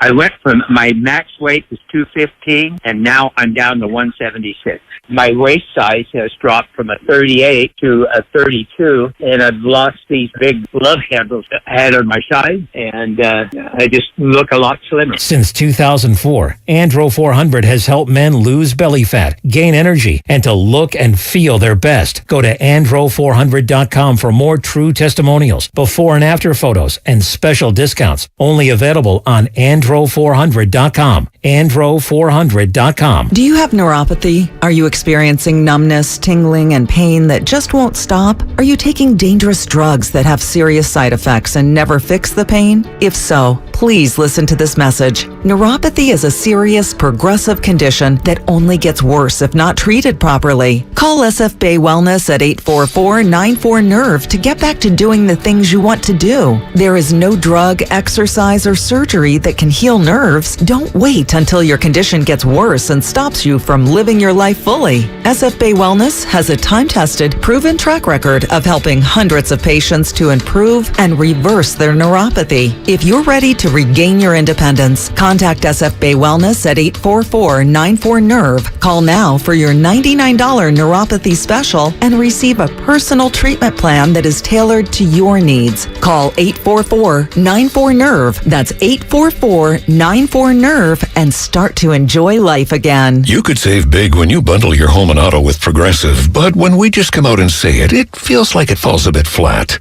So instead, we're going to have someone else say it. Because for some reason, when a random person talks about how great something is in a commercial, it's more believable. I saved with a Progressive home and auto bundle. And there you have it. I mean, I'm not sure why she's more believable than me, but either way, you get the point about the saving. Progressive Casualty Insurance Company and Affiliates. Discount not available in all states or situations. Ray Magliozzi here for eBay Motors. Okay, easy now. You're teaching your kid how to parallel park. Ouch! Turns out he likes to do it by feel. Don't worry, eBay Motors has bumpers, taillights, trunk lids, license plate holders, 122 million parts. Pull up just a little bit. And headlights. They've got lots of headlights. Get the right parts at the right prices. eBay Motors. Let's ride. Remember when you were told bigger is better? Well, that's just simply not the case. Do you want a big bill? No. A big burden? No. What about a big bulky tank water heater taking up space in your basement? No, I didn't think so. What you do want is to make all of those things smaller. Navien tankless water heaters are more efficient and take up less space than outdated bulky tanks, with cutting-edge features that improve safety, simplify processes, and increase capabilities. Once you go Navien, you'll never go back. Learn more at tanklessmadesimple.com. Charging a cell phone can be like getting a booster shot. A booster is given to enhance or restore protection after a primary series vaccination, which wanes over time. Schedule an appointment when you are eligible. Sponsored by Pfizer and BioNTech. They're longtime friends. Let me tell you something real quick about Dibs that I'm sure not everybody knows. And first-time partners. Hang in there, big guy. There'll be brighter days ahead. Now, these two homegrown Bay Area boys finally come together to take over sports talk. Get the hell off of my doorstep. Major League Baseball, you stink. It's Willard and Dibs on 95.7 The Game. Oh, you know what Tuesday is, man. You know what Tuesday is. The 7th ranked day on the schedule. It is. Well, but I never like to start a day by being like, welcome to the worst day of the week. It's more like different kinds of pizza, if you will. When people are like, what do you like on your pizza? I'm like, whatever. Anything. Whatever the hell you want. Yeah. You can get salami and olive, and it'll be the best thing in the world. But if you want to give me pepperoni and green bell pepper, like, that's just a different version of great. It's not quite as great, but it's still great. Pineapple on pizza for you? Not my favorite. Okay. Is it the Tuesday of pizza toppings? Yeah, it doesn't turn. Well, I don't even think it makes the day. It might be the 8th ranked pizza topping. Okay. But yeah, it doesn't turn my stomach or anything. It doesn't remove the pizza from. So anyway, point being is Tuesday is just the 7th best day of the week. If not you're the hungry worst day for of the week. pizza and there's a ham and pineapple slice, will you pick the pineapple off or will you just endure it? Yeah, no, I'll probably pick the pineapple off, but I'll eat it. I just eat the pineapple separately. But not on the pizza. Okay. But the point is about Tuesday is the optimism day when it comes to the NFL because it's the day off for the team, and it's also the day that everything that ticked you off Monday morning is calmed down a little bit. It's calmed down a little bit. So a good time to recalibrate, realize that the 49ers have lost 2 in a row, realize that the 49ers will not leave the West Coast for the rest of their lives. Understand me now. They will not leave the West Coast again. Now, does that matter? Maybe to you it doesn't, right? They were at home sweet home when they got run up and down the field just 48 hours ago. So that's all fair. New injuries coming out. Deebo Samuel, Juice is going to be out until after the bye. There are plenty of things to point to right now and go, uh-oh. But the emotion of Sunday starts to wear down a little bit.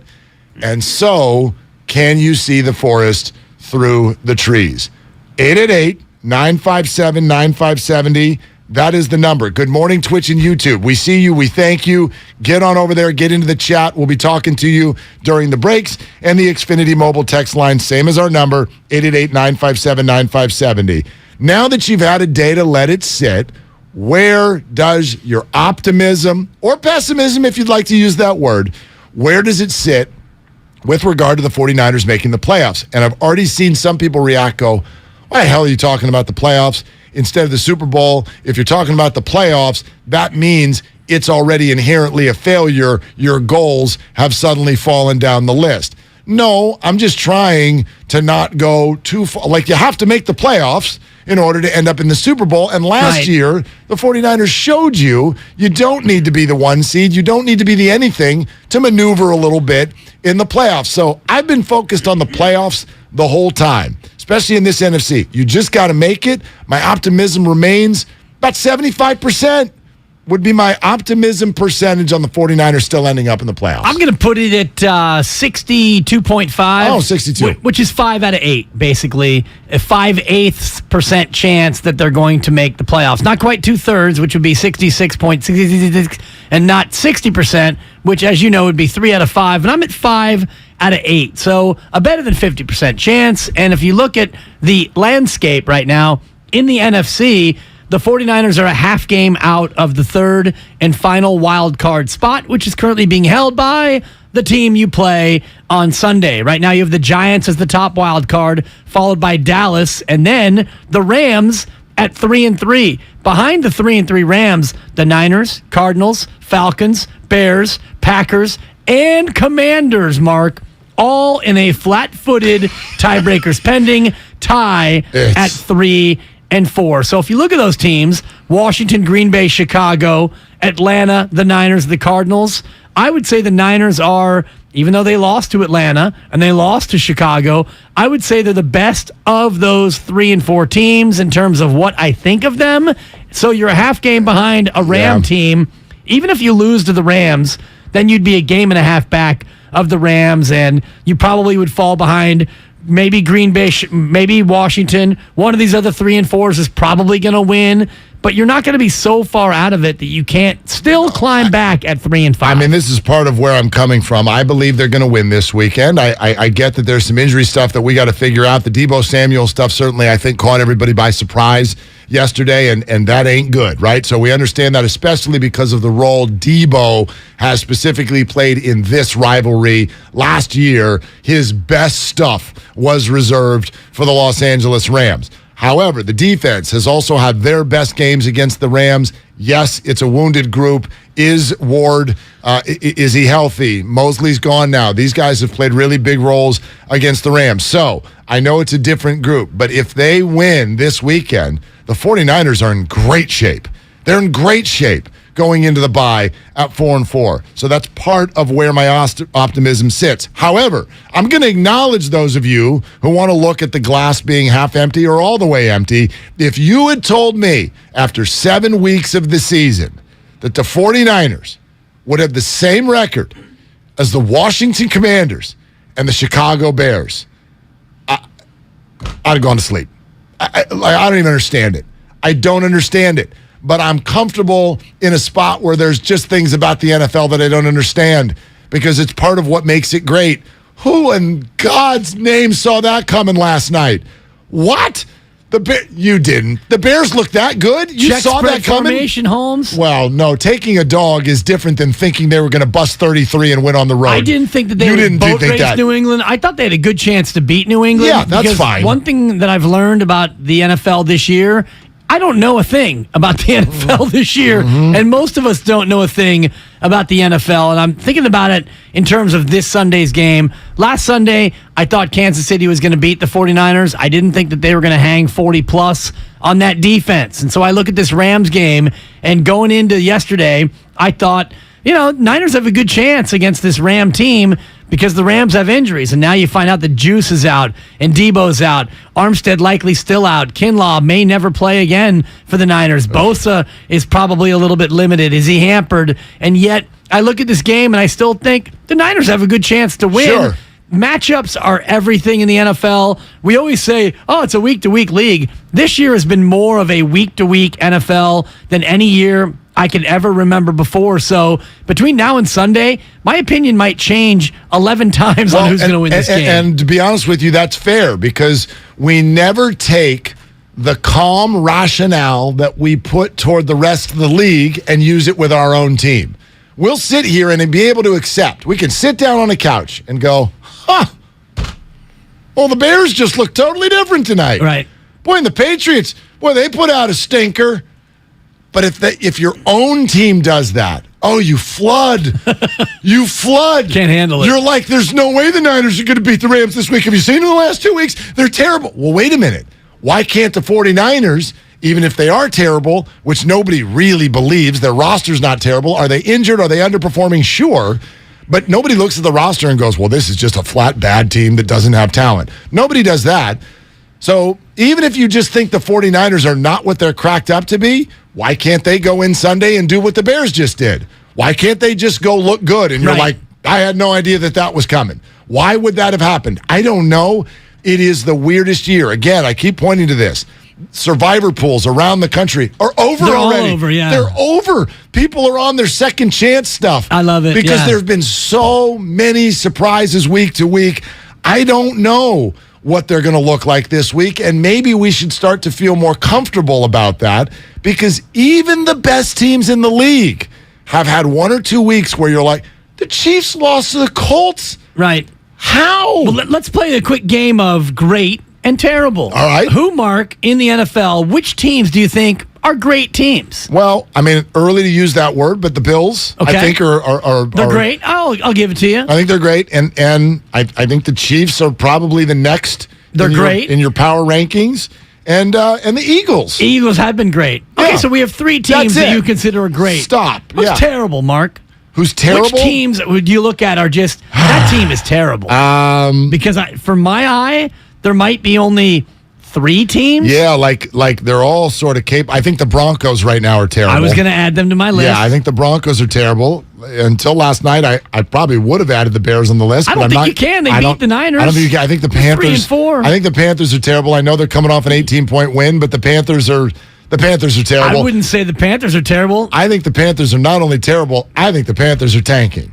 There is somebody at a high level, I don't know if it was their owner or their GM, who came out last week, or not last week, yesterday. He came out yesterday and said if Baker Mayfield and Sam Darnold are both healthy, we're still going with P.J. Walker next week because he's earned it. Nice. Oh, Thank for you, Smith crying Barney. out loud. He's earned it. Sure, just tell everybody you want a draft pick, and you're totally flustered by the fact Are they that tanking for Wembayama? you beat exactly. You beat Tampa by 18 points, and there was a backroom combo in Carolina. Hey, what the hell are we doing to going Seriously. out there? We're trying to get the number 1 overall pick.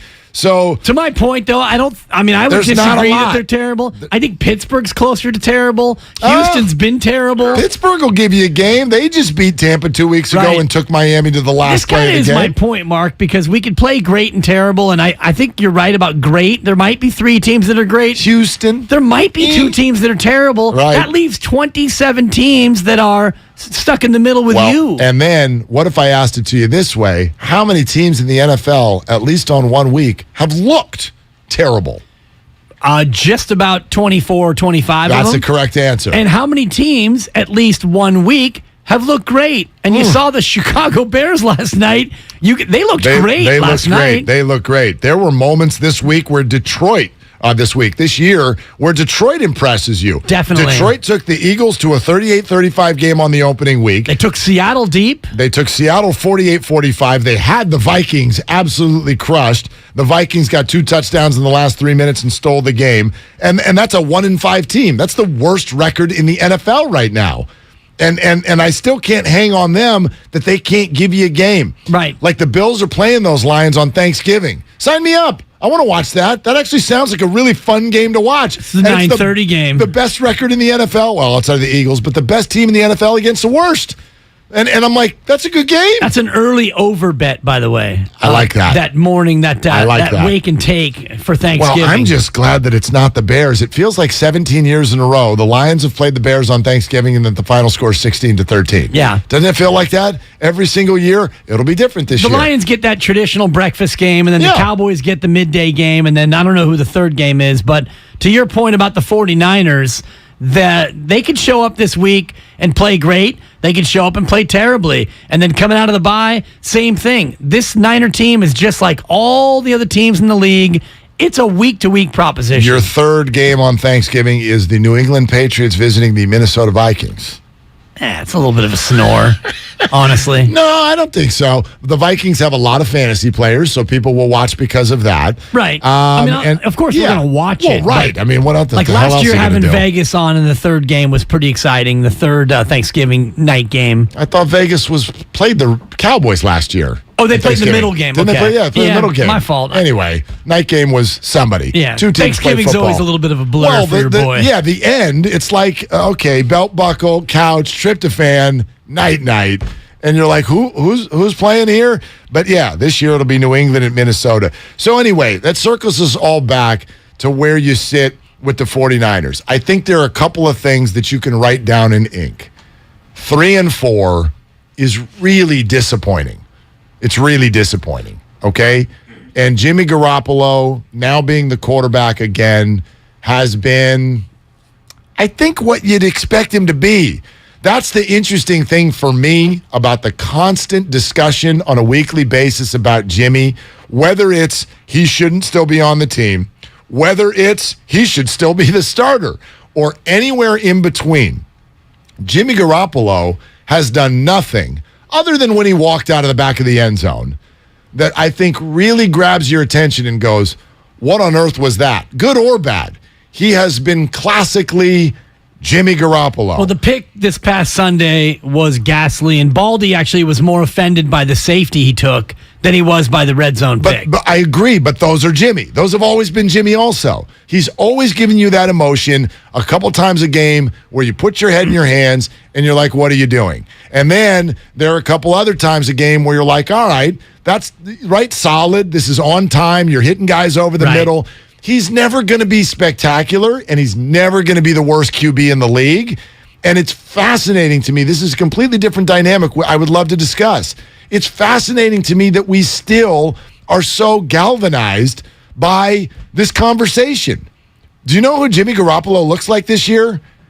Jimmy Garoppolo. Jimmy Garoppolo. I was racking my brain to figure out who you were going with, but it's Jimmy Garoppolo. It's Jimmy Garoppolo. Right, like, he has done exactly what you would think he would do. And for me, that should be better than 3-4. There have been a lot of other things that have affected this, but I find this record to be disappointing.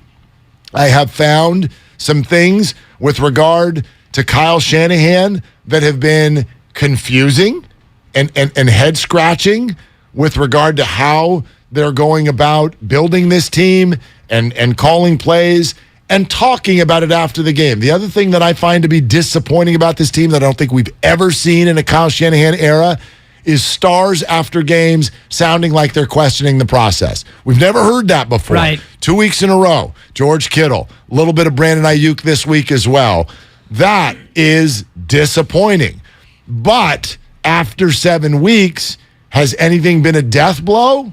Not even close. No, and you're right. Not in the even mix. close. As we mentioned, all the teams, you're in a 7-way tie right now for the 8th seed in the National Football Conference. There are so many teams that are right in the same spot as you.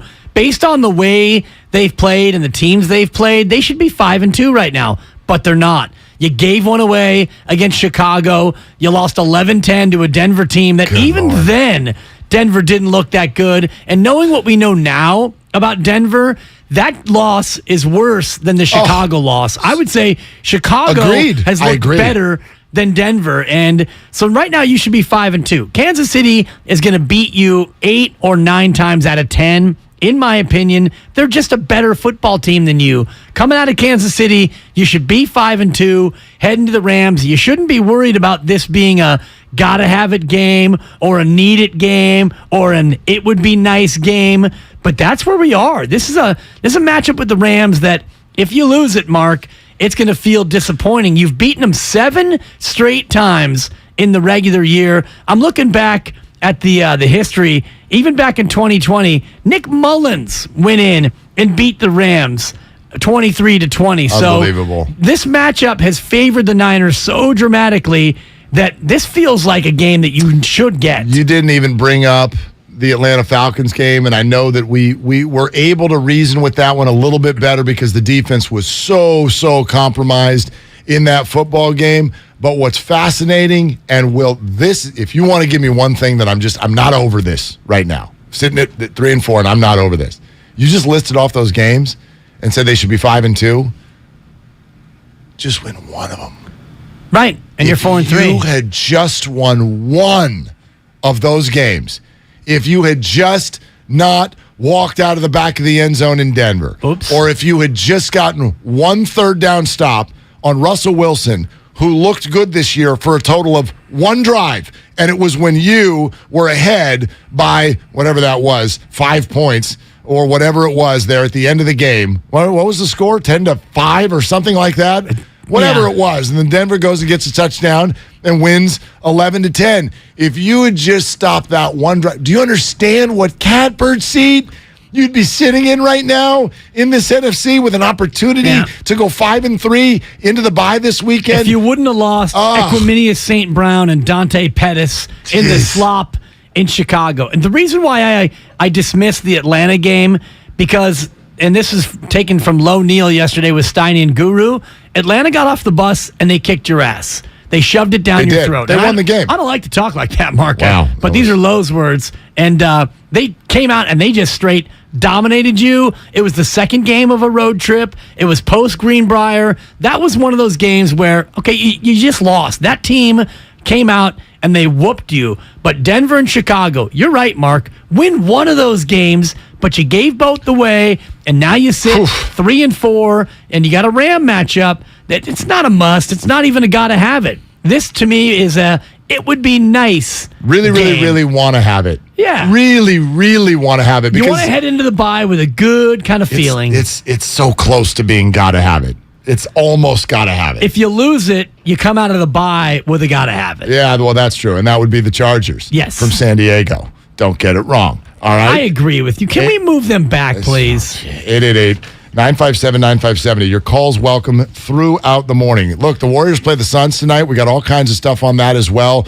One of their voices, play-by-play voices, John Bloom, is going to join us in just about an hour. And then get used to this name, okay? Keith McPherson is his name. I wrote it down. He is the night host at WFAN, has very big opinions on where the Aaron Judge story has been with the Yankees. Sure, the World Series is not over yet, so free agency has technically not started. But you need to hear what Aaron Judge said in the clubhouse the other night upon losing when he was asked, is it your goal to stay with the Yankees? And Keith McPherson's got a lot to say on how this relationship has unfolded, where it stands right now, the desire to have him back, and where this goes coming up next. Because there's a very short list of teams that are even going to be involved at a high level on this Aaron Judge sweepstakes. It is the Yankees, it is the Mets, it is the Dodgers, it is your Giants, and it is maybe the Cubs. End of list, and I don't even really think it's that long. So Keith McPherson has been all over that, and he's going to hop in with some thoughts on that coming up next. 888-957-9570, the number. You can jump in on whether you think the Judge conversation for the Giants is a good one or even realistic. We'll take your calls on that. Keith McPherson joins us next. It's Willard and Dibs on 95.7 The Game. We are definitely a Super Bowl contending team, but what we got to realize is that it's freaking October. Super Bowl contenders don't happen till December, late November. So I need everybody to calm down, take a chill pill, smoke on some great trees. You in San Francisco, California for a reason. Keep calm.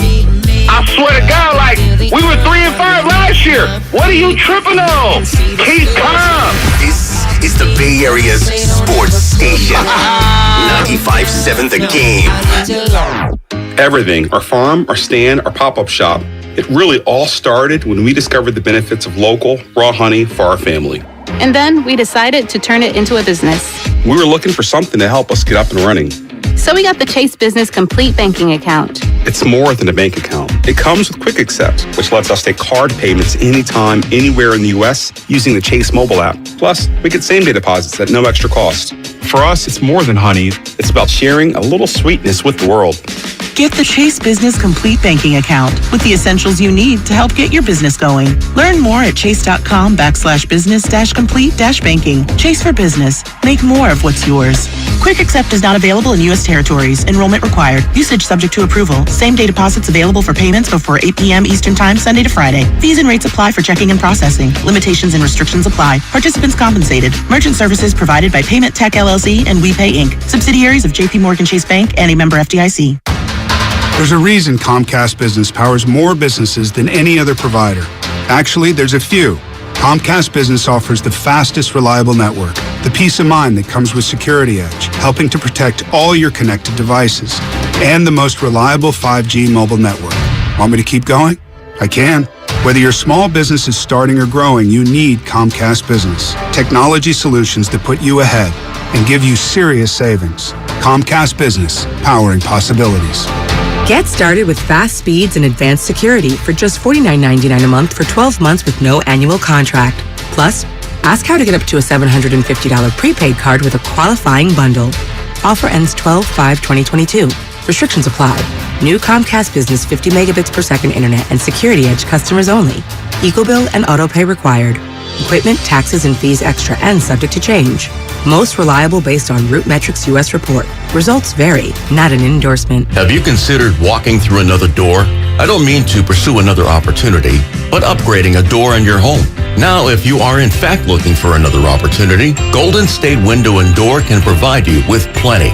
You can create renewed function and design for use indoors and out. You'll find modern options like Marvin's Elevate In-Swing French Door, Barn Doors by Trustyle, or Anderson Big Doors that welcome in natural light. Golden State Window and Door features a variety of materials, sizes, and glass options. You can get inspired by the many possibilities when you visit goldenstatelumber.com. Click on virtual tours and you'll discover beautifully planned displays of doors and windows of all kinds that will spark your imagination. Then, talk with our builder or designer to see what might be a good fit for your home. Serving the Bay Area for 3 generations. Golden State. When you succeed, we succeed. No one knows where this market will go. Things could change tomorrow, next week, or next month. At Merrill, we've been here before, and history shows this is the time to stay focused on your future. Because through every market, the bull will always have your back. Find an advisor in San Francisco at ml.com/bullish. Merrill, a Bank of America company. What would you like the power to do? Investing involves risk. Merrill Lynch, Pierce, Fenner & Smith Incorporated, registered broker-dealer, registered investment advisor. Member SIPC, a wholly owned subsidiary of Bank of America Corp. Throughout the 60s and 70s, cops hunted down key figures of the Dixie Mafia, including its enigmatic ringleader, Kirksey Nix. I'm interested in making money. I'm not interested in hurting people. 15 years into Kirksey's life sentence, the Dixie Mafia was practically folklore, but that would soon change. I'm Jed Lipinski. This is Gone South, a documentary podcast from C13 Originals, a Cadence 13 studio. Season 2, The Dixie Mafia. Available now on the Odyssey app or wherever you get your podcasts. When you can't stop, there's Vicks VapoRub. Vicks VapoRub sends powerful medicated Vicks vapors right to the source of your... so you can experience cough relief and breathe easier. Generations of families have trusted Vicks VapoRub to help relieve the worst cold symptoms. So next time you have a cough, reach for the Vicks VapoRub. Vicks VapoRub. Cough relieving is believing. 90% of golfers slice. And if you're one of them, there's only one reason why. Your club face is open relative to the path of your swing. If you don't fix this, you'll never fix your slice. So how do you do that? Simple. You follow Tiger Woods' former coach Hank Haney's one-shot slice fix. This one-shot fix has fixed over 100,000 amateur golfers' slices. To check it out, visit slicefix.com. Again, that's slicefix.com. Go there now and fix your slice today. Diabetes, high blood pressure, anxiety meds, everyone's on them. If you're a 50-year-old male, maybe a bit porky, and you may even have type 2 diabetes, $1 million of term insurance may only cost you about $200 a month. Call Term Provider. Speak with Big Lou at 800-200-1966. Big Lou will find a term life policy for you even if you have type 2 diabetes, are overweight, or have high blood pressure. Term Provider has helped thousands of people like you who think they can't afford term life insurance. To buy $1 million of affordable term life for you, all you need to do is call Big Lou at 800-200-1966. Lou will make sure the scales are tipped in your favor. Call 800-200-1966. Big Lou will answer your call and work to fit you into a term life policy that you can afford. Remember, Big Lou's like you. He's on meds, too. Call 800-200-1966. 800-200-1966. You're listening to 95.7 The Game, KGMZ-FM at HD1 San Francisco. Always live on the free Odyssey app. Is your goal still to remain a Yankee? What's that? Is your goal still to remain a Yankee as you've expressed in the past? Yeah, I've been clear about that, since I first wore the pinstripes, but, we couldn't get something done before spring training, and, I'm a free agent. We'll see what happens. Now, back to Willard and Dibs on 95.7 The Game. All right, that was a little muffled, so if you could not hear what Aaron Judge was saying, he was asked. I couldn't quite make it out. Obviously, Thank you, to Gabe. become a Giant, you're going to need to learn how to talk closer to the microphone. And with perfect diction. Aaron Judge was asked, is it still your goal to remain a Yankee? And he kind of goes, Well, yeah, that's kind of been my goal the whole time, but I didn't get anything done in spring training. And so now I'm a free agent, and the most uncomfortable sentence you ever want to hear when one of your favorite players is on your favorite team and they're a free agent. We'll see what happens. Uh-oh. Oh, crap. You don't want to hear that. That's the last thing. Like if Carlos Rodon had cut, right? Oh, we'll see what happens. Oh, damn it. He's going to leave, right? So that's kind of how it feels. And we're moving down the road toward what is going to be one of the massive free agencies in recent history for Major League Baseball. And that is Aaron Judge coming off of 62 home runs. So, Willard and Dibs, it is brought to you by Fremont Bank, full service banking, no compromises. And we're joined by Keith McPherson, night host at WFAN in New York, who's been on the Aaron Judge story for many, many years, certainly all of this year. So, Keith, welcome to the show. Did you read that? Because I certainly did, and based on other conversations I've had, that there are still hurt feelings between Aaron Judge and Brian Cashman. Hey, good morning, guys. I didn't really take it as hurt feelings. I think it's just Judge at the end of a frustrating postseason being asked that question again. And he's answered it already, and he's been very clear about, hey, I've wanted to be here. We couldn't get anything done before spring training. I bet on myself. I had the best season imaginable, and now I'm a free agent. We'll see what happens. What do you think that the fan base wants in terms of the way they treated him toward the end of the postseason run? Obviously not successful for the team or the individual. Where's the fan base right now in terms of Aaron Judge? I would say 90% of the fan base wants Judge back. But, of course, you're going to have that 10% that says, hey, he went quiet in the postseason. Hey, what did he do for us in October? Where was the guy that carried the team in the regular season when we needed him in the ALCS? 90% of the fans, though, understand that this is Aaron Judge's team. This team is nothing without 9-9. He's the face of baseball. He's the face of the franchise. And if the Yankees don't re-sign him, just add that to all the other failures from the last few years. Keith McPherson, WFAN. Give it to us right now, just a percentage chance that he stays a Yankee. 75% chance. Okay. I think it's the Yankees. So the Yankees right now should be talking to his people, right? The season isn't over. He's technically a free agent after the World Series. The Yankees should be doing everything in their power to wine and dine this guy, to show him the value of staying with the New York Yankees. And I'm sure he already knows, but I feel like the Yankees can pull a couple, rabbits out of the hat, some more tricks out of their sleeve to say, hey, this is why, you're our guy. We are going to pay you. But I'll say this. I leave that 25% there, maybe, 5% for the Angels, maybe 10% for the Dodgers, maybe another 5% for the Giants, maybe another 5% for the Mets. He's entering free agency, right? So it's going to be the type of thing where if the Yankees don't do right by him, if they don't outbid other teams, they will not win the Aaron Judge sweepstakes. Where'd you come up with the Angels on that list, Keith? Well, the Angels, West Coast, they always are throwing money at guys. They have done it in the past. I never count them out. They were up there bidding for Garrett Cole, and the Yankees outbid them for Cole services. I think they might be a dark horse. You never know. When we get into these conversations, winter meetings, I hope it doesn't get there.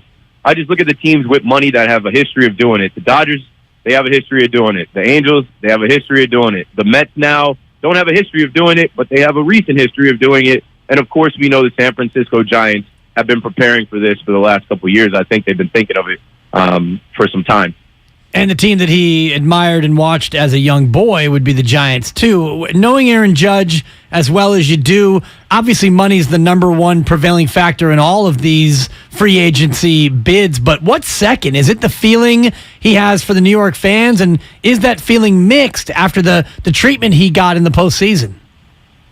So I think Aaron Judge being here his whole career, being well received by the fans, the feeling that he gets out there in right field with the fans pre-game, during the game, and after. The fans are hard here in New York. They're hard on everyone. But I think that he knows that, and I think he knows that the fan base is passionate. What Judge speaks about is winning a championship. He's a winner. He wants to win. And with the Yankees getting swept out of the ALCS, and this being the third time in Judge's career that he's made it to the ALCS and been defeated by the same team, I wonder if that is something that is going to turn him off, right? My ideal situation was for him to win a World Series this year. He talks so much about a championship, bringing a championship back to New York, winning the World Series, because that's the standard for the New York Yankees. At least it was. So I feel like Judge is going to want to be somewhere that he also feels like he can win a ring. I think he's got a good opportunity to potentially do that in New York if they make some other changes. Obviously, the Dodgers are in it every other year. You never know. But I think it's not so much about the fans. He understands New York fans and their passionate and their emotion. It's about winning. I think, obviously, money is the number one thing, right? He's going to go to the highest bidder most likely because he's waited this long for his big payday. And then he bet on himself, and he, raised that number. I don't even know what it's going to be, honestly. He raised the number on himself a lot this year. But I think it's a combination of getting what he's worth and being on a team where he thinks he can win a championship. Keith McPherson, WFAN, with us here, talking about the Aaron Judge free agency on Willard and Dibs, 95.7 The Game. Keith, I think whenever we talk about fans, I'd be very surprised if someone is making an almost $500 million decision based on some people with hats out in right field, right? Like, to me, this goes right. This goes back to the beginning of this year. Take us through what happened between Judge and the Yankees, and was there some iciness in that relationship? Yeah. I remember driving to the stadium opening day and listening to WFAN, and it kind of shocked all of us. Tiki and Tierney were on, and they were at the stadium live, and I don't know why the Yankees thought it was smart to put the information out there about what they offered Judge and him turning it down about an hour before he went on the field. I think that rubbed him the wrong way. It certainly rubbed me the wrong way as a fan that they weren't more buttoned up and private about that. And I think from that point was when Judge was like, okay, this is done. We didn't get it done, and I'm going to prove it on the field every single day. I'm going to lock in and focus on baseball, and we'll see where you guys are at. But the price is not yesterday's price anymore. The price has gone up. So, yeah, of course. And with Brian Cashman, he's got a history of doing this with some of our favorite Yankees, with Bernie Williams, with Derek Jeter.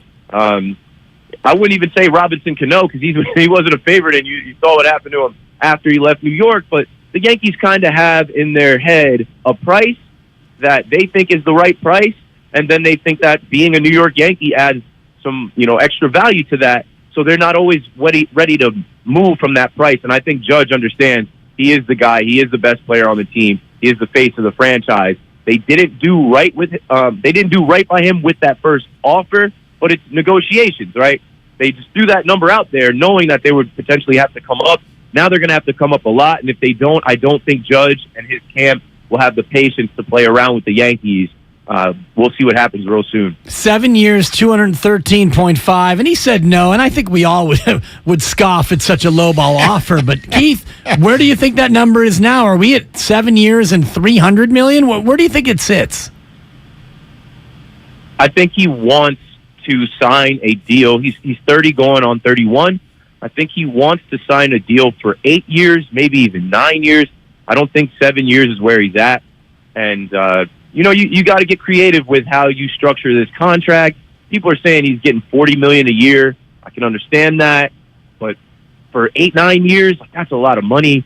And you got to kind of think about the back end of the contract. And the Yankees famously have guys that are over 35 under contract making a lot of money that don't perform. I mean, they have Josh Donaldson this year, who they took on $21 million, and look what you got out of that. And, they ate A-Rod's money, and, we've seen the deals with Ellsbury and guys in the past. So with Aaron Judge, they're going to try and make a smart deal, but they have to do right by him. I think it's 8 years is the minimum. I don't think he's signing a 7-year contract. I think he wants an 8-year deal from age 31 to 39, and I think he's going to be around $40 million a year. That's a lot of money. I don't know. I can't call it.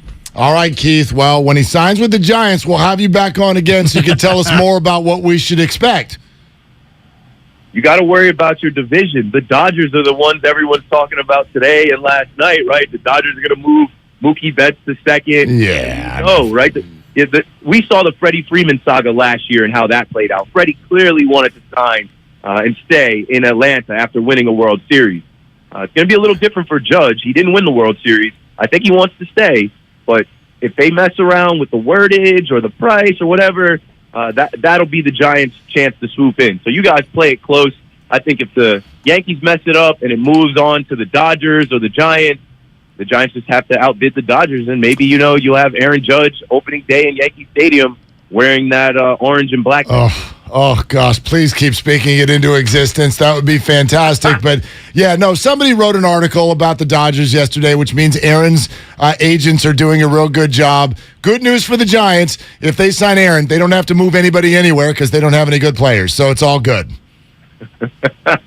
And hey, do not forget that this guy grew up watching the team. Yeah. And he's had so many interviews this year where, he mentioned, what do you do after the game, Aaron?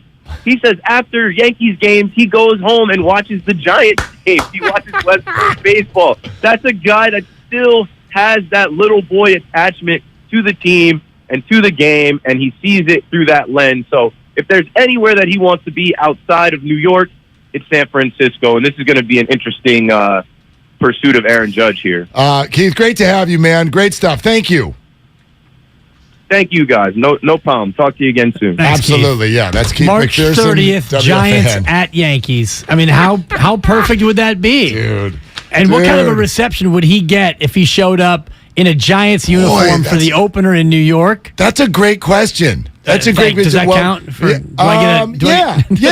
It's such a great question that even though I'm not a guest on this show, I think you should get credit for it. Appreciate it. Well, because you're one of us now, Mark. It's been a year. Did I finally make it? You finally got status. So that's great. That's great. I mean, it's a direct deposit, maybe. Anyway. March 30th, the opener, the season opener, Giants at Yankees. Okay. Do the Yankees boo Judge when he shows up as a Giant? I mean, they're New York fans. Right. So I'm sort of thinking yes, right? Absolutely. They would boo the hell out of him for leaving New York.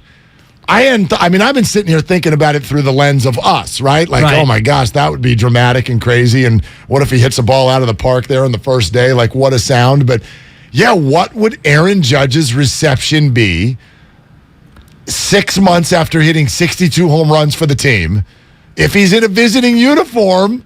And I'm sure for the Giants, probably batting seventh, right? Right. So second inning. I hope they don't throw a righty because he'd have to sit. Pinch hits in the eighth. Aaron Judge. Oh, I put it out there on the YouTube feed, and feel free to join the chat. I put it at 8 years, $336 million. He'll get a Ronnie Lott, $42 million per. 8 years. I think that's the top end of it. 336. Well, what matters in these situations, like anything else, take Christian McCaffrey to the 49ers. What happened there? Because the night before, Kawakami's writing an article going, yeah, maybe if they wait this out, a third and a fifth. Actually, it wasn't the night before. It was about 4 hours before the trade. Yeah. Wait this thing out. I think they can get him for a third and a fifth. 4 hours later, Carissa Thompson's like, how about a 2 and a 3 and a 4 and a 5? Bang, bang, bang. Here comes all these Giants. Well, what happened? Well, the Rams called. And they're like, hey, Panthers, we don't care about drafts. You just take whatever you want. And then the 49ers had to react, right? And I don't know that it's exactly like that, but the point is this. Leverage comes with more teams. That's why Scott Boras runs around and always has a mystery team in his back pocket. So what we don't know about the Aaron Judge final cost is how many teams are actually willing to do this. It's great that their name is out there now. Well, the Angels are in the mix, apparently. The Angels aren't getting Aaron Judge. Okay? Right? Shohei Ohtani, Mike Trout, and Aaron Judge? Right. Okay. So that's not happening. But the Mets, we're just saying that. Are they actually in? Would Aaron do that? I have no idea. Are the Dodgers actually in on Aaron Judge? If they are, by the way, this whole rumor, Mookie Betts will move to second. Well, how did that feel to Trey Turner, who I know is their shortstop, but essentially what they're saying is, if we go after Aaron Judge, it's because we're losing Trey Turner. So we're going to just let him go. So there's a trickle-down effect of that story circulating. That probably didn't sound very good to Trey Turner and his agent. So, well, he might already in his mind know that he's gone. Right. They all know more than we know. They've already had these conversations. It's one of the reasons I have come to the point where, yes, I do believe the Giants would do this. Okay? There's two ways of looking at this. Forget for a second if Aaron wants to do it. Right. The question we're asking ourselves right now is what teams are actually willing to put the contract in front of Aaron? $300 million and up is what you're looking at. There's only one that I know of for sure. Yankees. The Yankees, yes. That's it. But who's the next most likely to do it? The Dodgers. No, see, in my opinion, it's the Giants because the Dodgers are not in a desperate situation. This is a desperate situation for the Giants for two reasons. We think about it from a baseball standpoint. But what is happening now with the Giants, in my opinion, is you have two worlds. Two worlds are colliding. Right, definitely. Farhan is over here going, look, 8 years. This does not fit into my Excel spreadsheet. Oh, I thought you were going to say 8 years. These prospects will be ready. Yeah, this is not the way I would normally do it. He likes to backfill and find, thrift store. And Larry Bear and others are on the other side of the phone line going, right, so we need to fill the stands. Attendance lower than it's been since that park opened. And it's time to stop blaming COVID. It's not COVID. We're almost 3 years removed from COVID now, Mark. So now you've got the start of it. Now you got something that the money side of the Giants can go, well, this can pay for itself, actually. And what's happening 6 years from now in that contract? I don't know. If you're the GM of the Giants, do you care what's happening 6 years from now? Because if it doesn't go well for the next 3 or 4, you're not going to be the GM of the Giants anymore. It's kind of the Steph Curry effect in terms of that contract because we're looking at the end of Steph and his deal. I think he's making like $57 million in the last year of his deal. Even if Steph isn't the Steph that he is now, and by the way, he probably will be closer to that than Judge will be at the end of his deal. To your point, don't miss Steph Curry and the Warriors. That thing's going to pay for itself. So I do still think the Dodgers are more likely to do it based on their track record of having done it recently with Mookie Betts. Well, that's fair, but I actually would reverse that and go because of that track record. It's why I would eliminate the Angels. There are teams, even the Dodgers, at a certain point, they're not going to go, well, we're just everybody at every position gets a 9-figure contract. They've already paid Betts. They've already paid Freeman. Are they just going to let Trey Turner go? Are they going to non-tender Cody Bellinger? I mean, who knows what's going to go on there? David Price comes off the books. That's good for them. But you can only, even the Dodgers, I believe, have so many 9-figure contracts on your team. So the track record actually works against them here. The Giants literally have 0 financial constraints. Now, I don't know if this is how they want to allocate it, and they may have to do it kind of through their teeth because it's not their norm. So I understand that. The Dodgers will be a factor. I believe that the Giants will go into this saying one thing. We will not be outbid. If you don't want to be here, then we lose. Right. If you want to be a Yankee or if you want to be a Dodger, then we lose. But my belief, based on the conversations I have, is that the San Francisco Giants will go into this saying, we're not going to lose because somebody outbid. That's a fascinating idea, and I'm not saying that you're wrong. I'm open to that being a possibility. But if the number is 8 years and $336 million, let's say it's 8 and $320, $40 million per, however you want to break it up year by year, doesn't really matter because it's guaranteed, $320 million. In a vacuum, I think you're right about the idea, but then you talk about the ownership, and we don't know a lot about the Giants ownership. We know about the Johnsons and their political leanings, and we don't know how willing they and the ownership group, which is about 30 people, am I right, Mark, in terms of the overall Giants ownership group? And I know that the entire group kind of has to get on board with a deal of this magnitude. So are you going to be able to sell it? I know Larry Bear is thinking, I love baseball. Judge is a winner. Judge can hit. It's going to help our bottom line. But if he's the number one advocate in the ownership group, and let's just assume that he is, how does he sell that to the overall group to say, guys, it's going to be 8 years. It's going to be $320 million. And we know that the last 2 or 3 years of this, it's going to be ugly. But hey, the first 4 or 5, it's going to be good for business. Can he sell that to the ownership group? I sell $40 million by bringing up $2.4 million. That's how. You want to spend $40 million? Your attendance was down to $2.4 million. It was that high? It was that high, but that's low. And that's ticket sales, too. And I wonder what the season ticket base is going into next year. Yeah. I would imagine it's down a little bit. Not where they want it to be. Right. So, this is two conversations at once. And then I'll add one more thing. I think the Giants were already on this train well before last week, but I hope everybody noticed something that happened last week that absolutely was a shockwave through the Giants front office, and it's this. You went for Bryce Harper, you lost. You went for Juan Soto, you lost. Yeah. Then they played each other in the National League Championship Series. And only one of them lost. And in Game 5 of that championship series, the guy that you finished in second on stepped to the plate, flipped a loss into a win. Oppo Taco. And sent a team to the World Series. That's worth $300 million right there.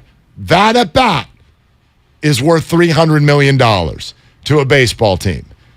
No doubt. Well, think about it in these terms. No doubt. The Giants averaged their attendance total in 2009, 2.862. Legit. The next year they go to the World Series, not the Super Bowl. They tried, but they lost. Awesome. Yeah, they lost in the wild card. They go to the World Series, they win it. They average their attendance was 3.037. The next year, post World Series, the attendance went up to 3.387. 350,000 more fans in just 1 year. Times that by whatever number you want that every fan spends. That right there is about $10 million in just 1 year. So to your point, that one swing of the bat for Bryce Harper, how much was that worth? Right, plus moments that stand in time, that become memorabilia, that become something for fans. When Buster Posey hits a grand slam in Cincinnati, we're still right there. It's been 10 years, and we remember that moment. And what is that player and that swing of the bat worth to a franchise? Millions and millions and millions of dollars. Yeah. Absolutely no doubt. Well, your attendance was north of $3 million for the subsequent 9 years. There you go. And now you're sitting at 2.4, and it feels like if you don't make a splash, that 2.482 might be 2.2 next year. Yeah. The Giants look to me like they feel like something this offseason is going to go really well. I don't know if that's Aaron. I think that's target one, but they look to me like they feel something is about to go well. That's the way they look to me. And a few months ago, they looked like they had some bad food. Yeah, Kyle, what's going on? Just to drive your point home on this and the $300 million and Bryce Harper being worth it. Did you see the video of Phillies owner John Middleton talking to Bryce Harper? No. In the celebration, said, quote, "I think I've underpaid you. I'm not sure you can underpay somebody when you give them $330 million, but I'm pretty sure I underpaid you." Yeah, there's no doubt. There's no doubt. I mean, it's hard for us to wrap our minds around this in sports because there's just no way we can relate. But you brought up Steph Curry, woefully underpaid. For what he means for the Warriors, why do you think nobody blinks when they hand out a max contract to somebody like Steph? You don't even blink because that's no-brainer. No-brainer. That'd be like somebody offering you a gallon of gas for $1.50 right now. Yeah. Of course. Even 3.5. 3.5, 4.5. Joe Lacob's investment has gone up 10x in 12 years. It's easy. It's absolutely the easiest thing to do, to pay at the top of the market if it gives you dividends. So the Giants can't lose again. They cannot go into the market, offer big dough, and finish in second on all these guys again. They can't do it, and most importantly, they know it. Okay? 888-957-9570.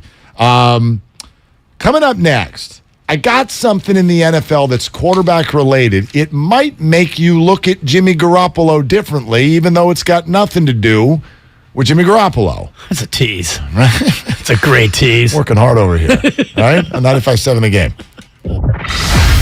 With an offense that's stacked with weapons. And one of the best defenses in the league. Why are the Niners only 3-4? Man, I'm pissed off, man. The Niners embarrassed me. First with the coach. I'm super frustrated. You can't have penalties. You can't have turnovers. You got to play one of your best games and stay in it. And we weren't even close. Let us know the problem at 888-957-9570. Elise and Carl's bakery needed a small business loan fast, but instead of going to On Deck, Carl called Lone Falcon! Really? Carl? There's a better way to get a fast small business loan. Go to OnDeck.com, and if approved, get your loan as soon as the same day. Your loan is on deck. Depending on certain loan attributes, your business loan may be issued by OnDeck or Celtic Bank, a Utah Chartered Industrial Bank member FDIC. Limited eligibility for same-day funding. OnDeck does not lend in every state. All loans subject to lender approval. If you owe back taxes to the IRS, have unfiled returns, or are worried about an audit, the IRS is hiring 87,000 new agents to address these very issues. That means if you need to get your tax problems resolved, now is the time to get started. I'm tax attorney Robert Goldstein, and my firm specializes in helping individuals and small businesses resolve their tax problems. We work to stop IRS and state seizures. We may be able to settle your tax debt for pennies on the dollar with an offer in compromise. We prepare your past due returns, even if you have no records, and represent you before the IRS and state in an audit. At the law offices of Robert Goldstein, the consultation is always free, and we have offices located throughout the Bay Area. To schedule your free consultation, call 1-888-TAX-EXIT. That's 888-TAXEXIT. 888-TAX-EXIT, and make us your last stop. Score big with Xfinity Internet. It's made to do anything, so you can do anything. Supercharge your home with the game-changing speed of supersonic Wi-Fi. With 3 times more bandwidth, it covers the field and then some. And blocks billions of threats with advanced security that helps keep you protected at home and on the go. If you're keeping score, that's internet that does it all. That's unbeatable internet from Xfinity. Learn more at Xfinity.com. Restrictions apply. Not available in all areas. Alice at 97.3 is celebrating the return of Alice in Winterland. Friday, December 2nd at the SAP Center in San Jose. Starring John Mayer. One Republic. See you at Alice in Winterland. Matt Nathanson. Plus more to be added. Tickets on sale now at Ticketmaster. Get everything Alice in Winterland at RadioAlice.com. The Golf Mart, home of the 90-day 100% satisfaction guarantee, serving Northern California golfers for over 30 years. For all contest rules, go to 957thegame.com/rules. Attention! Did you or a loved one live at or near Marine Base Camp Lejeune in North Carolina between 1953 and 1987? If so, listen closely for this important legal announcement. From 1953 to 1987, Marines and their family members at Camp Lejeune drank water that was contaminated with hazardous toxins. The toxins found in the water at Camp Lejeune may cause health issues, especially later in life. Types of health issues associated with water at Camp Lejeune are numerous. If you or a loved one lived near Camp Lejeune between 1953 and 1987, you may be entitled to substantial financial compensation without going to court. Even if you were turned down in the past, a new law can allow you to file a claim today. If you or a loved one spent time near Camp Lejeune, call the Negligence Network to find out if you're eligible for financial compensation. There's no fee unless we win your case. Call 1-800-700-4333. That's 1-800-700-4333. 1-800-700-4333. Let me guess. Unknown caller? You could reduce the number of unwanted calls and emails with online privacy protection. The latest innovation from Discover will help regularly remove your personal info, like your name and address, from 10 popular people search websites that could sell your data. And we'll do it for free. Activate in the Discover app. See terms and learn more at discover.com/online privacy protection. O'Reilly! It's Superstart Battery Month at O'Reilly Auto Parts. Get up to a $25 gift card after a mail-in rebate with the purchase of select Superstart batteries. For power, performance, and reliability, choose Superstart batteries. We also have battery solutions for many hybrid and electric vehicles. Stop by your local O'Reilly Auto Parts today. O'Reilly Auto Parts. You can't get much for $5 these days, unless you go to Wendy's for a $5 Biggie Bag. Get your choice of double stack, junior bacon cheeseburger, or crispy chicken BLT, plus 4-piece nugs, fries, and a drink, all for just $5. You got that bag, you got that Biggie Bag. That was smooth, wasn't it? That's how you're gonna feel when you get that biggie bag at Wendy's. U.S. price and participation may vary. Includes 4-piece nuggets, small soft drink, and small fry. Prices may be higher in Alaska and Hawaii. Charging a cell phone can be like getting a booster shot. A booster is given to enhance or restore protection after a primary series vaccination, which wanes over time. Schedule an appointment when you are eligible. Sponsored by Pfizer and BioNTech.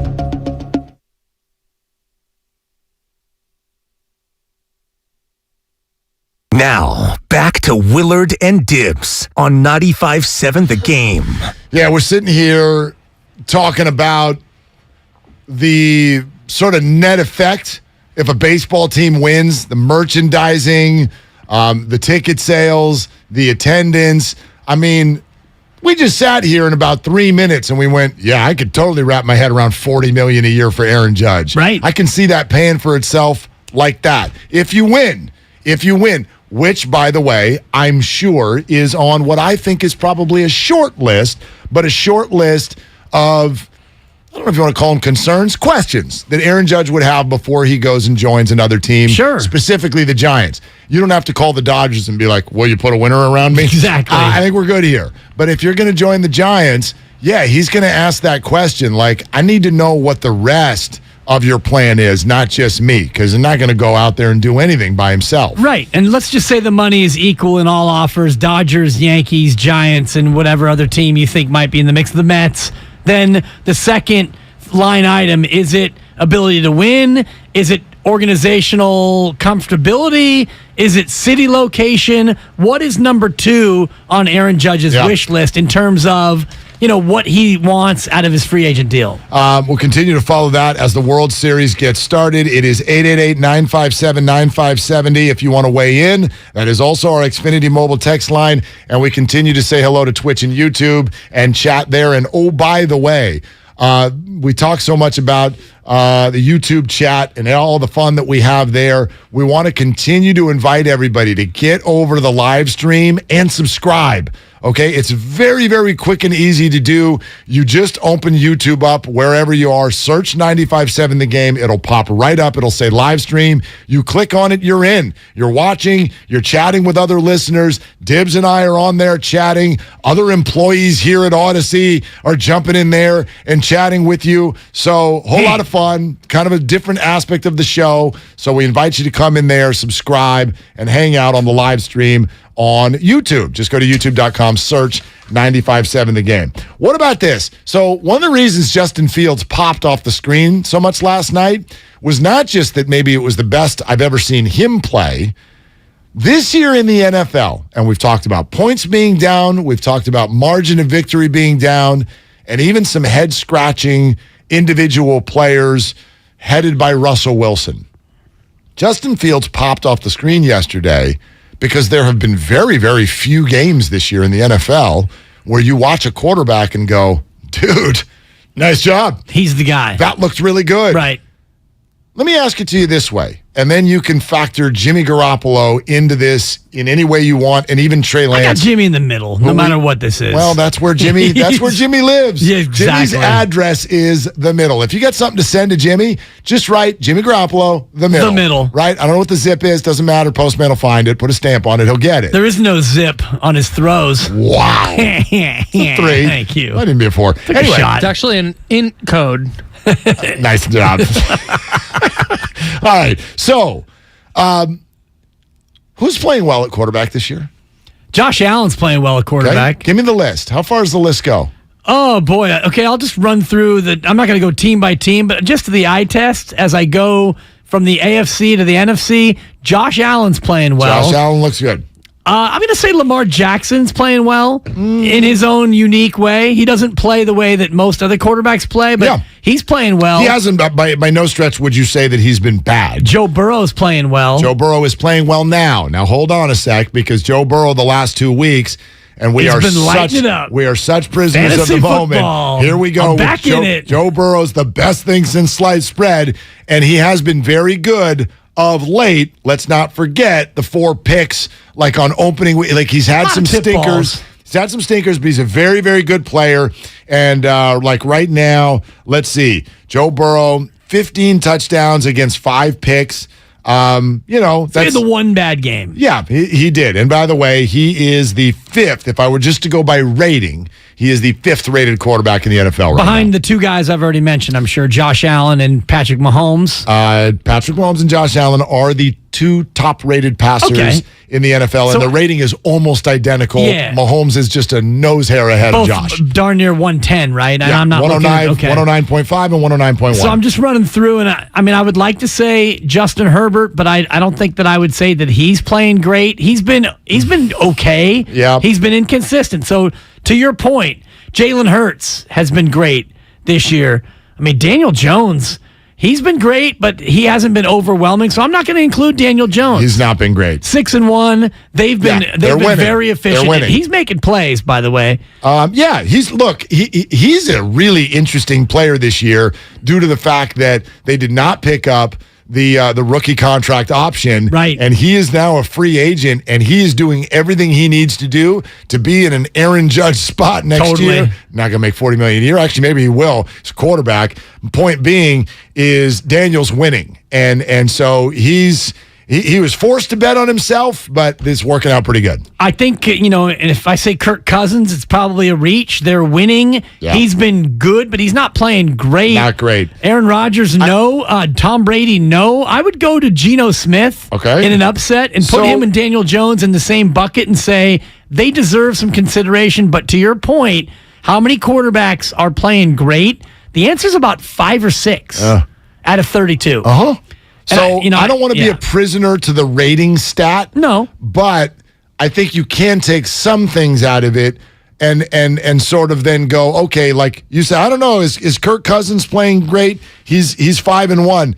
He is the 19th ranked passer in the NFL this year. Jared Goff, better. Marcus Mariota, better. Derek Carr, better. Ryan Tannehill, better. That's Who by else rating. is in that top 5? Okay. Geno Smith's got to be up there. He's number 3. Okay. He is number 3, and he is definitely one of the answers to the question, okay? 11 touchdowns, 3 picks, a rating of 107.7. He is the 3rd rated quarterback. Only Patrick and Josh are higher. Jalen Hurts in the top 5? Actually, no, you ought to go to number 6. Jalen is number 6. Okay. Joe Burrow, as we mentioned, was number 5. The number 4 quarterback. Actually, how about a little game show music? I was waiting for little game it. show music. If you can guess who is the 4th rated quarterback in the NFL this year, Mahomes 1, Allen 2, Geno 3, Joe Burrow 5, Jalen Hurts 6. Who is number 4? Man, it's hard because I want to say Lamar Jackson, but doesn't feel like he's done enough to be there. But I'm running out of names here, Mark, because he was on my list of quarterbacks who are playing well. I'm going to say Lamar Jackson is number 4. It can't be. Lamar Jackson is the 11th rated passer in the NFL this year. And by the way, that's not really fair because Brian Hoyer is also the 11th rated passer, and I think he's thrown like 6 balls. Okay. So, but yeah, Lamar actually, as I look at it, he does have 10 starters in front of him. So yes, he is the 11th rated passer at 92.1 as far as his quarterback rate. Did you have a guess there, Kyle? You got Dibs, may I guess? Of course. Is it James Richard Garoppolo? It is not, but I want you to hold that thought for just a momento. That's already gone. Just a momento. I want you to hold that He's tiger. trying to curry favor with the lead dog in here. Mark, is it your Jimmy G? I hope it is. Is it Jimmy? Please tell me it's just not. Went full government It's name. not Jimmy. Wish. It's not Jimmy. Do you want Totally. one more Exactly. guess? You want to throw one more guess out? 4th Lubman, rated you got passer. one. I'm Lubman, tapped out. What do you Come on, got? Lubs. What do you got? Well, I have the answer up in front of me, so it'd be cheating if I guessed. Then play along and get it wrong on purpose to make Mark feel good. Is it Derek Carr? It is You're not. learning so much. It is not Derek Carr, who is the 13th rated Good quarterback job, Sam. in the NFL this Mark, year. could you tell us who it is? It's a guy who's been in the news a ton Brett through the Rippon. first 5 weeks of the season. We heard his name Tua a ton. Tagovailoa. That's my guy right there. It is Tua.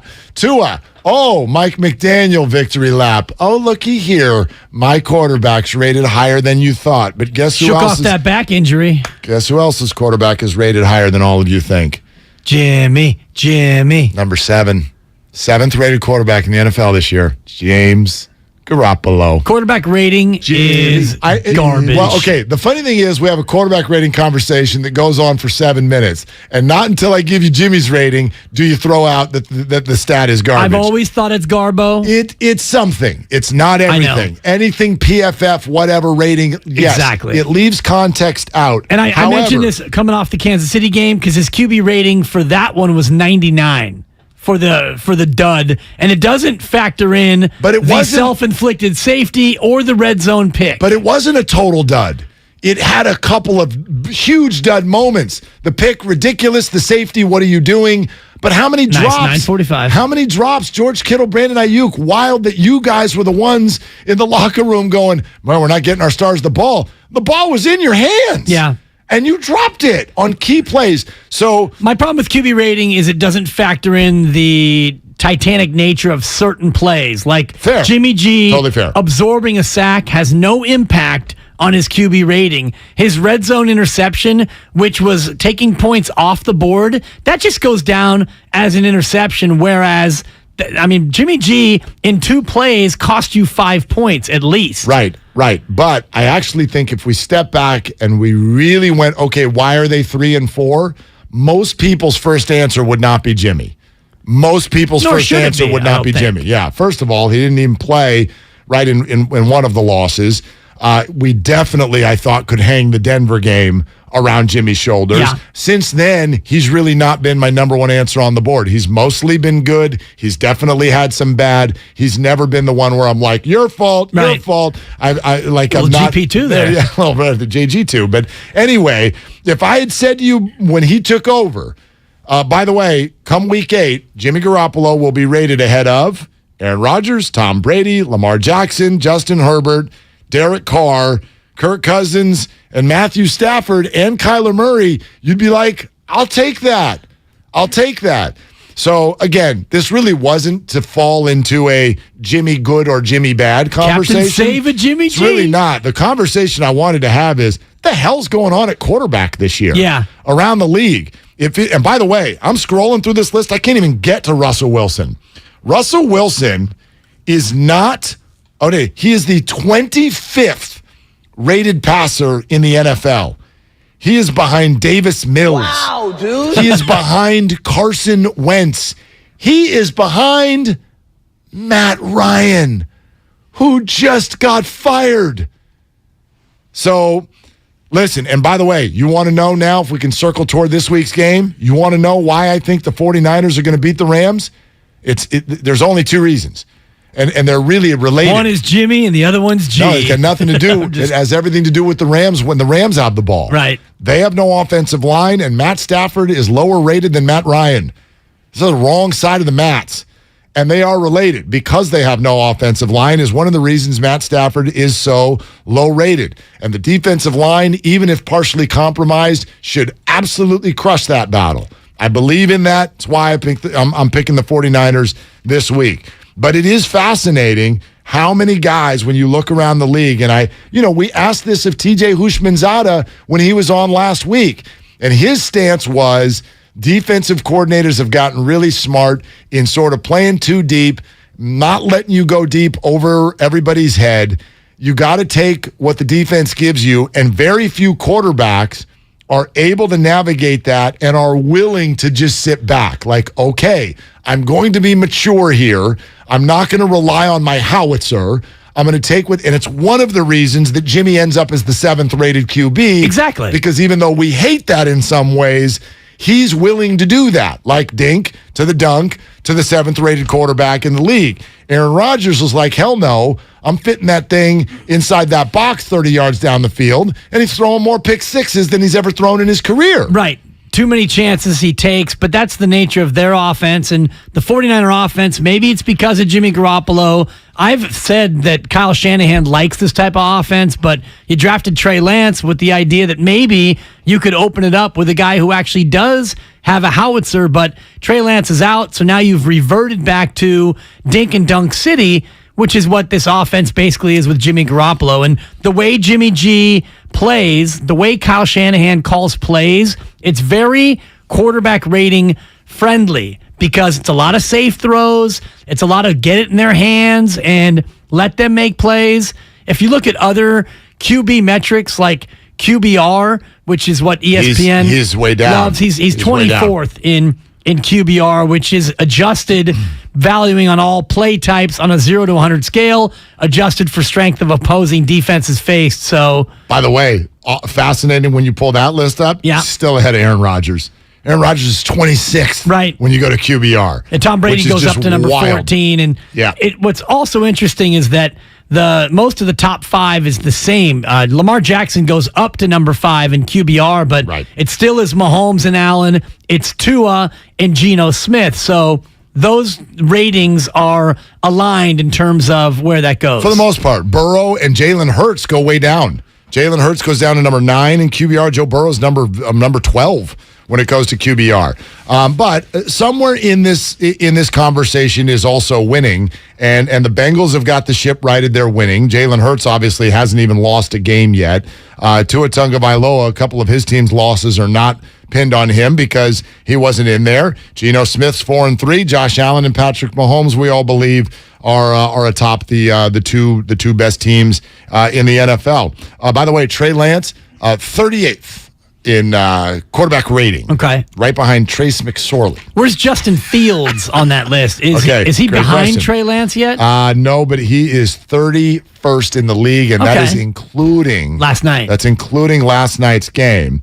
And that still sits behind the likes of Joe Flacco, Jameis Winston, Cooper Rush, Mitch Trubisky, and Jacoby Brissett. So, again, this is just one stat. I'm not married to this at all, but I do think you can learn a few things from it. And to a certain degree, it does help you understand or get a feel for how effective a quarterback is within his system and what he's being asked to do. Like, you brought up Herbert, and that's one of the ones that's really fascinating to me because Herbert's team has won more games than he's lost. If you just look at his stats, you're not like, 12 touchdowns, 4 interceptions. Like, there's nothing wrong with any of that, but there is a dynamic nature to Justin Herbert that, by the way, was there at the beginning of the year. And as soon as that injury happened in Kansas City on that Sunday night football game, was it Sunday night, Monday night, Thursday night, whatever it was? The ribs. Yeah, it's not been the same. Yeah. And he's got receiver injuries, Keenan, now Mike Williams too. Yeah. It's just not quite been what we know that it probably could be if everything was perfect. Right, and that's the nature of injury, not only to the quarterback, but to the surrounding cast. And it's also part of it is the Chargers curse factor because the Chargers always seem to have things go against them, and they find ways to fall short. By the way, Herbert is 13th in QBR, but in terms of expected points added, which is a metric that we are falling in love with as a show, he's actually 6th among quarterbacks and that's based on low leverage plays, how they do. Jimmy Garoppolo, by the way, 23rd in expected points added. I mean, you'd swap Jimmy for Justin Herbert and many of these others ahead of him. Ryan Tannehill's ahead of Justin Herbert. I mean, again, somewhere in these stats, you have to turn your brain on. Right. Justin Herbert is, I don't know where you want to put him. I know some coaches think he's the 3rd best QB or the 4th best off the board. If you were having a QB draft, we know who 1 and 2 would be. He'd be in the conversation for next. Whether it's Burrow, Lamar, Herbert, that's the conversation for based on who age, goes next. I think it's part of it. Everything. He's 13th right now in QBR, which raw talent is just through the roof. He's still a young player too, by the way. He is. And I think I would take Burrow over Herbert right now. Just based on postseason experience. Burrow's 12th in QBR. Well, as long as Justin Herbert's wearing that jersey, he's not getting any postseason experience. But go ahead. Yeah, well, I mean, this was supposed to be the year, right? I mean, it's always supposed to be the year. Right? And especially with Denver taking a step back and Vegas having so many struggles early in the year. Chargers have a great opportunity, but they haven't been able to capitalize. I think it's important to point out, too, because it was an off season of, quarterbacks shuffling.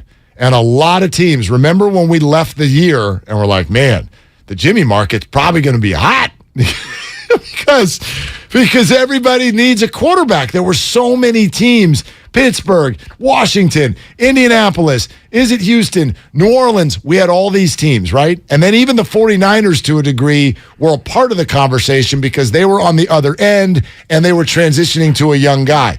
Look at everybody on the list now. Everybody. It's all gone wrong. All of it. All of it. Everybody messed up. Now, the 49ers ended up in this so unique situation, and I don't know, still the debate, and probably for years will rage over, did they, quote, mess it up? Should they have kept him? Is it a godsend that they kept him? You could make either case. So it's a super weird conversation to have, and I get that. But all of these teams, look how many teams really, and this is where you can compliment the 49ers, look how many teams hamstrung themselves. Not just this year, but for the next 3. Washington, you're hosed. Carson Wentz struggling. Indianapolis, oh no. You restructured and guaranteed all of this money to your big acquisitions. Atlanta did a good job. You didn't hamstring yourself. New Orleans, good job. You didn't hamstring yourself. You know the one team Pittsburgh, that good job. didn't also? Who's that? Seattle. Seattle. Well, they didn't even acquire anyone. That's They're the just thing, like, but we're fine. We all talked about how Seattle was waiting. They were waiting for Jimmy to get cut because there's no way they go with either Locke or Geno. They're waiting for the Niners to cut. They're just drooling. They're champing at the bit. Turns out they got lucky with Geno, or maybe they knew all along. I don't know, but Seattle right now, this is a great point because not only are they in a situation where not hamstring themselves. They got a truckload of assets and got Russell Wilson the hell out of town. Incredible. Which was already a win no matter what you did. And then you pop in here with Geno Smith, and he's the third-rated quarterback in the NFL, and you're 4-3, and you're leading your division? We called them tankers. We're like, oh, they're sticking with Geno Smith. They want a draft pick. We called them tankers. And look at them. So when Geno Smith, they ain't wrote back. I mean, yeah, there's a long way to go in this season. Hell, for all we know, they're going to end up 4-13. I'd bet against it, but you get what I'm saying. So they could still go wrong, but as we stand right now, they've crushed this.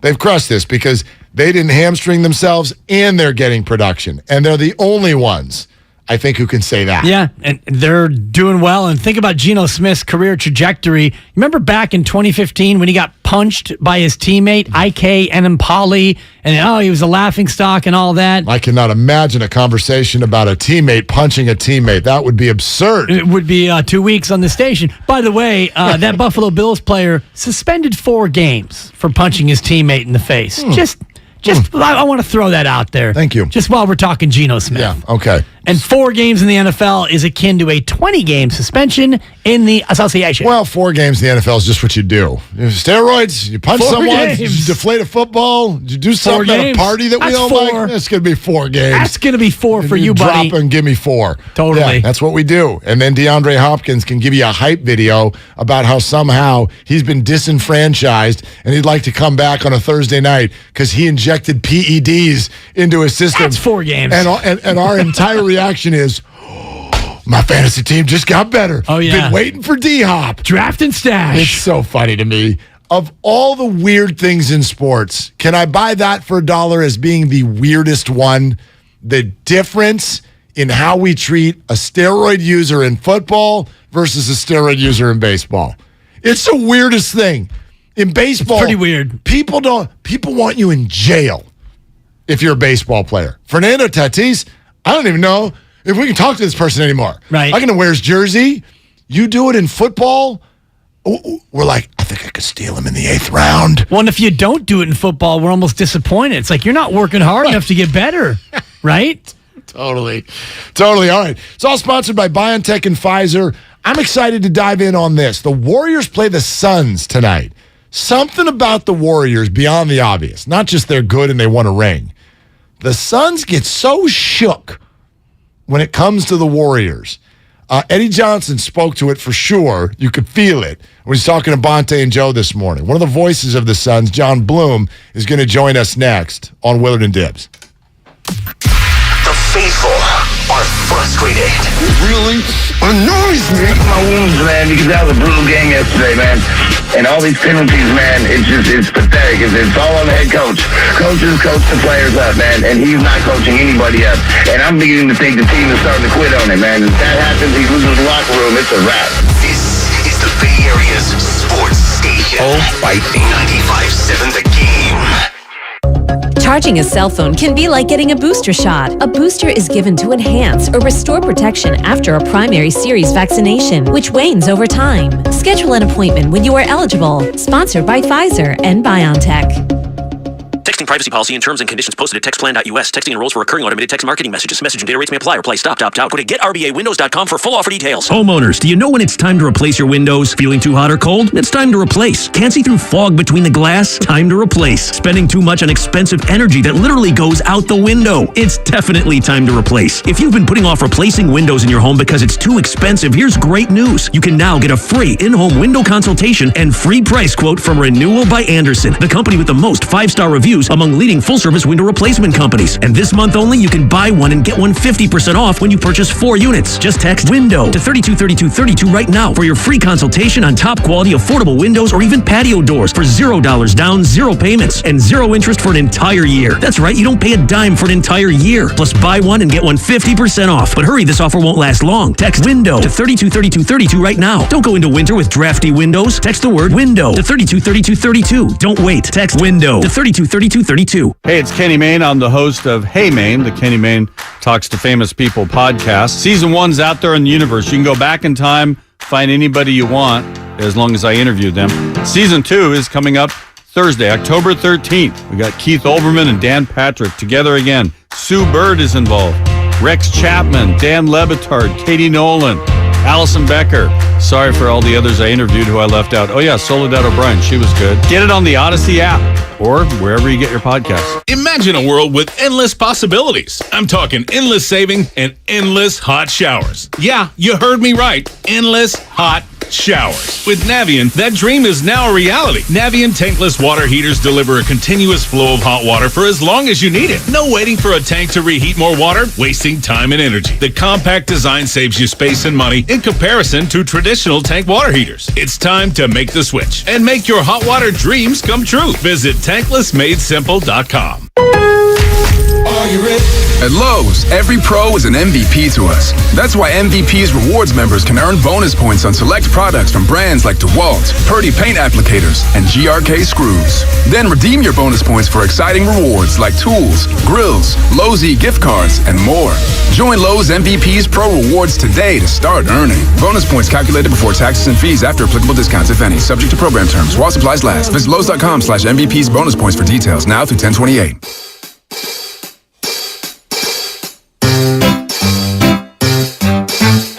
1877 Cars for Kids.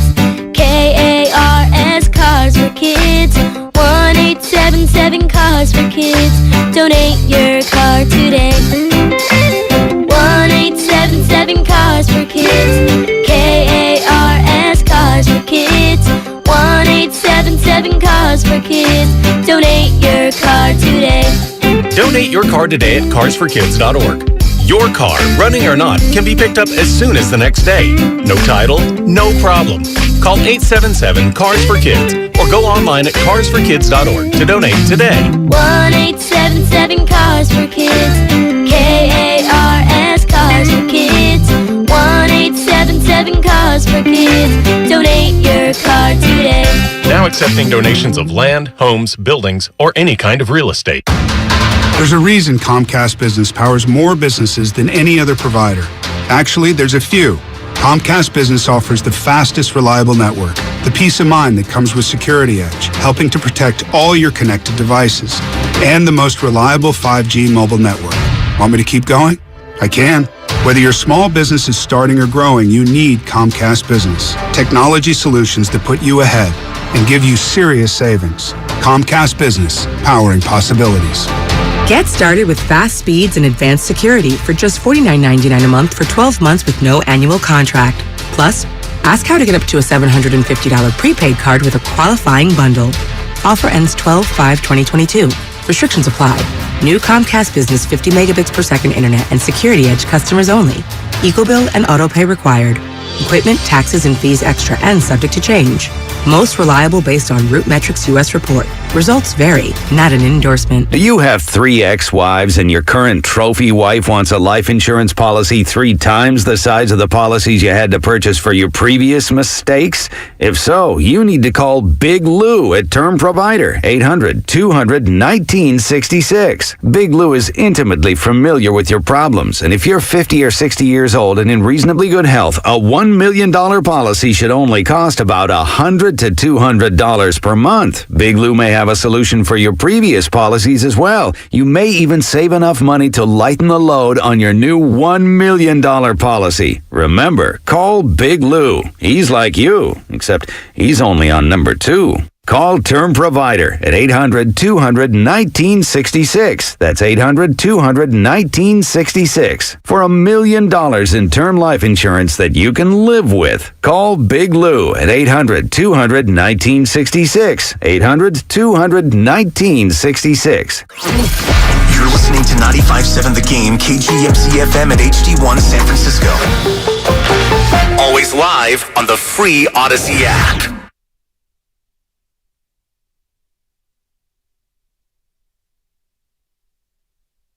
Now, back to Willard and Dibs on 95.7 The Game. Yeah, let's roll. Warriors and Suns. Warriors live, 6 p.m. right here tonight on 95.7 The Game. Finally, the matchup we expected in the Western Conference Finals in a just a wee bit less of a dramatic setting. But here we go. These two teams, are they on a crash course again? We'd probably all bet against it just because of the depth of the West. Willard and Dibs, all brought to you by Fremont Bank, full-service banking, no compromises. John Bloom, one of the voices of the Phoenix Suns, joins us right now on 95.7 The Game. John, how would you speak to that? Like, there's that famous adage about the anthills. Like, if you knock over an anthill, they don't even blink. They just immediately start rebuilding the anthill. Did it feel a little bit like that last year with the way the Suns' season ended and how quickly or how emotional of a process was that for them to try to start doing it again? Oh, that's a tough picture. I'm thinking about it right now, Will, and I think it's maybe more akin to the anthill got knocked over and then somebody urinated in it. Oh man. And it made it a little bit harder to kind of swim out first for the ants to kind of get out of that. Then they had to start rebuilding. Does that paint a little bit more of a picture of what we've dealt with here? Especially when you talk about CP3. Nice job. Or I was thinking about your counterpart tonight, Tim Roy, who might call it a urination sensation. But yeah. But anyway, welcome, Tim. there you go. It's gold. Wow, it's absolute gold. Hey, and I say this not only as your buddy, but just I'm not trying to trigger any feelings here. I'm sensing something because EJ was on with our guys Bonte and Joe in our morning show. They know each other, so they're all trash talking with one another. Is there something about the Warriors that really triggers everybody with the Suns? No, I don't think it's specifically the Warriors. I think that right now, in general, Suns fans, broadcasters, players, coaches, vendors are all pretty much triggered just in general. I mean, look, a couple years ago, you get Chris Paul, you're coming off of that bubble run where they won 8 games that were meaningless for most people, but for this team it wasn't because they were trying to prove something to themselves.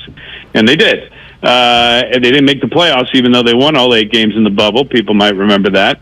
But they came home with kind of a new sense of confidence about the future. That's important for a young group. So after that, Chris Paul comes over because guess what? He was confident that this was a group he wanted to play with too. And the expectations were higher, meaning after a decade of absolute futility, this team should probably make the playoffs. That was kind of a realistic expectation. And not only did they make the playoffs, they made it all the way to the finals and got a 2-0 lead before losing to the Bucks. So that happened. You refuel, you get ready for last season, and expectations are pretty high. Now it's not just let's make it to the finals. Maybe let's win it all. And throughout the season, there was no reason to temper those expectations. They shattered their own franchise record for wins, won 64 of them.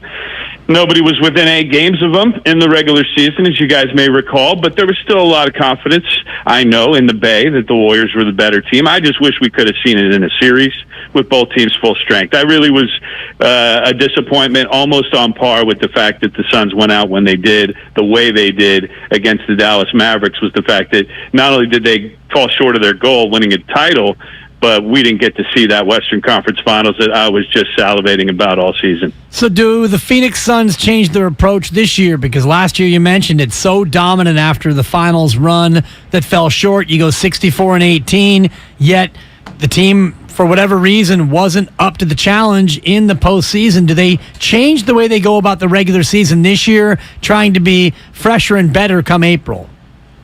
I think they do naturally, Dibs. I think it's going to happen. I think maybe the surprise of all surprises is that Chris Paul's actually on board with that process, because, you know, people always talk about, well, there's a guy that should be strategically resting, right, or whatever term you want to use about the management the teams are doing with their players, including Game 2 of the season, for crying out loud, with Ty Lue and the Los Angeles Clippers, everybody's favorite to win the championship this year, and they're strategically resting in Game 2. I still can't wrap my brain around that. This Phoenix Suns team doesn't subscribe to that. Is it a problem that they don't? Is that why they flamed out early? I don't think so.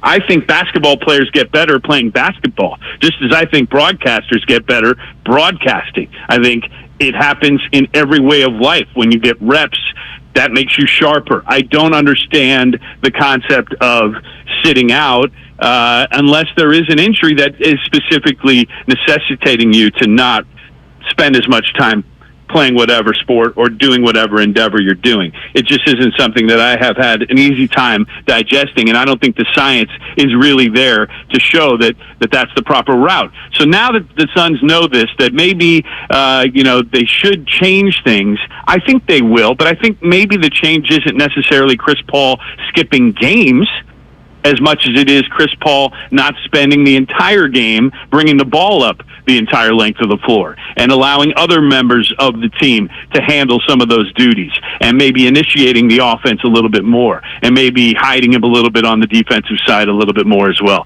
So those are the tweaks that I anticipate for this team. They still got some answers that we need to find out to questions like, what are they going to do with Jay Crowder, who is just sitting at home right now collecting a paycheck while they figure out whether or when they're going to trade him, and to who. So, that's a big one. And obviously losing JaVale McGee was a big loss, but this young Jock Landale, who you guys are going to get to see play tonight because he's the first big off the bench for the Suns, has really impressed him since preseason, when they were just running up and down the floor doing what? Playing basketball, believe it or not, is how they realized this guy is good at basketball. John Bloom, one of the voices of the Phoenix Suns, which is with us here on Willard and Dibs 95.7 The Game, where you will hear the Warrior game tonight against the Phoenix Suns, Game 4 of the season on tap. John, you know this, in the offseason, every single one of the Suns' headlines was about something probably other than what they wanted. There was the ownership situation at the top. You mentioned Jay Crowder. There's even DeAndre Ayton's restricted free agency and his relationship with Monty Williams. Collect all those things in a bucket and tell us how that has affected the Suns from when we saw them last year till now. It's hard to do, Will. I think to just kind of bunch it all together, I'll say that what it has done is probably fortified the group that remains here, which is still the core that's been through all of it. And I think that they're lucky to have the leadership in place that they have. You probably heard me say that before, just praising guys like Monty Williams, the coach, and James Jones, the general manager, and Chris Paul as a leader on the floor and off for this basketball team. Remember, Chris Paul's been through a handful of dramatic situations, both when he was in New Orleans with the Hornets and their ownership, and then with Los Angeles, a well-documented situation with Donald Sterling that he had to steward his team through. And now here he is in Phoenix dealing with another situation with ownership, but also with all that other stuff you mentioned, and I think that they're lucky that they've got all that there to kind of keep them stabilized through it. I see a stable force when I am around this group, and I think that they're confident, and I think somehow all of this other stuff has meant that the basketball world has fallen asleep on a team that just went and did all the things I told you about earlier, winning 64 games and all that stuff. It's because they flamed out the way they did in the playoffs. It's because of all the drama off of the court. And I think in the end, like I said, I think it maybe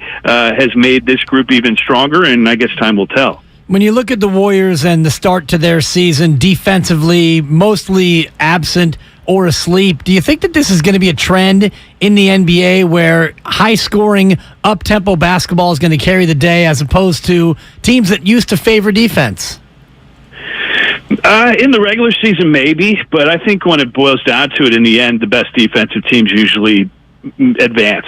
Does that make sense? I mean, I'm not trying to completely use a cop-out here, but I am. I think it is a different game. I think in the regular season, you can run, you can gun, you can get out, and you can play 40 minutes, and you can, make all the effort in the world to put up $130 and outrun your opponent. But I just think it's a different game when you get to the postseason, and thankfully, I've had the last couple as experience after a decade of not seeing my team get there. I know Warriors fans are very accustomed with the nuances and the differences between the regular season and the postseason, probably more than most. So you know that as well as any. All right, John, great stuff. Y'all taking care of Damian Lee out there? Is that going okay? Lee, what a way to ingratiate yourself with a new fan base. Hit a game winner against the Mavs, the team that knocked the Suns out. I love Steph's response to it, waking his kids up in his house. If your listeners haven't seen that video, that was fantastic. Listen, if we can't get Steph to play for us, at least we can get him to cheer for us. That's pretty good. Yep. But none of that junk tonight, though, okay? No, he won't be. Yeah. We're not doing any of that. We're coming to lock Damian Lee down. That's it. That's right. We know his game. Hey, bud, great stuff. Have a good call. Thanks. All right, thank you, guys. All right, there you go. Is our buddy John Bloom with us here on Willard and Dibs, 95.7 The Game. A quiet 10-year run where they didn't make the postseason. I know. That thing got away from me in a hurry, Phoenix. The Phoenix Suns, you can tell when he talks, and I love the way he said it. I said, Warriors trigger him? And he's like, no, they're triggered by everything. Like the Phoenix Suns right now, collectively, are cruising around through life just mad about everything and mad about everyone.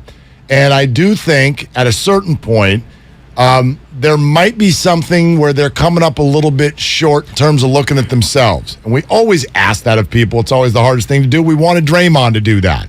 Hey, bud, when are you going to look at yourself? Instead of saying, what's trust? Right? Exactly. Stuff like that, right? And so the Suns will forever tell you, we all had COVID in Game 7. Right. What are you doing in Game 7? Why'd you let the Mavericks get you to Game 7? You won 64 games this year. What on earth are you doing losing 3 games to the Mavericks, who then showed up here at Golden State, got blown out of the gym? Blown out. And Jason Kidd goes to the microphone and goes, I mean, we don't belong on the floor with these guys. Exactly. And we're all like, yeah, you're right. See you later. Well, let's go back a year before where you're up 2-0 on Milwaukee. You go to Wisconsin and you lose both games, but then you come back home and you're down 1 with the ball in the final seconds and a chance to score, win Game 5, and really keep home court in a series, and you turn it over. Giannis gets an alley-oop and 1. You lose Game 5. You lose 4 straight, and you are knocked out of the NBA Finals. That was really the chance to win the chip, and then he mentioned it, 64-18. You're far and away the best team in the association, and nod to Tim Roy, and then you get knocked out by Dallas. By a one-man Mavericks. And then you're going to scream about COVID afterwards. I don't know. SOFT? Yeah, super flimsy, and that's why they're walking around so darn frustrated.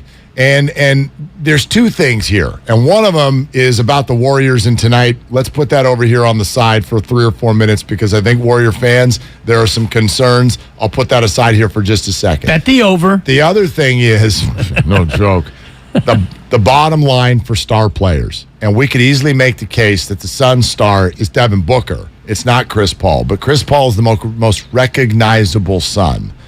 And the bottom line, this goes to Kyle Shanahan, this goes to Jimmy Garoppolo, it went to Steph Curry for years. This is how it works. When you have a characteristic that seems to run from one year to the next, You can, like, if I sat down and went, okay, Chris, 2014, what happened? Well, see, what happened was, okay, Chris, what happened in 2015? Oh, that was the year that, okay, 2016. Oh, man, okay, here's what behind the scene. The bottom line is, my man, every year you disappoint in the end. Sometimes it's because you got hurt. That's not your fault. And other times it's because you just choked it away before the end. This is a point guard who, with the Los Angeles Clippers, had a massive series lead to get them to the conference finals for the first time in their history, gagged it. And whether you had COVID, sniffles, a really sore throat, or whatever, what are you doing letting the Mavericks get you to a Game 7 last year when you won 64 basketball games? The one thing I don't hear a lot from the Suns is just, dog, we messed up. And so Chris Paul is right now at the front of the line of NBA stars, of the guys, the best names, who flat out never got it done. Right. And that's what they're carrying around. That's the angst they're carrying around with them this year. He is the longest tenured player in terms of games played among active players to not have a championship right now. The only active players who've played more games than him, LeBron James, Andre Iguodala. Those are the only two. Now you've got Carmelo, who's currently not playing, Dwight Howard, Joe Johnson. These guys are listed as active. They haven't yet played. So CP3, 1,158 career games, no ring. So that's one of those things that you don't want to be remembered alongside the likes of Charles Barkley and the greatest players to never have won a chip club. You don't want to be in that club. The other side to it, what I said I wanted to hold for 4 minutes, I wonder what you think about this. I don't like this spot for the Warriors tonight. This is my new favorite word, by the way, when it comes to sports. Remember the Thursday night game last week? Arizona Cardinals, New Orleans Saints. It's a bad spot. Well, it was for the Saints. Like, the Cardinals had been a bad football team this year. They like, more often than not, you're like, ugh. And even when they win, Kyler Murray, right, we're yelling. It just doesn't look right. But I was looking at the number, and I get to Thursday morning, and I go, ooh, I'm all in on the Cardinals tonight. And they were favored. They're favored by, I don't know what it was, 3.5. And I pushed it all into the middle of the table because I go, this is just a bad spot for the Saints. I think tonight is kind of a bad spot for the Golden State Warriors.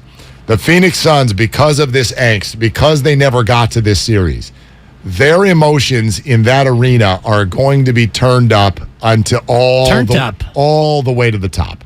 All the way to the top.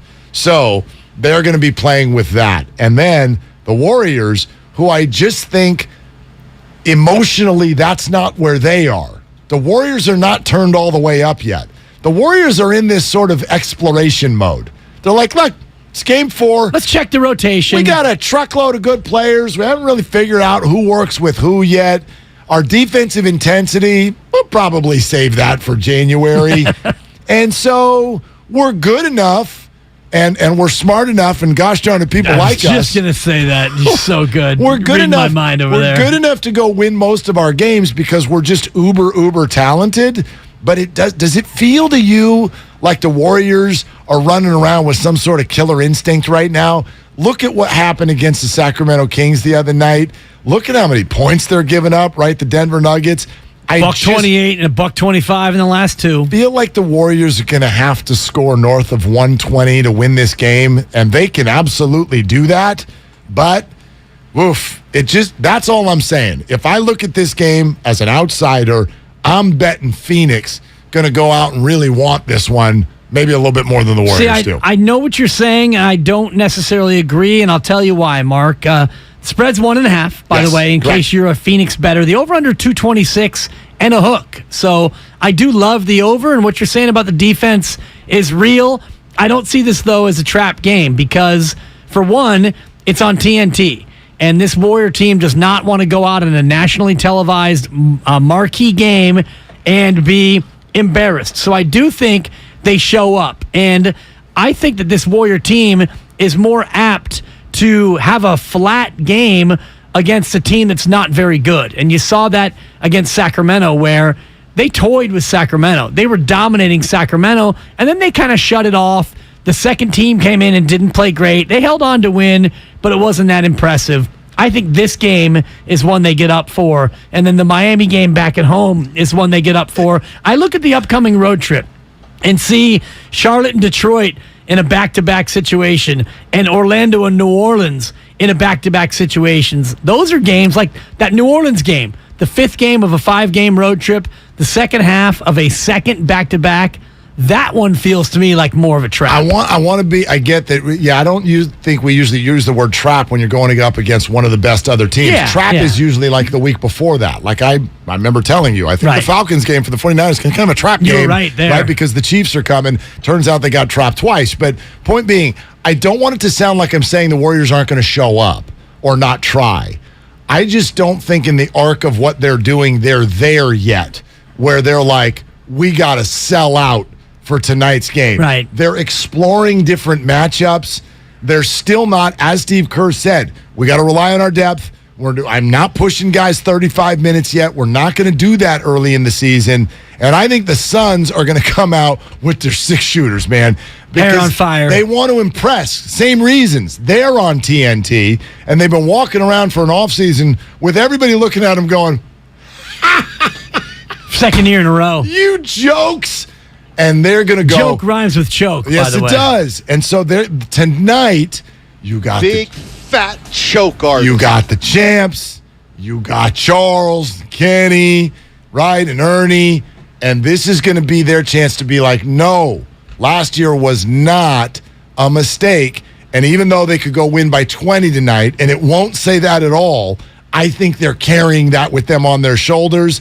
And that's a tough matchup with a team that's going, oh, let's see what this matchup looks like in the third quarter. So, see, I don't think that they're going to have that mindset going into tonight. Phoenix has not looked perfect through these first 3 games at all either. Right. They're 2-1. They barely beat Dallas. Like they handled a good Clipper team though in the last outing. They did, but they got beat by Portland. I mean, like it's Portland's top of the table right now. I know. Portland's real, dog. So both of these teams are sort of like finding themselves early. I guess I'm just saying the Warriors might have a different goal tonight.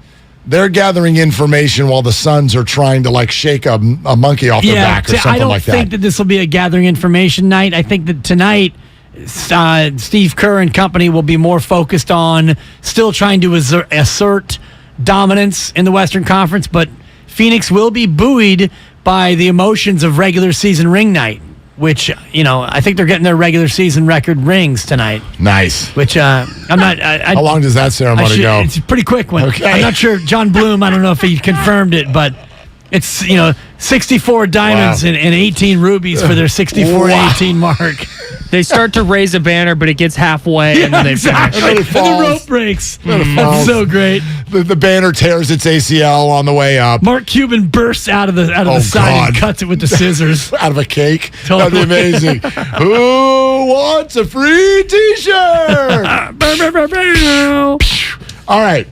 If you could go back a year and a half ago, would you play it the same way? Last night gave us a little visual into that question. You may be able to figure out what I'm talking about. If not, we'll do that coming up next. Plus, more of your phone calls on where your optimism sits now that you've had 48 hours to let the Chiefs game frustration settle a little bit.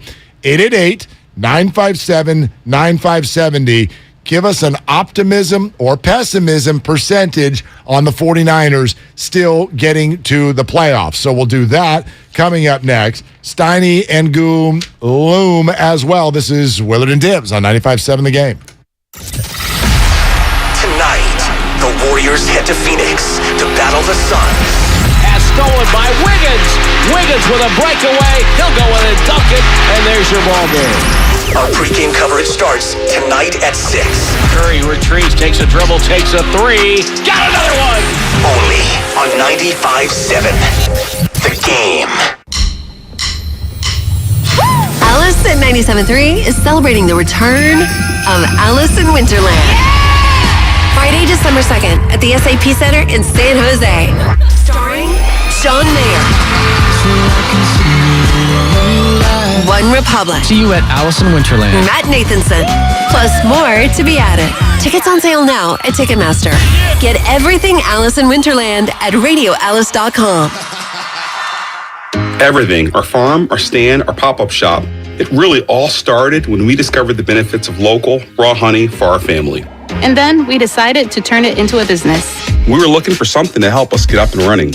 So we got the Chase Business Complete Banking Account. It's more than a bank account. It comes with Quick Accept, which lets us take card payments anytime, anywhere in the U.S. using the Chase mobile app. Plus, we get same-day deposits at no extra cost. For us, it's more than honey. It's about sharing a little sweetness with the world. Get the Chase Business Complete Banking Account with the essentials you need to help get your business going. Learn more at chase.com/business-complete-banking. Chase for Business. Make more of what's yours. Quick Accept is not available in U.S. territories. Enrollment required. Usage subject to approval. Same-day deposits available for payments before 8 p.m. Eastern Time, Sunday to Friday. Fees and rates apply for checking and processing. Limitations and restrictions apply. Participants compensated. Merchant services provided by Payment Tech LLC and WePay Inc. Subsidiaries of J.P. Morgan Chase Bank and a member FDIC. O'Reilly. Protect your vehicle's engine with Syntec and O'Reilly Auto Parts. Syntec Premium Full Synthetic Motor Oil is formulated for today's engines to dissipate heat and reduce friction and wear. Right now, get 5 quarts of Syntec Full Synthetic and a MicroGuard Select Oil Filter for just $33.99. Try Syntec today, exclusively at O'Reilly Auto Parts. O'Reilly Auto Parts. He's the best interview in the Bay Area. Splish Splash. Coach, are you taking a bath? Can you hear a little water in the background? Yeah! He's a 9-time NBA champion. Now 5, now 6, now 7. And he's on with Damon and Ratto every single week during the NBA season. Wow. It's Warriors head coach Steve Kerr on 95.7 The Game. Presented by Xfinity. Supercharge your home with supersonic Wi-Fi. Unbeatable internet only from Xfinity. The issues in local elections across the country have far-reaching implications for the Bay Area. We're breaking these issues down on The Home Stretch, Odyssey's new original podcast. I'm political reporter Doug Sovereign. Each week I'll talk to a range of experts to give you a 15-minute download of the most pressing issues on this year's ballot. I would argue that the economic anxiety has been far higher than any actual economic problems over most of that period. KCBS delivers all news all the time on the Odyssey app. And listen to The Home Stretch on the Odyssey app or wherever you get your podcasts. 95.7 The Game has your tickets to the Good Guys Car Show, November 12th and 13th at the Alameda County Fairgrounds. For your shot to win, head to 957thegame.com/contests. I wanted to know why some people who get COVID-19 get it so bad. I found out it may be because they have a high risk factor, such as heart disease, diabetes, being overweight, smoking, and asthma. Even if symptoms feel mild, these factors can increase your risk of COVID-19 turning severe. So if you're at high risk and test positive, there are things you can do, like asking your healthcare provider if an authorized oral treatment is right for you.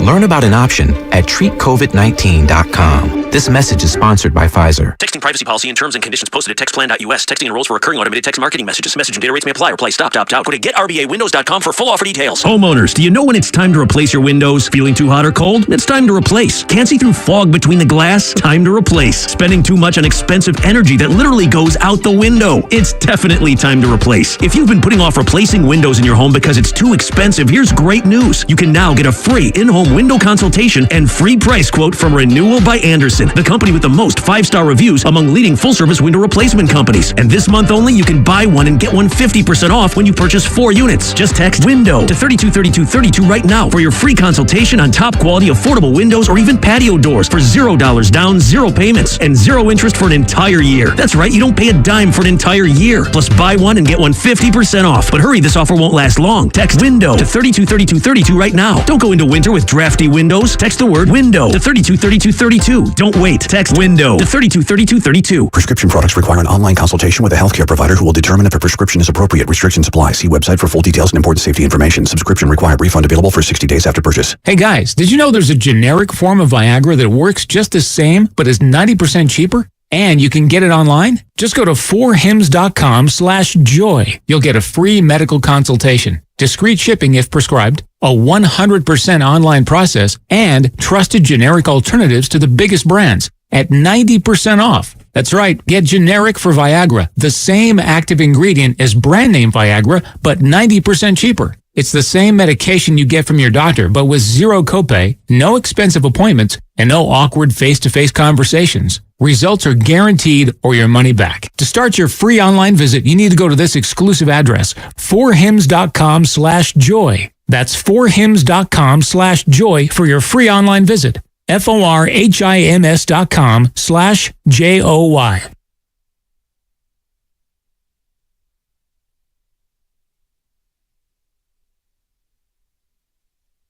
Now, back to Willard and Dibs on 95.7 The Game. Okay. Hey, y'all, what's going on? Steiny Guru. We'll get to the football thing here in just a second, but, this just handed to me. This just handed to me.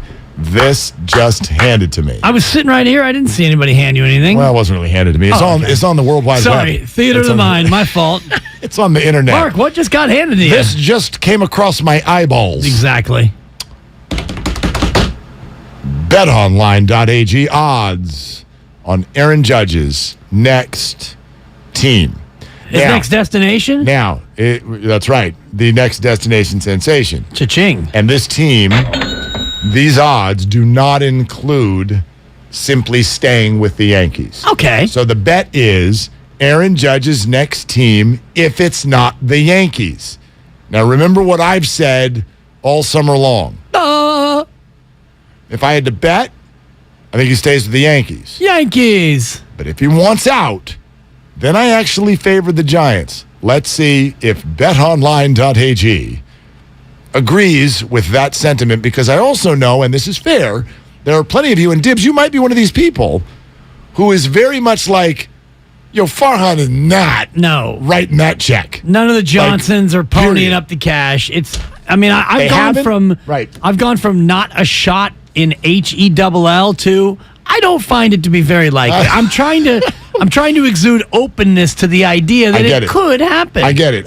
And you know what? That's much appreciated over here in Farhanville, where I just bought a home. Okay. Yep, I did. A nice little home in Farhanville. Down payment. Yeah. Live right next to It's quaint. Yeah. It's adjacent. Anyway. Kapler adjacent. If I go from the bottom up, I got 1, 2, 3, 4, 5, 6, 7, 8, 9 teams here. On the list? 9 teams on the list. By the way, 1st through 9th on the list, where do you think the Giants sit? I would say they sit. I would say the Giants sit 3rd. Okay. I got them at 3rd. I got the Dodgers 1. I got the Mets 2. And I got the Giants 3rd. BetOnline.ag. Is that Argentina, by the way, .ag? I have no clue. Okay. Do we know, Kyle? BetOnline.ag. What the hell is that? Where's the .ag? It's definitely not in America. It's .ag that stands for anyone's guess. I'll allow it. Very good. All right. In 9th place, ladies and gentlemen, welcome to the Philadelphia Phillies. Antigua and Barbuda, by the way. Is the correct answer, yeah. Is it? What do they know about baseball? Antigua and who? Barbuda. Barbados? Barbuda. Who's Barbuda? Does he play for the Yankees? Barbuda. Leandro Barbuda, former Warrior. Nice. All right. Coming in 8th place. I'll take a 3. The Chicago White Sox. Okay. 10-1. Also, actually, I guess the White Sox are tied for 7th. Also with the Toronto Blue Jays. Okay. At 10-1. Coming in a 5th place tie. At 8-1, it is the Texas Rangers. Oh. Nice. Aaron Judge. Want a beer? And also the Boston Red Sox. Okay. Okay, both those teams are 8-1. That leaves us the final 4 non-Yankee teams and odds to get Aaron Judge. Number 4. Number 4. Thank you.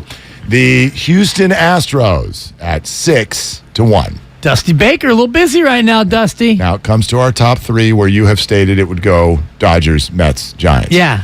Coming in 3rd place. Should be the Giants. Number 3. Yeah. 7-2 odds. The Los Angeles Dodgers. What? This feels like we're unveiling the lottery in the NBA, right? Antigua and Barbuda.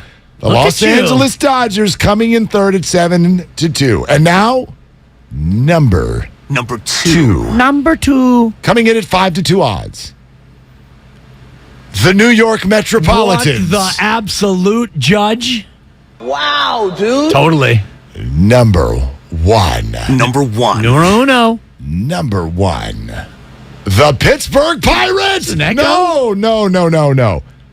Your San Francisco Giants have been listed as a 2-1 favorite by betonline.ag to acquire Aaron Judge should he depart New York and his empire state of mind. I've never loved Antigua and Barbuda more. I'll be honest. Really? They got him at number one. Number one. Drew Down asking on YouTube, does Mark run betonline.ag? I'll never tell. Yeah, seriously. I'll never tell. Giants 2-1 odds to Landon if, and again, this is a gigantic if. Well, of course. If he leaves Judge New York. leaves. Sure. And by the way, I did hear Bonte and Joe this morning say that they would like to hire me as one of the members of the team to go pitch the Giants to Aaron Judge. And I accept. And I think weekly, as we get to the offseason, I will come up with different portions of my pitch to Aaron Judge. I'd like a little time to work on it. Free agency period is not even opened up. So I'm going to work on my pitch for Aaron Judge to join the San Francisco Giants baseball club. I think that we could throw Lorenzo Neal in there as well, the pride of Central California. Good call.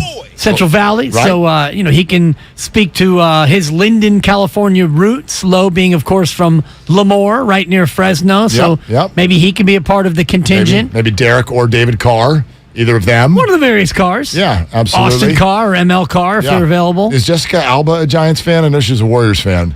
Jessica Alba like a Giants fan? Can we get Rob Schneider to be a part of it? He'll definitely be there. Yeah, you can do it. Come on, Aaron. Anyway, so last night we're sitting there watching Justin Fields and Mac Jones. At any moment, did you want to go back a year and a half ago and go, maybe we should have taken that guy? No. Is there any, see, it's an interesting sort of like Mac Jones got benched, so that's easy. And the fan in us, the athletic fan in us, nobody really wanted Mac Jones anyway, right? Is there anyone out there that's like, I really wanted Mac Jones? Like, I wanted that guy to be the QB of the 49ers. Last year, maybe you had those thoughts because he was Jimmy Garoppolo plus with his accuracy and his moxie and his toughness, but I don't think we knew about Trey Lance. We still don't know about Trey Lance. We don't. But what we know about Trey Lance now is that he's been unable to stay healthy. Maybe not his fault, but these are just facts. He's been unable to be the quarterback of the 49ers. But now you look at Mac Jones, and he has been pulled and replaced by Zappy. Yeah, I mean, you're right about Trey. Listen, he's played in like 5 games, and he's had 3 pretty significant injuries. One of them very, very significant, obviously, with what happened this year. So, okay. The other one, though, is there were people who were like, come on, man, Justin Fields. Like Justin Fields. And at no point so far in Justin Fields' career has he done anything to make a 49er fan go, oh, dude, you should have done that. Last night was the first time that it would even challenge your thought, even just a little bit. But you're right in that there's no way for us to know what Trey Lance is, who he can become. It's way too early. The only negative about Trey Lance is what we seem to think the 49ers think about him. By keeping Jimmy, by not throwing the ball a lot, it felt like you're telling us you don't trust that guy. So there's that. But there's nothing that we've seen in a very short setting that makes us think this guy's a bust. We can't do this yet. You can't do that to somebody 4 or 5 games into their career. You can, but it would be wrong. So does anybody now sit here today, bring the injuries into it, just all the current action, does anybody sit here today and want to go back a year and a half ago and pick someone else? I certainly don't, and I think the people who would want to do that are either so overwhelmed by Justin Fields and maybe thinking what he can eventually become, because Justin Fields as a running quarterback is better than Trey Lance will be as a running quarterback. I think Justin Fields is more closely reminiscent of Lamar Jackson in terms of his ability to run and make those plays. I think that Trey Lance is a guy who can run the ball, but I see him more as a pocket passer eventually. I'll tell you what I learned from watching Justin Fields last night. Can I get an Eberflus from you? Eberflus. Thank you. I think it takes time sometimes for coaches to know how they're supposed to use their players. I've watched Justin Fields now for about close to a year that he's played football, and you're like, they're not using him right. Because you're right, he's a phenomenal runner. He's very physical, he's quick, and I think he's got that sense about him. And the Bears just wanted him to look like Tom Brady, pocket passer, and it's looked horrible. But last night, man, how many third downs does this guy convert? Because he's really, really good out there in the open field, and some of it is designed. I think by whom? By the Bears. But by Eberflus. So I really think they're starting to learn this is how we need to use Justin. And maybe Kyle Shanahan hasn't gone through that process enough with Trey Lance yet to get a sense, because so many people, oh my gosh, you ran him up the middle, you idiot, this, that, the other, right? Like, the Bears have now gone through that process. 49ers haven't gone through that process. Maybe it will look different when we see it again. Maybe, but I think that Trey Lance's ability to run the ball is more suited to the way Kyle Shanahan was using him inside the tackles. He doesn't have the same speed to the outside that Justin Fields has. So if you're going to use Trey Lance as a bit of a running quarterback, it's going to be in that zone read, and it's going to be a little bit closer to the tackle box. You need to get to YouTube. You need to watch. You need to subscribe, because that will make it so much easier for you to watch. But it is almost changeover 2 time. That is for sure. Steiny and Goo about to jump in. We continue to get your optimism or pessimism percentages on the 49ers making the playoffs. So more time for your calls at 888-957-9570. It's Willard and Dibs. He's not a good quarterback. That's my point. And here we go. The job of the quarterback is to do what? Oh, just win games. No, it's to score touchdowns. Receivers in football don't score touchdowns. That's my biggest problem right now with this team. Yeah, I mean, you said it right there. We knew it going into this game that you either score touchdowns and match with these guys, and just we didn't. And I think that with the combination of the turnovers and penalties, that's the result you're going to get. This is the Bay Area's sports station. This was just embarrassing, Shasky. 95.7 The Game. Are you interested in new career opportunities in the Bay Area and want to make a difference in your community? The San Francisco Sheriff's Office is looking for people considering a job in law enforcement right now. If you're at least 20 years or older with a high school diploma or equivalent, the San Francisco Sheriff's Office wants to hear from you.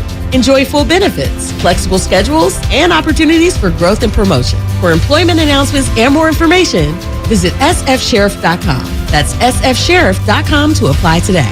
If you own a business, this has been a bumpy ride. From pandemic to inflation, I'm sure you could use a break. If your business has 5 or more employees and survived COVID, you may be eligible to receive a payroll tax refund of up to $26,000 per employee. The challenge is getting your hands on it. Hi, I'm Howard Mackler, and that's why I founded GetRefunds.com to cut through the red tape and get you the money. The team of tax attorneys we have put together are highly trained in this little-known payroll tax refund program. We do all the work, charge not a dime up front, and simply share a percentage of the cash that we get for you. Businesses of all types can qualify, including those that took PPP, nonprofits, and even those that had increases in sales. We have helped return over $1 billion to businesses, and we can help you too. Just go to GetRefunds.com, click on Qualify Me, and answer a few questions. This payroll tax refund is only available for a limited period of time. Don't lose out on up to $26,000 per employee. Go to GetRefunds.com. That's GetRefunds.com. I had a nighttime routine for my frequent heartburn. I would drink milk. I would sleep upright with more pillows. But that painful burning stayed. So I made Prilosec OTC part of my morning routine. With just 1 pill in the morning, Prilosec OTC prevents excess acid production, blocking heartburn day and night. Now I have a new nighttime routine. I call it sleeping. 1 pill, 24 hours, 0 heartburn. With Prilosec OTC. It's possible while taking Prilosec OTC. Use as directed for 14 days to treat frequent heartburn, not for immediate relief. We tried Dynovite for gut health and immune support, and after a couple of weeks, our little Gizmo was acting like a puppy again. His coat was shinier, he had a lot less scratching and shedding, and he seemed like his happy old self. My dog smelled and scratched constantly. We bathed and sprayed her, took her to the vet, but no results. Now, a little Dynovite in her food helps Bella keep her beautiful coat with no scratching or smell. Get 10% off your next order of Dynovite nutritional supplements for dogs at Dynovite.com. Happier, healthier with every bite. Over 1 million pets helped with Dynovite. Diabetes, high blood pressure, anxiety meds, everyone's on them. If you're a 50-year-old male, maybe a bit porky, and you may even have type 2 diabetes, $1 million of term insurance may only cost you about $200 a month. Call Term Provider. Speak with Big Lou at 800-200-1966. Big Lou will find a term life policy for you even if you have type 2 diabetes, are overweight, or have high blood pressure. Term Provider has helped thousands of people like you who think they can't afford term life insurance. To buy $1 million of affordable term life for you, all you need to do is call Big Lou at 800-200-1966. Lou will make sure the scales are tipped in your favor. Call 800-200-1966. Big Lou will answer your call and work to fit you into a term life policy that you can afford. Remember, Big Lou's like you. He's on meds too. Call 800-200-1966. 800-200-1966. Finding great candidates to hire can be like, well, trying to find a needle in a haystack, but not with ZipRecruiter. Its powerful technology actively finds and invites qualified candidates to apply to your job. So while other companies might deliver a lot of hay, ZipRecruiter finds you the needle in the haystack. See why 4 out of 5 employers who post a job on ZipRecruiter get a quality candidate within the first day. Try ZipRecruiter for free at ZipRecruiter.com/free. That's ZipRecruiter.com/free. Ad paid for by the Sentinel Group. Attention Marines, military personnel, families, and contractors who were stationed at Camp Lejeune. Were you present at Camp Lejeune between August 1953 and December of 1987? You may be entitled to significant compensation. For nearly 34 years, those in the Marine Corps' base Camp Lejeune were exposed to contaminated drinking water, resulting in devastating injuries, including several forms of cancer, adverse birth outcomes, Parkinson's disease, and more. North Carolina's procedural laws have prevented victims from getting the justice they deserve, but passage of the Camp Lejeune Justice Act of 2022 would allow you or a loved one to file lawsuits seeking compensation for illnesses and injuries linked to the toxic water. Call today for your free consultation. 800-610-9256. Let our experienced attorneys fight to get you the compensation you deserve, and you pay nothing unless there's a recovery in your favor. Call 800-610-9256. That's 800-610-9256. Again, 800-610-9256. In Santa Clara, just 68 degrees and partly cloudy today. Weather brought to you by One Thing. Improve your gas mileage by properly inflating tires and taking your car in for a tune-up. Join Odyssey, and together, each of us doing one thing makes a greener tomorrow.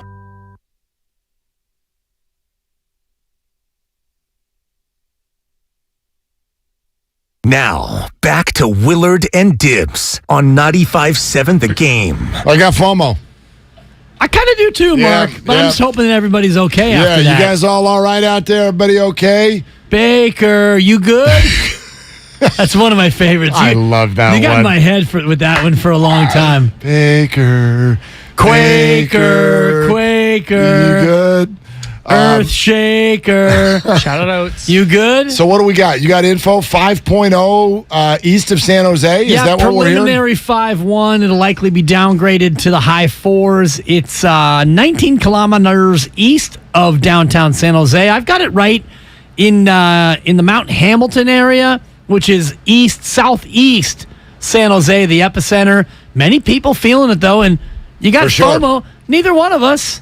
We felt it, Mark. And nobody in the whole building did. Sam, did you feel it or no? Did you feel it? No, I didn't feel it. Yeah, nobody. And we're on the second floor, and we have headsets on, and we're screaming at each other because Jimmy Garoppolo is underrated. Totally. I mean, so I don't know where it came in, but like, yeah, Janie McCauley was on Twitter. She's over at Pac-12 headquarters. She's like, "Whoa, we're shaking." And Bonte was tweeting about it, and Kawakami and Barrows and Mayoko and like people all over. And we're sitting here going, what happened? Yeah. What happened? But I mean, 5.0, 5.1, that is a sizable earthquake. Yeah, it's significant. And based on my mapping of the epicenter, it's right down there by Raging Waters in San Jose as a landmark. Well, and if everybody up in the city is feeling it, that means it's a significant quake if it was set that far away. Yep. Yeah. So, and 5.1's a big one. And, luckily it doesn't seem to be near any major population areas. But again, if you're looking for a landmark of the epicenter,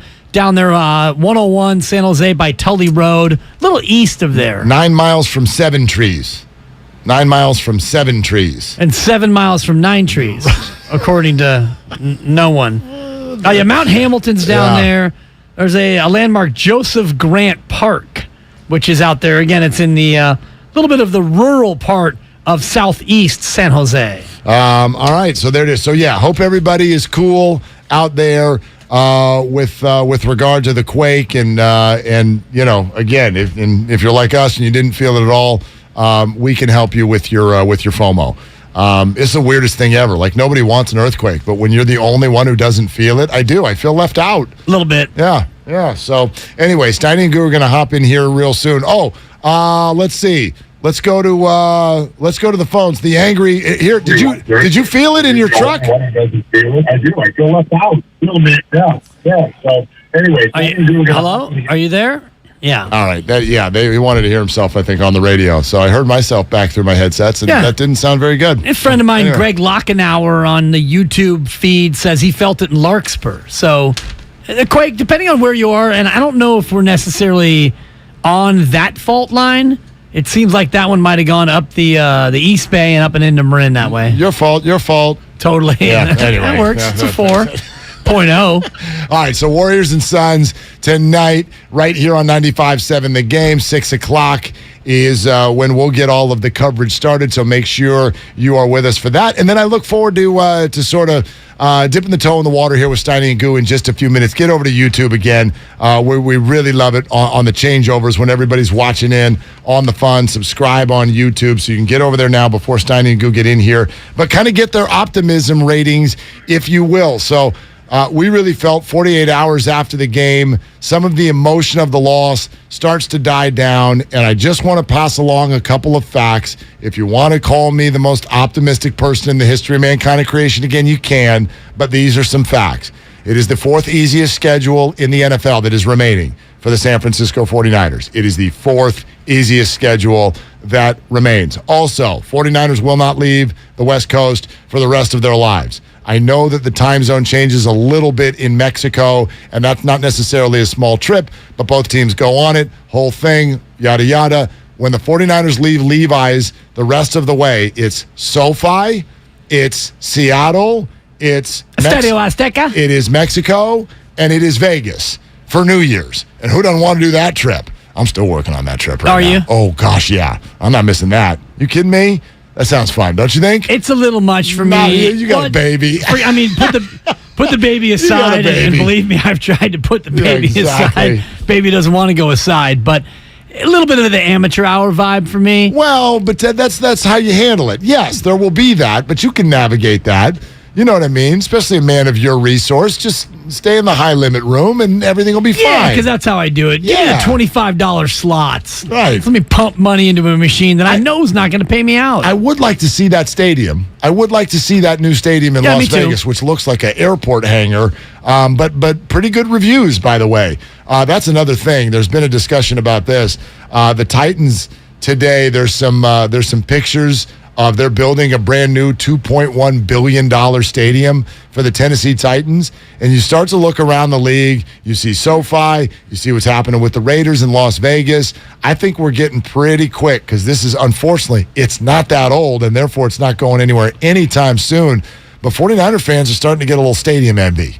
I guess, but I mean, really, if the sun wasn't so bright and shiny on the one side, what more do you want? That stadium is fantastic. Now, forget where the stadium is, because unless you live in and around the South Bay, that baby's tough to get to. Tough to get in, tough to get out. When you're down there, though, the tailgate scene is incredible. That's true. Well, at Levi's Stadium. Almost overwhelming. If you're like, it's incredible once you're parked.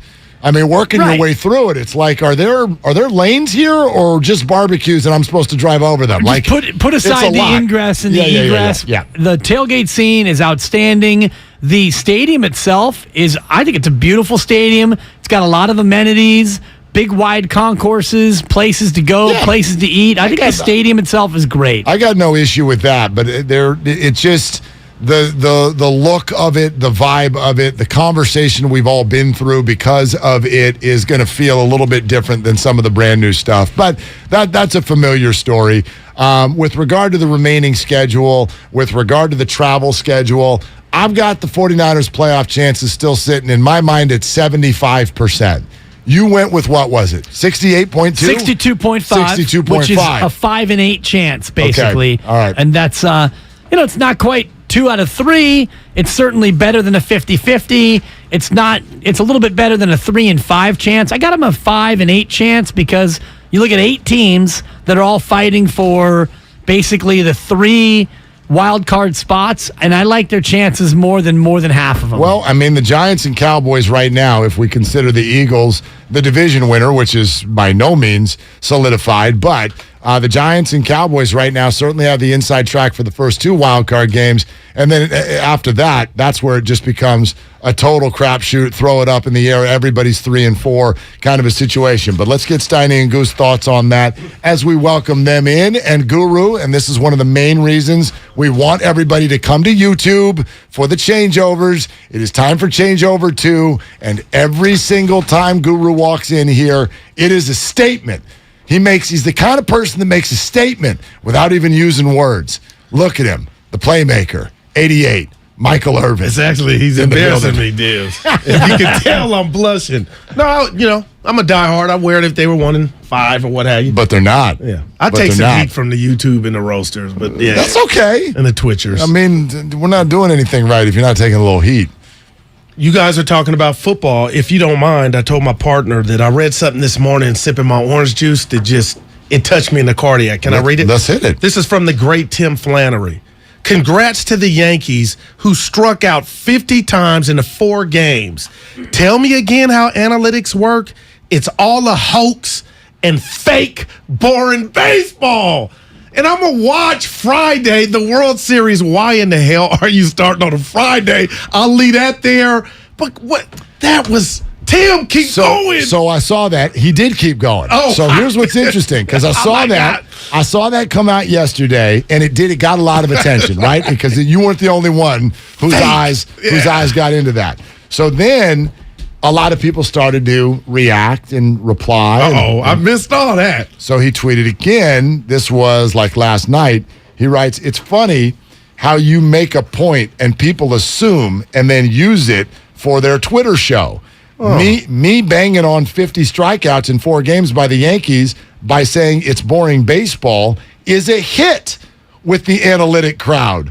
Putting the ball in play isn't analytics, it's common sense." What he's saying is the way you took it, Goo, the opposite side of the fence, took it as a point in their favor as well. Wow. And this is part of the conversation that we have when it gets to this. And actually, it's even a bigger point. Like, everybody sort of hears what they want to hear. Amazing. When you put something out there. But, yeah, I'm with him, not from the standpoint of all analytics are bad, because, it's kind of almost like Kyle Shanahan. Like, there is some good, and B, they're not going anywhere. So just deal with it for a little while, okay? Well, and they're trying to address baseball's big issue of inaction and inactivity in other ways with the shift and the pitch clock that Steiny and I are excited about. So even though the 3 true outcomes will still be most likely the 3 true outcomes, at least now the old base hit up the middle, your Rod Carew play, that's going to be a base hit up the middle more often than not in the new baseball that we're going to get starting next year. Yeah, Guru can't stand that. Yeah. Wait, the pitch clock doesn't bother me. I kind of get that. The part about if you're watching a game from the center field camera, what looked like a traditional hit in the past, the ball up the middle. Now usually gets fielded by somebody behind there. Yeah. I know exactly what he's talking about. But it's really a double. You know, in my mind, I can't like shake that. Wait, you don't like it from what perspective? Like, you still think they should be able to shift? No. Or it bothers you when it looks like a hit and it's actually just a double play. When it looks like a hit, it's a double play. Line drive over the middle. You're killing the game and what it used to be. Listen, this is a part of the conversation that you guys are bringing up that I don't think comes up very often, which is part of this is just the way it all looks on TV. I've said this for years now about the damn strike box. Like, this is one of the only places where Dibs and I agree when it comes to umpires and refs.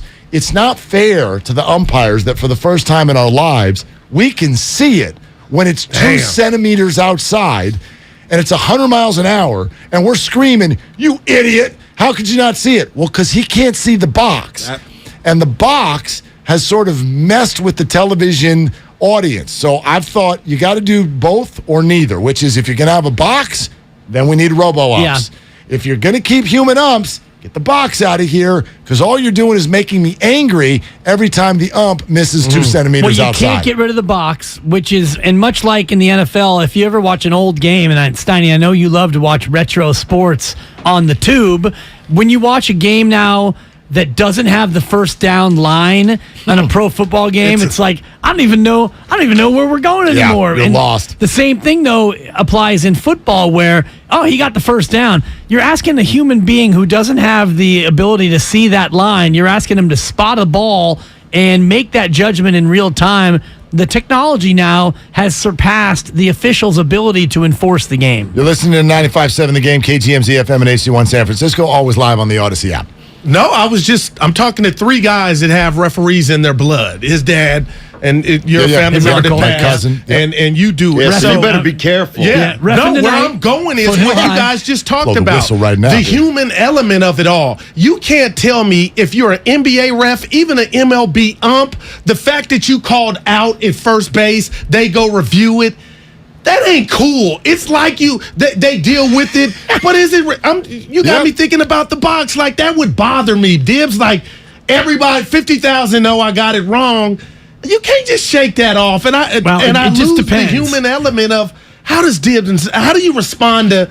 Everybody knows I got it wrong. Like that ain't cool. Well, first of all, it's impossible in real time to get them all right. No doubt. Especially the safe out at first. We can now tell with micro slow-mo whether or not the ball hit the glove before the foot hit the base. That's fine. That's a black and white. I can tell right or wrong. The strike zone is one of those ones that you can't tell. And in the NBA, block charge. Was he moving? We know he was outside the restricted area, but did he get there before he started? Ago in the finals. That sort of thing. Warriors. We review things to me that shouldn't be reviewed, like whether or not a ball is a home run. We can tell, okay, was it fair or foul? Did it go over the yellow line? Fine, but these subjective calls that we review, that's where I have a problem.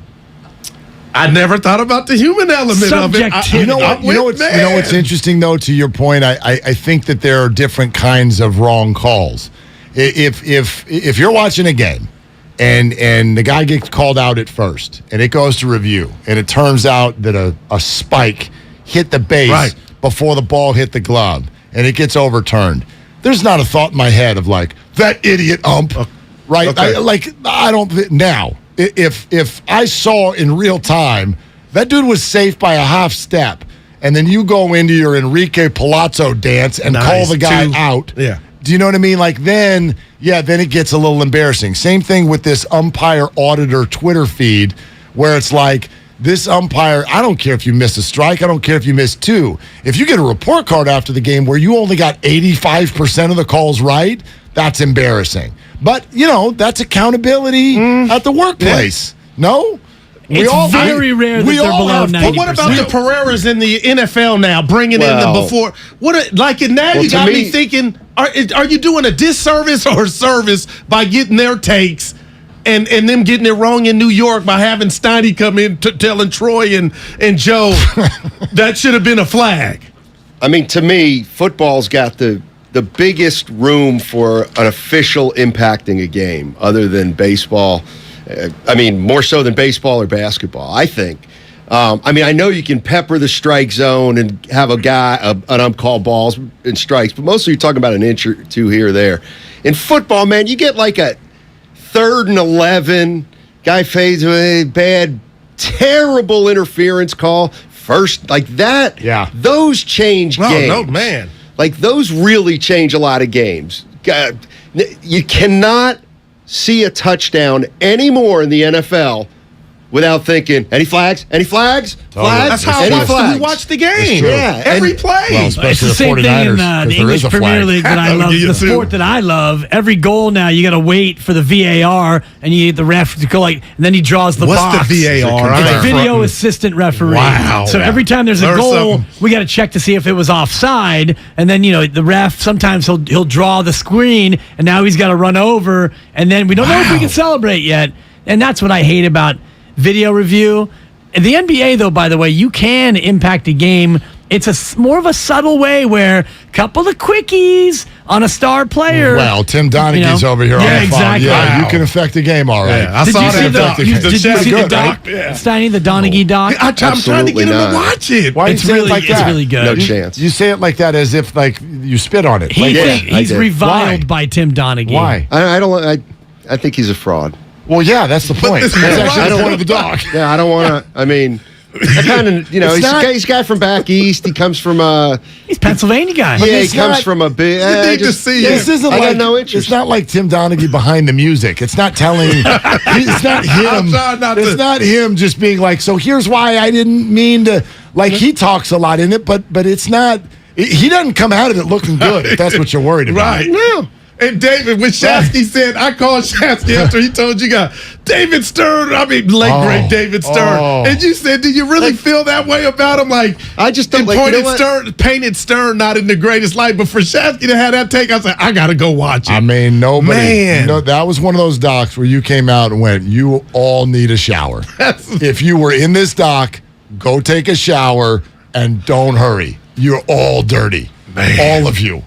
Yeah, I don't have an interest in that one. Okay. I mean, That we all got shocks our, me. Yeah, we all got our things. I don't want to watch Game of Thrones. I can understand why it would. I'm not into the new one. Yeah, whatever. What do you mean? I wasn't The in new last Game of one. Thrones. What a Game of Thrones. What is it, Dibs? House of Dragons. Yeah, House of Dragons. I haven't gotten into I'll it get yet. it later. So if the playoffs started today, the Niners would not be in the playoffs. That's correct. right Yeah, now. That's correct. Wow. And if they start So today, looking up at Chicago. that'd be a Luckily long they way to don't. go until the Super Bowl in Yeah. February if the playoffs started today. That's right. That'd be a long playoff. Oh, man, that sounds like an NBA playoff. The Rams or are a half game up. The Rams are currently the 7th seed in the NFC. Well, all So, you yeah. want to hear is that someone's a half game up to know that we're not there yet. Yeah. Because to be a half game up just simply means you haven't played enough games yet. You had your bye, no one else had their Oh, there bye. could be a tie. A tie can lead you to be a half game. Yes, here and there. absolutely, Yeah. absolutely. But my point being is, the playoffs don't start today. And So- I asked you guys Friday, I bet Steiny, would the Green Bay or Tampa Bay, they won't win a game in the playoffs. And now I'm thinking they may not both make they it. may not get there. But with that said, I would take the Niners. You didn't ask me. I'm going to give it to you. 78% to make the playoffs. I did ask you. Because they have what I believe Tampa Bay and Green Bay don't in Chicago. They Chicago on the come. But Tampa Bay and Green Bay, there's a stench there. Something's going on. I agree. They miss Adams. The Niners, it's just the injury bug, which we can't predict. But Kyle, you got groceries in the I think cabinets. Aaron and Tom are interesting because this is what I'm starting to feel from the league and other players. I think we as fans, we go, look, that's royalty. So royalty gets to do what royalty wants. I mean, there's a piece of Aaron and Tom you could compare it to Draymond, which is, okay, your royalty, how far can you push your royalty before the team goes, yo, we're done with you. But that's Curry-type royalty. Those two guys. Dre don't have that. That's fair. But within the Warriors, I would say, right, they look We're at watching Draymond. it, yeah.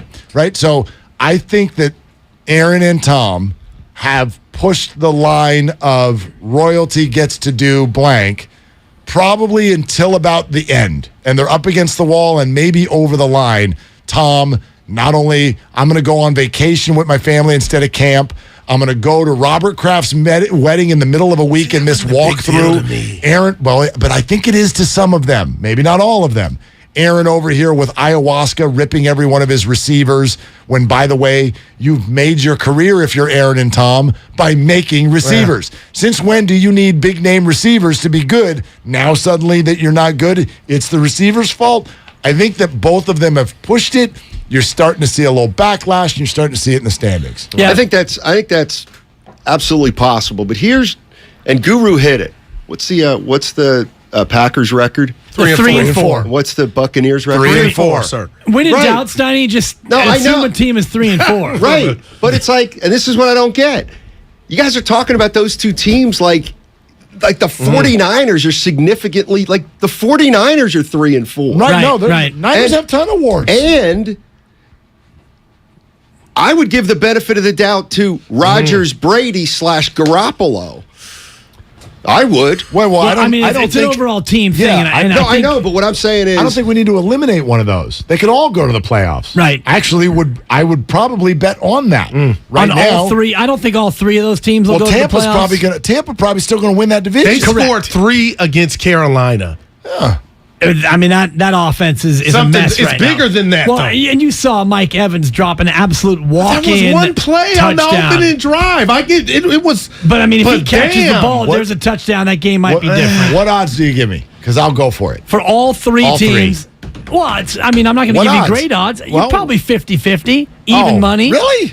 The Tampa Bay is going to win that division. Right. They're terrible. And the 49ers are going to Green win Bay's theirs. not. The 49ers No. are. We already said that the 49ers. I don't know what your percentage is, Steiny, in terms of the Niners making the I'm playoffs. waiting on this but one. All Yeah. three of us consider them to be favorites. So you're dealing with two chalk teams, and the Packers have made it 11 of the last 13 years. So And they're I'm not soft. giving you any better odds than even money. All right. Then, we can move on another week. No, I'm just I'll try- saying. No, I'm not. That's fine. I mean, from a pure odds maker standpoint, Yeah. I've been setting I hear you. odds on I hear you. Steiny's golf outings Look, on the if regular. the 49ers win this weekend and the Seahawks lose to the Giants, the Niners are right back in first place. So it's like That's their way I in. mean, But yeah.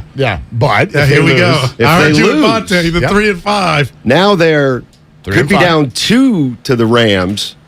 No, and they wouldn't- lose. no, they wouldn't be down. Well, to they, the Rams, yeah. the Rams have a half game. Well, so they'd be a game and a half back, but they also split the series. Right. So, But I'm just saying, then the Rams win that game Yeah. that they have in the hand or whatever. yeah. But yeah.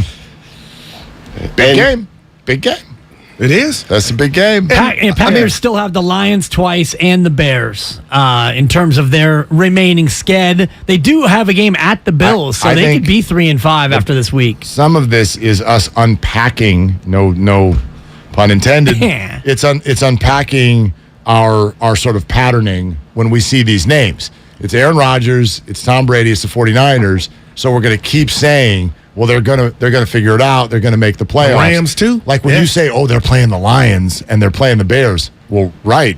Those teams are playing the Packers, and they don't look any better than those teams. So, just because they're playing those teams, I mean, how many more examples do we need? The 49ers have 3 losses this year against teams where you're like, what the hell are you doing losing to those teams? The Packers have lost 3 games To in the a row. Commanders. To the Commanders. Up 11 with their points. backup quarterback. Man. But who would you look at right now? And I'll ask this for the group: NFC wild card teams right now. Who are they? I mean, because we're going to go ahead and put Philly in the Okay. playoffs All right. at 6-0. Yeah. Even though they could I think they we're could getting ready slide, to they put could skid. 3 NFC teams in there. The East. You're putting the the Giants Beast. at 6-1. I said we're getting close to putting 3 in there. Well, no, we're there. Okay. No, We're I'm there. with you. From the East. Yeah. You put all The- 3 of those teams The in. Giants and the Cowboys So- are in really good shape. Well, that's the way. So who's your remaining wild card? Well, then? if it's usually my favorite team, I go really conservative. So then I would say all 3 in the NFC East. I want to make it as hard for my team as possible. There is not going to be one, right? Because then they have 3. There's from one that wild division. card remaining. It's going to be by default too. Like Yeah, you ain't got to be pretty to get in. Like Private Dibs school. said, right now it's the Rams, but that's because they've had their bye. If any Niner fan wants to take any solace in this, all of these 3 and 4 teams, the Niners collectively have the tiebreaker. Okay. Shockingly. Even Not though against they- Except Arizona. Except Arizona ain't Atlanta. 3. Watch out for the No, Cardinals. like literally the playoff bracket right now, Yeah. the Niners are the 8 seed. Okay. They tie break over all of the 3 and 4 teams. Even Atlanta, the team that No, beat them. meaning it's a collection. When you have multiple 3 and 4 teams, you can't do head-to-head anymore. Gotcha. It's a Do collective. you want me to yeah. actually the read conference this? record. No, it's so This is- convoluted. It is early. Wins tiebreak over Look Atlanta, at Green you. Bay, and Washington based on best win percentage in conference game. Division tiebreak was initially used to eliminate Arizona. San Francisco wins the tiebreak over Arizona based on best win percentage in the division games. Division tiebreak was initially used to eliminate Chicago. Green Bay wins the tiebreak over Damon Ratto Chicago next. based on head-to-head win percentage. There you go. There you go. Niners are in. They just got to beat the Rams this weekend. I got They're to in. re-up my Airbnb in Arizona. They're going to the Super Bowl. What ails them the most? The Niners? I went and watched the Well, game that's- again last night. The that was- condensed she did. version, That- 30 minutes. Yeah, that's what we dealt with yesterday. You know, like, why aren't they better? Why aren't they better? I keep going. The word that bubbled to the top for me was undisciplined. But it's not just on the field. Is that the coach too? His play It calling, has to be some of not it. design. See, I know how to differentiate now. It's his. It's the timing of when he goes to his bread and for butter. me, it's almost falling too much in love with the good play calling and not paying attention to some of the other pieces of the game. Man. Because your play calling has been good, evidence, you win every first quarter. But your play calling doesn't matter when all of them got called back. Was C-Mac a want or a That's lack need? of discipline. Was C-Mac a want or a need? Oh. And I'm not mad at it. Yeah. I'm just worried that now are we going to see less of Debo? Just a thought. Because It ain't. It feels. You got Kittle, Ayuk. They're the most inept offense in the NFL. And he's going to go ha. My bigger point to that is what would Andy do with this weaponry? Even as quick as he only had 2 days of practice. If he had Jimmy G, not much more. Yeah, see, man. And like Christian looked good. He did. He looked good when he played. And you talk about the weaponry if you take Mahomes and Jimmy G out of the equation, who has a better group of skill guys? The Niners. Kelsey better than Kittle. It's close. Yeah, right. McCaffrey better than Edwards-Helaire. Yeah, to me, it's the Niners. If you're being fair. Smith-Schuster and Valdez-Scantling versus Ayuk and Debo. They're looking good. But I mean, the Niners. I think the Niners have a better collective outside the QB. But because you have the QB that you have, that's why Kyle calls the game the way he calls it. He's not going to sit back there and be able to go because he's got Jimmy G at quarterback. That was for you, Steiny. You cannot use if Garoppolo's at quarterback. You can't. Willard, help me. No, he's right. I don't know if I can. I don't know. I mean, again, we're in the shadow of watching him up against Mahomes. So, of course, you're going to walk out of there. He put up 300 yards. You know what? I think our quarterback's not very good. Man. Right. That's what every single fan base thinks after you play Patrick Mahomes and Josh Allen. Yeah. That's what they all think. And if you watch that ball, shout out. I do this and it gets no love, but I love it. Anaheim, Daffy, and Oregon. That ball was the duckest of all ducks. The touchdown to McLeod. Ray. I'm like, look, it's a digit hurt. You got skew local. Where's the spiral, man? Yeah, exactly. Randy Duck.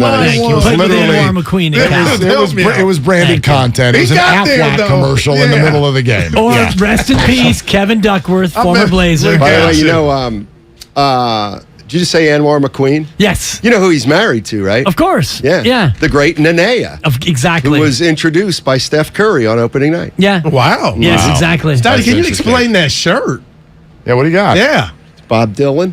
Okay. I never would have known. You looked offensive. No one's coming down your road. He just wanted some information. I thought it was a brother because the face is black. Right. I'm thinking, who is that? That's the Nat black King Cole. That's the Black Bob Dylan. Yeah, that's awesome. A lot of people on the YouTube asking you for an outfit change. It's lightweit offensive. Hey, people. grow up. Just you know. What do you want me to come in a costume? What? Speaking of which, I don't celebrate Halloween. It's actually adults that do that, losers. A big L. But you don't do it. Wait, so you make a distinction between a costume and a football costume? It's a jersey. Right, but so if my son wears a football jersey next Monday, what do we got? Oh, no, he's a kid. Go enjoy it. I'm talking about the adults that have these erotic fantasies and playing all of Halloween. It ain't about you. It's about the kids. Erotic Remember, Halloween is not the kids. Not the worst thing in the world. All right, here comes Steiny Guru.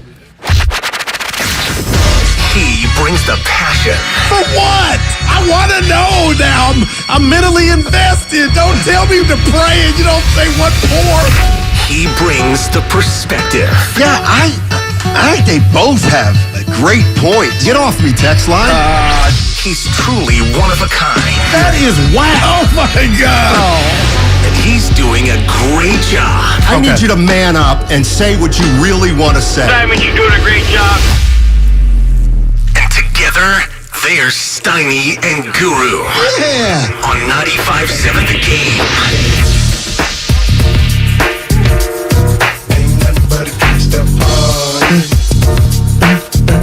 You got a lot of nerve. Is that how we're starting this morning? Yeah, we are. I just gave you love on your Bob Dylan. I did see Dylan at the bottom. I couldn't see it from the other side. First of all, you had a look on your face. Like, what's that? Like you were looking at It was broccoli. Afrocentric. I love it. That's why He's I asked. white. But before I knew who it was, he was black. So, if I'm a grown-up... I thought we talked about this. Well, I know, but you didn't make... There's a clarification here that you butchered, clearly. Shout out Shasky. You think there's a big difference between... It's Halloween. Yeah. And for the kids. An adult puts a costume on to be a doctor. Come on. But you're allowed to pretend you're what? A pro football player 365 days a year by wearing a football jersey of an actual player who's in the NFL of which you are not? It's not a costume. Well, it is, kind of. To you, I find that offensive. Well, it's the same kind of thing. It's something I picked out. Now, it's a jersey, but I'm not I'm coming to my real job. I'm not in fantasy land. Well, no, you showing are, up apparently. to Dallas, Texas, thinking I got practice or a game. You know what I mean. Let the kids enjoy Halloween. Halloween is about knocking on the door, knock, knock, trick or treat. Not for grown-ups getting off, you know what I'm talking about. Getting their perv on. Yeah, I don't like that stuff. Leave it for the kids. Keep it moving. But you can wear a Michael Irvin jersey. It's actually CeeDee Lamb. And pretend. I'm not. You wear Atlanta Hawk gear. You ain't coming in here like you're Trae Young. No. That's completely different. So when you put the gear on, you're repping the team. There's a difference between wearing a Phoenix Suns sweatshirt. Okay. And a Phoenix Suns game jersey. What's that difference? The difference is one is over the top and unacceptable. Beautiful. The other is completely reasonable and acceptable. No, but now if I'm over here running routes in the green room, I would get what you're saying. But I'm yours. I'm fired up about the show. Come on. What are you fired up about? We got so much to get to. We got Warriors Suns. What jerseys they wearing tonight? Hey. What about the ones they wore Sunday? It's 2 Cal Michigan for me.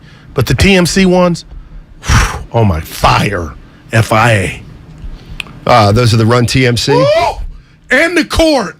Tell me, you got goosebumps. Mullen was in the house. I know he was loving it. Well, he's in the house all the home games. Yeah, I know, but that was love for him. Okay. Where you want to start?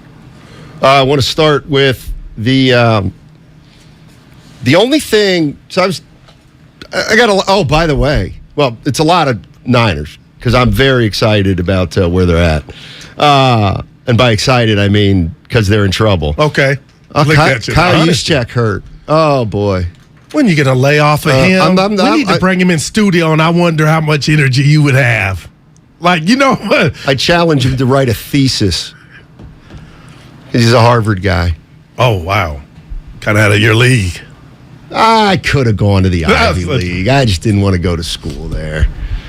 Talk to Ross Tucker about the a little too Ivy far League. from home. Not really. No, it's a few hours. Juszczyk's going to miss the game against the Rams. I was saying before the season, the only thing that I thought would qualify as a disaster for the 49ers. It's still on the table, and that is if Jimmy Garoppolo quarterbacks the whole season and they don't make the playoffs. That, to me, would be an absolute calamity, and it would essentially be a step back that they would have to take next year because they got to try to see if Trey Lance can play or not. So when we talk about the playoffs, there's an extra spot. The NFC stinks. If this team does not make the playoffs, I mean, it's how would you explain that? I couldn't. And that's why you come down my road, or anybody out there listening, Steiny, about Super Bowl or bust when Jimmy came back because of familiarity that the team had, the success that the team had. And you're telling me now you don't make the playoffs? You keep telling me, and I'm not saying you're wrong, I get it. Upstairs, this guy is a made man, Kyle. But I'm listening to the callers. I'm reading the articles from the people that cover the team, host on our station here, everywhere. People are losing faith in Kyle Shanahan. So to me, yeah, you still got the job. You avoid EDD. But in the court of public opinion, the fans, they have skated on you, Jack. And I get it. And now you go out and make this blockbuster deal for another offensive stud that we can make an argument that you didn't quite need. You could have did something elsewhere, but elsewhere wasn't available. No harm, no foul. But this would be a disaster, Matt Steinmetz, if they don't make it. And right now, 7 weeks, 3-4, you're on the outside looking in. And you better think your lucky stars that Tampa and Green Bay don't know what they're doing. So, yeah, you are spot on, Jack. But this is still, we are so far from Kyle Shanahan being See, if the 49ers go 6-11, and this is why the talk about Kyle Shanahan not being the coach to me is ridiculous. If they go 6-11 this year, what's going to happen? He'll be right back on the sidelines next year. Exactly, because that's going to be the Trey Lance year. So, there's nothing that's going to happen this year with the San Francisco 49ers that's going to change the fact that Kyle Shanahan's going to be the coach the rest of this year and all of next year. That's just So does that exude confidence to you? Like, do you think Kyle, what's ailing them? Because you're not going to tell me injuries anymore. They went all the way up to 23. I forgot to tell Will that. What's the excuse, Steiny? Why are they 3-4 in your opinion? Tell us on the other side. All right, I'll tell you on the other side. Hey, the Warriors are down in Phoenix to take on Damian Lee and the Phoenix Suns. Tip-off set for 7. Our pregame coverage begins with Warriors Live and John Dickinson at 6 right here on 95.7 The Game. We got to do what we can to try to put points on the board. I just feel like we got too many people that can change the game to score 23 points. Morning, guys. Morning. Tough morning. Jimmy Garoppolo is the worst decision maker in the NFL. The worst. He's so bad. How do you play like this? For 10 years, you're making the same mistakes, the same bad reads, the same misreads. What's going to get better about this? This is the Bay Area's sports station. 95.7 The Game. The following is an attorney advertisement. If you get sidelined by a workplace injury, the workers' compensation attorneys at Boxer & Gerson can help get you back in the game. Our team of skilled attorneys will fight by your side for the treatment and compensation you deserve. We care about justice for injured workers. That's what makes us Northern California's premier workers' comp law firm. Call Boxer & Gerson at 510-345-2341 or visit boxerlaw.com for a free consultation. Boxer & Gerson, your life is worth the fight. Kirby is your driveway mechanic. They bring the shop to you with brake replacements, oil changes, washes, and so much more. Get $50 off your first oil change with code OIL50 at Kirby.com. That's CURBEE.com and use code OIL50. Everything, our farm, our stand, our pop-up shop, it really all started when we discovered the benefits of local, raw honey for our family. And then we decided to turn it into a business. We were looking for something to help us get up and running. So we got the Chase Business Complete Banking Account. It's more than a bank account. It comes with Quick Accept, which lets us take card payments anytime, anywhere in the U.S. using the Chase mobile app. Plus, we get same-day deposits at no extra cost. For us, it's more than honey. It's about sharing a little sweetness with the world. Get the Chase Business Complete Banking Account with the essentials you need to help get your business going. Learn more at chase.com/business-complete-banking. Chase for business. Make more of what's yours. Quick Accept is not available in U.S. territories. Enrollment required. Usage subject to approval. Same-day deposits available for payments before 8 p.m. Eastern Time, Sunday to Friday. Fees and rates apply for checking and processing. Limitations and restrictions apply. Participants compensated. Merchant services provided by Payment Tech LLC and WePay Inc. Subsidiaries of J.P. Morgan Chase Bank and a member FDIC. Attention.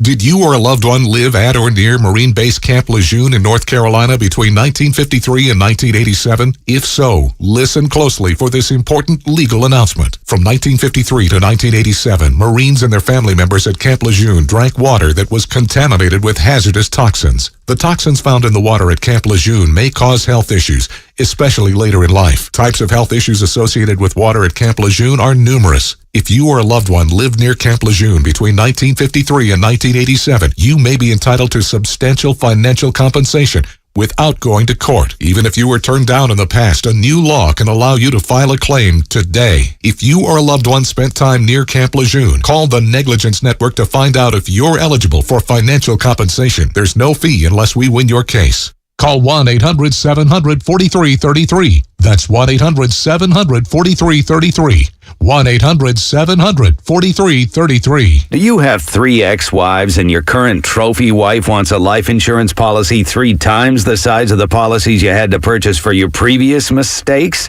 If so, you need to call Big Lou at Term Provider, 800-200-1966. Big Lou is intimately familiar with your problems, and if you're 50 or 60 years old and in reasonably good health, a $1 million policy should only cost about $100 to $200 per